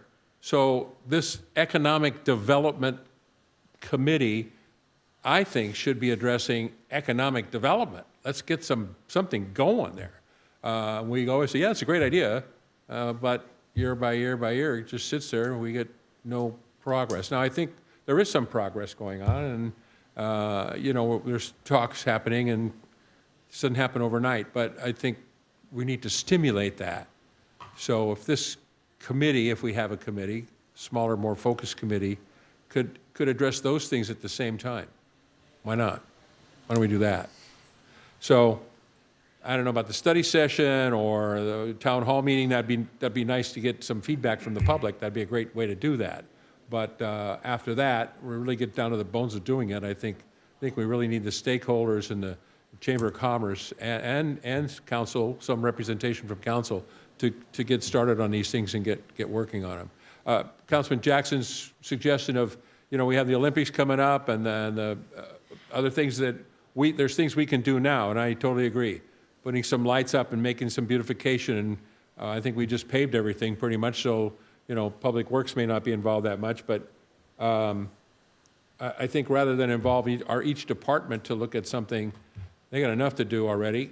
I think this committee could do that. Put together some short-term goals and some long-term goals. Well, that sounds familiar. I think we did that already the last time around, but that doesn't mean that this time is going to be, you know, it's going to be the same thing. It could be good, and it could get started. It could get us started in the right direction. So that's what I would like to see. Yes. If I can do it. Oh, sorry. Go ahead. Thank you. Like any good government, we should have a meeting on how to schedule the next meeting. Now let's have a meeting about the meeting. Yeah, real progress is made. I mean, we are very fortunate. I mean, we have major universities nearby that have like serious professionals. You know, UCLA was mentioned, USC, LMU. Like, we have a lot of capacity here of knowledge, and so getting some of these folks in here to look at, you know, whether it's a thesis study. I know we've had a ton of studies in the past. Again, another great thing the government does. But all of it won't change unless we change our parking requirements, FAR, height restrictions, and all these things that I could just feel my colleagues' shoulders tense up when I say all those things, because right now it is not desirable to build in the city. And so until we have conversations about what that looks like to keep Hermosa, but also evolve with the times of, you know, robo-taxis and all those other crazy future things that are going to be here in like 3 weeks. So there's no reason to study any of it unless there's a willingness to change. And I'll leave it there. Thank you. So where are we? If I could just add one last thing, Mr. Mayor. Yes. You know, part of that, you know, we've talked about this. You know, obviously the city yard is going to drive a lot of decisions, and then the storage unit lot, that could come into play in terms of potential parking. And we've also talked about the 24-hour parking lot, and I know that the city manager is having discussions there, and I hopefully the chamber is involved in that as well, because those are things now, sort of relatively easier things that we could start doing now to sort of drive this economic engine in terms of, you know, 150 parking spots and 24-hour fitness. Maybe we end up doing something with the storage unit lot. So, I mean, there are things happening now. Of course, nothing happens as quickly as we'd like it to happen, but there's a lot going on, as well as the normal day-to-day stuff that we're trying to keep our head above water. Your Honor, just to chime in to add on to Councilmember Jackson's point, I just want council to feel assured that when I wake up in the morning, when I go to sleep at night, I'm thinking about economic development. Staff is thinking about economic development. We're thinking about ways to facilitate, to streamline, to ease the burden, to bring people in, to encourage people in. I met today with Larry Cosmont. We went over a number of different potential opportunities that we're following up on. That's one of the things that I hit the ground running when I first started, and we're going to continue on that. And to Mayor Pro Tem DeToy's point, yes, we're looking at all the different things to bring options back to council for you to consider without any tensing of shoulders or anything at this point. but just we will be bringing things along the way. So we are knee deep, shoulders deep, head deep in economic development every day, and we're going to continue to be. If anyone has any specific requests, I appreciate the mention of LMU, by the way, my alma mater, but aside from that, I think it's obvious that as we go around the room here, economic development means different things to different people. And what I think staff is looking to do, again, is to facilitate, make it easier for businesses to get up and running, bring back options to council to help in that way when we need that help, and then look to some of our long-term properties that for revitalization so that they can bring the people down here to Hermosa Beach so that they can take advantage of the amenities and the services and drive the dollars here, because that's what it takes. It's about getting people here and having them spend their dollars. So we are on that. We will continue to be on that, and we will follow up with some ideas and suggestions along the way as to how we can shape this. But of course, we take direction from council, so if you've got direction from us, we will follow that as well. Thank you, Your Honor. Thank you. Mr. Mayor, Nancy's back online. Oh, great. Okay, so let's go back to that. Nancy, can you hear us?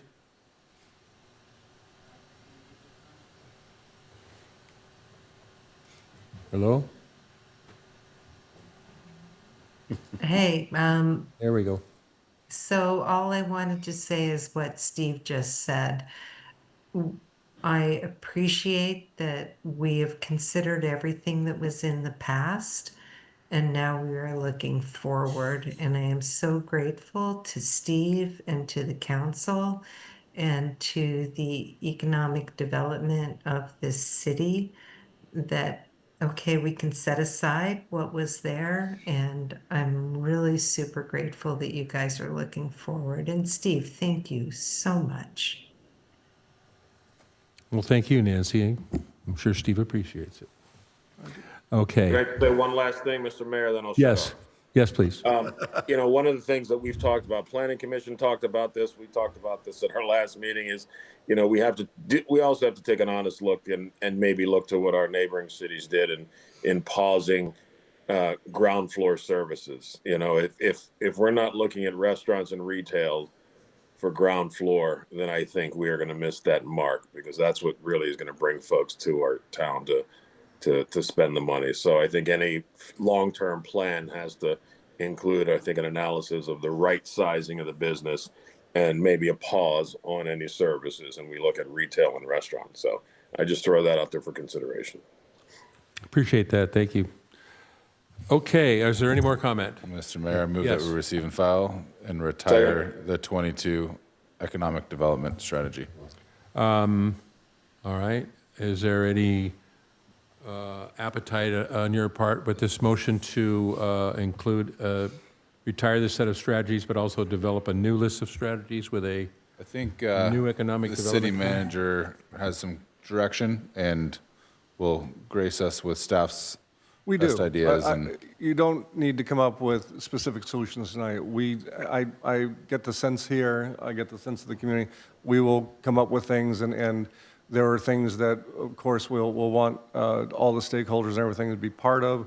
There are things that we're doing as internal staff that we're going to continue to do to streamline and help along the way. So I wouldn't suggest that you need to find any specific thing if you don't have one tonight.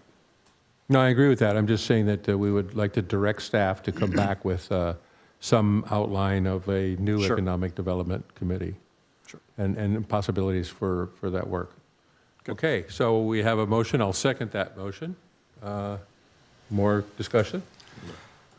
Yeah, I just wanted to say a little bit more about, we're close to what I originally suggested, and I did suggest 2 council members, but I didn't mean that it was going to be just 2, but I think it's important to have this committee level 2 council members. The beautification committee only just met, but it wasn't dealing with all of economic development. So we need to have 2 council members committed to this. Yes, they can meet and come up with suggestions. I'd like to have all that on the table. I think if we get too distracted with raising height limits and talking about building parking garages, I think we're losing the sense of let's look at what the city can do to incentivize the business engine, what makes things work for our small businesses. And if there's something specific we can do, I think that's the best thing, but we'll take a look at all those alternatives when it comes back in front of us. So thank you. I support the motion. Thank you. If there is no other comments, Madam City Clerk, would you call the motion, please? Councilmember Francois? Yes. Councilmember Keegan? Aye. Councilmember Jackson? Aye. Mayor Pro Tem Dutoy? Aye. Mayor Seaman? Aye. Motion carries. Thank you, Madam City Clerk. Let's move on to 17G. Would you read the item, please? 17G, approval of military equipment used by the Hermosa Beach Police Department pursuant to Assembly Bill 418. This will be presented by Police Chief Landon Phillips. Thank you. Welcome, Police Chief Phillips. Good evening, Mayor and council members. We have a presentation coming up. So pursuant to Assembly Bill 481, which created a California law in 2022, City Council is required to review and renew the military use policy and resolution. Next slide, please. As I said, effective January 1, 2022, this law required for all public safety agencies to report on the inventory and use of what's defined as military equipment. The state has a very broad definition of military equipment. As an example, any drone in any configuration is considered military equipment. So we are required to adopt a policy, which we do have, that is posted on our city website, and it's available for anyone to view. In April of 2022, Council adopted Ordinance 22-1446, adopting the military use of that equipment.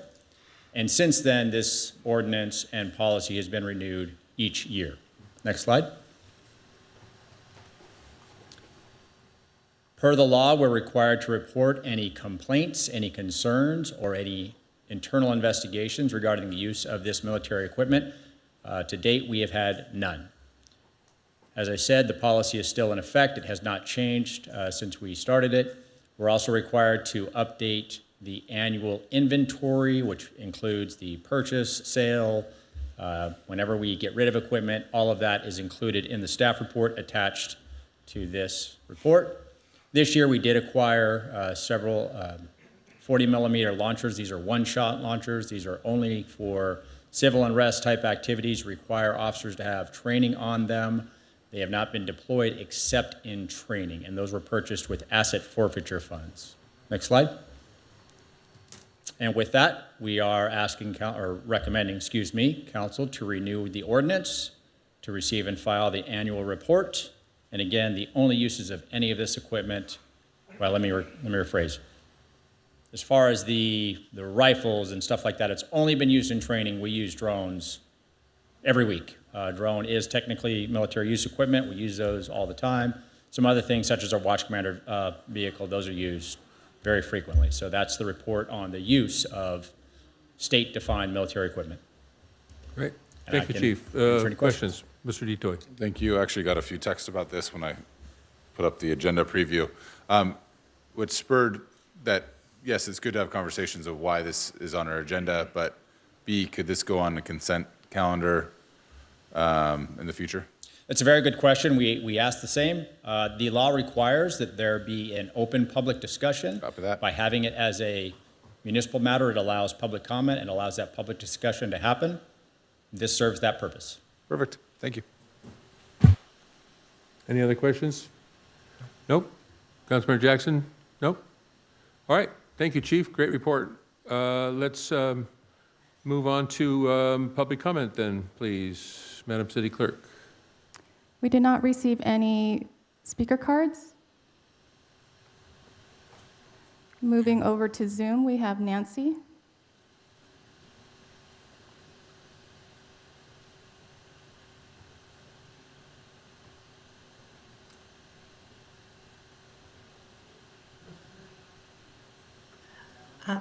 Hi.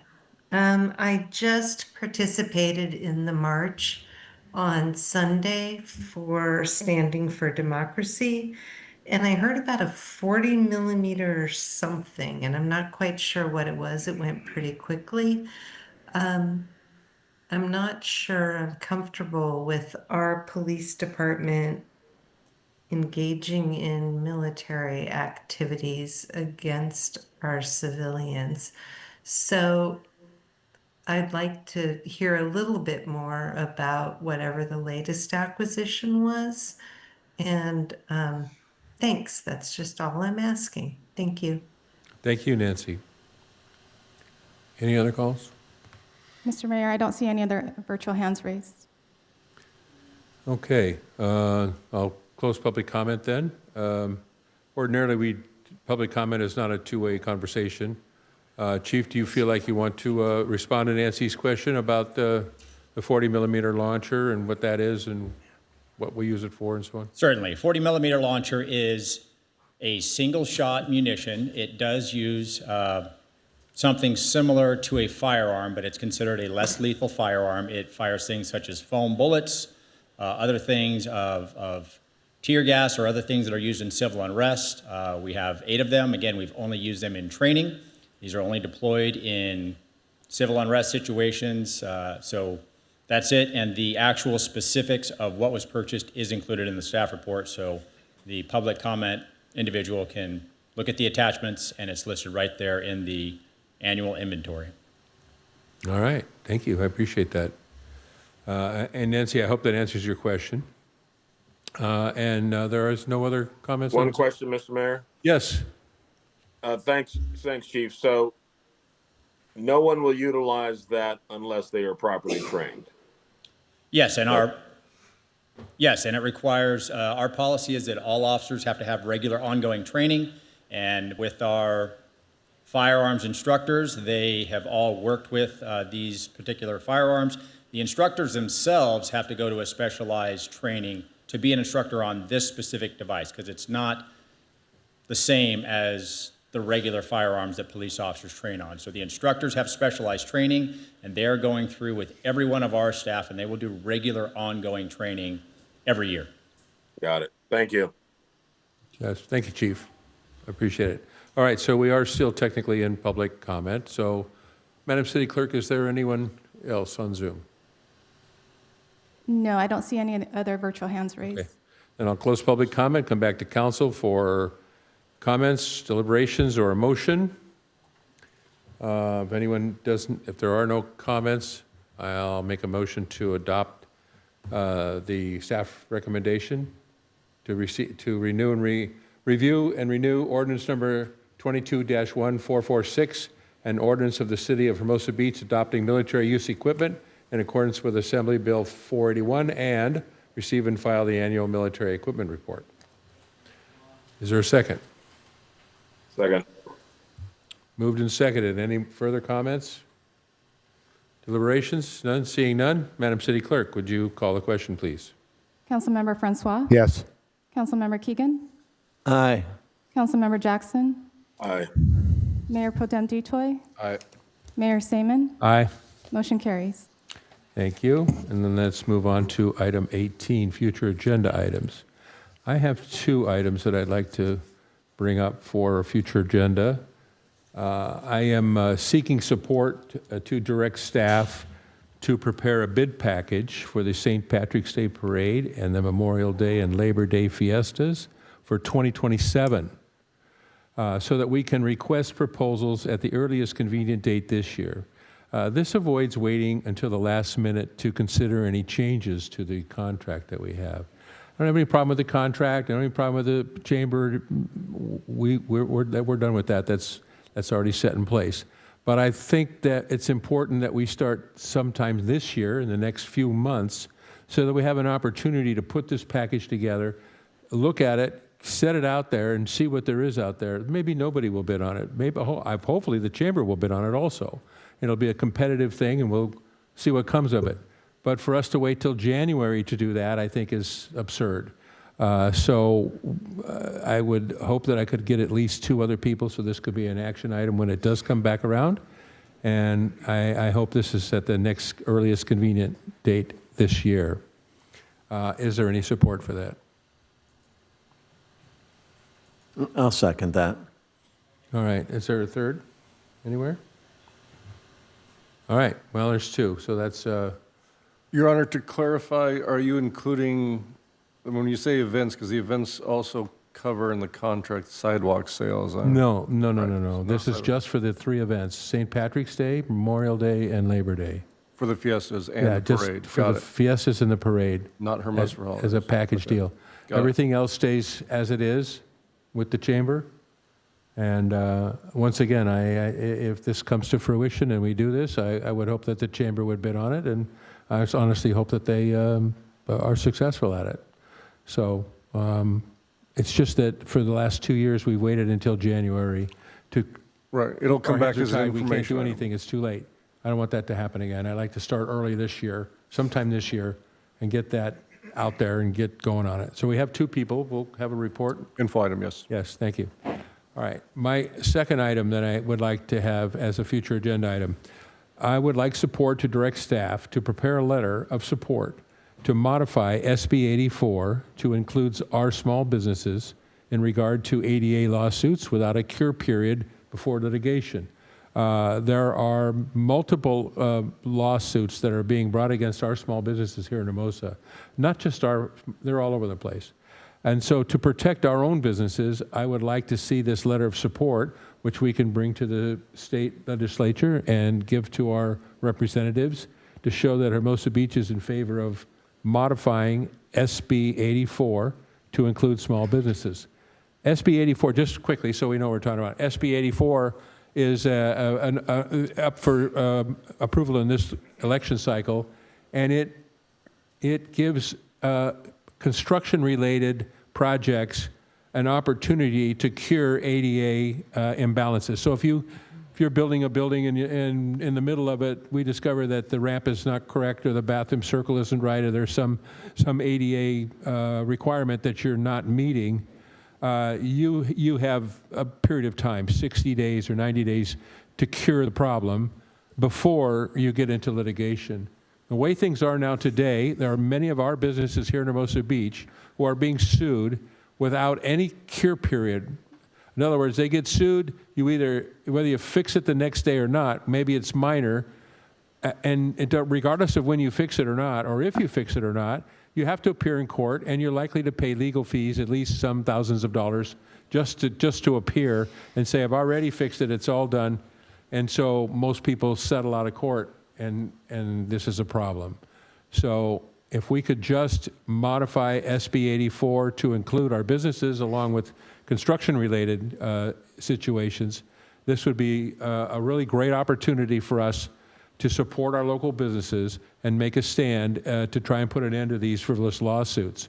I think our small businesses deserve that help and protection, and I'd like to provide it for them, and I'd like the council to do that together. So I'm looking for support for that. Yes, I'll second that. I'm Just sorry, to hold on. clear, Wait a second. I'll second that. Okay, he's it. Yeah, I'd like to clarify, SB 84, we should support, absolutely, we should have a letter of support for SB 84. It already has built in it a 100-day right to cure notice. So essentially, I think what you're saying is we want to support SB 84. No, that's not what I'm saying at all. You want to add something else to it. Our small businesses are not part of that because SB 84 is written for construction-related ADA deficiencies, not existing small businesses. So they're subject to these litigations, lawsuits, there is no cure period for it. You're being sued, you have to go to court and answer for it, whether you fix it or not. I guess we'll clear it up when it comes back. I support it. I support it. Okay. I support SB 84. It's We my have- opinion that it staff has 3 includes all votes. that. Yeah. All right. And we really don't we take positions on proposed legislation, but it's rare we take positions on proposed legislation and then add things to it, right? We pretty much propose or. As council directs. Yeah, okay. Yeah. Fine. I Rare or support the otherwise, concept. That was my proposal. All right. So are you in favor of Yeah, it? I in favor of the concept. Anyone else? Yes. We have 3. I guess that's all we need for an action. And just for edification, that's the position that Contract Cities and ICA is also supporting because of the rash of these lawsuits. There you go. Absolutely. So, yeah. And so in addition to their support, I would like this council to lend its support to the same thing. But they're supporting that SB 84 current No, legislation. they're supporting the modification of SB 84. You were at the same meeting. We I have, was. Yep. You we heard have, the we same have, words. we have your direction. Thank you. Thank you. Okay.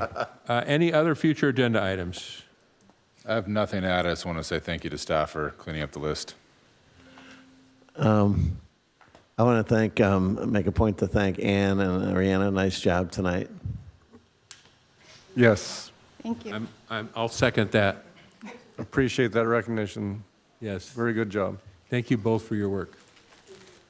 And I'd like to thank Mayor Seaman. This is his last full meeting as mayor, and look forward to the new transition proposed to the Mayor Pro Tem Detoy, moving up to mayor, and Councilmember Keegan moving into Mayor Pro Tem. So I look forward to that. That'll be happening at our next meeting then. Great. Thank you for that. Thank you. I appreciate Thank it. you. Yeah, appreciate everything you've done. I'll wait till the next meeting to talk about being mayor and all of that. So it is 11:15. If there's no other new agenda items, I adjourn this meeting. City manager report, Your Honor. I know you've been waiting for this all night. I'm so sorry. Please, Steve, And for city those, manager's report. for those at home who have been waiting, just two short things, reminders, residential parking permits first, the 2026-27 residential parking permits are now on sale. Permits may be purchased online. This is the fastest option, but you can also purchase them by mail via the drop box outside City Hall or in person on Tuesdays and Wednesdays from 7 a.m. to 3 p.m.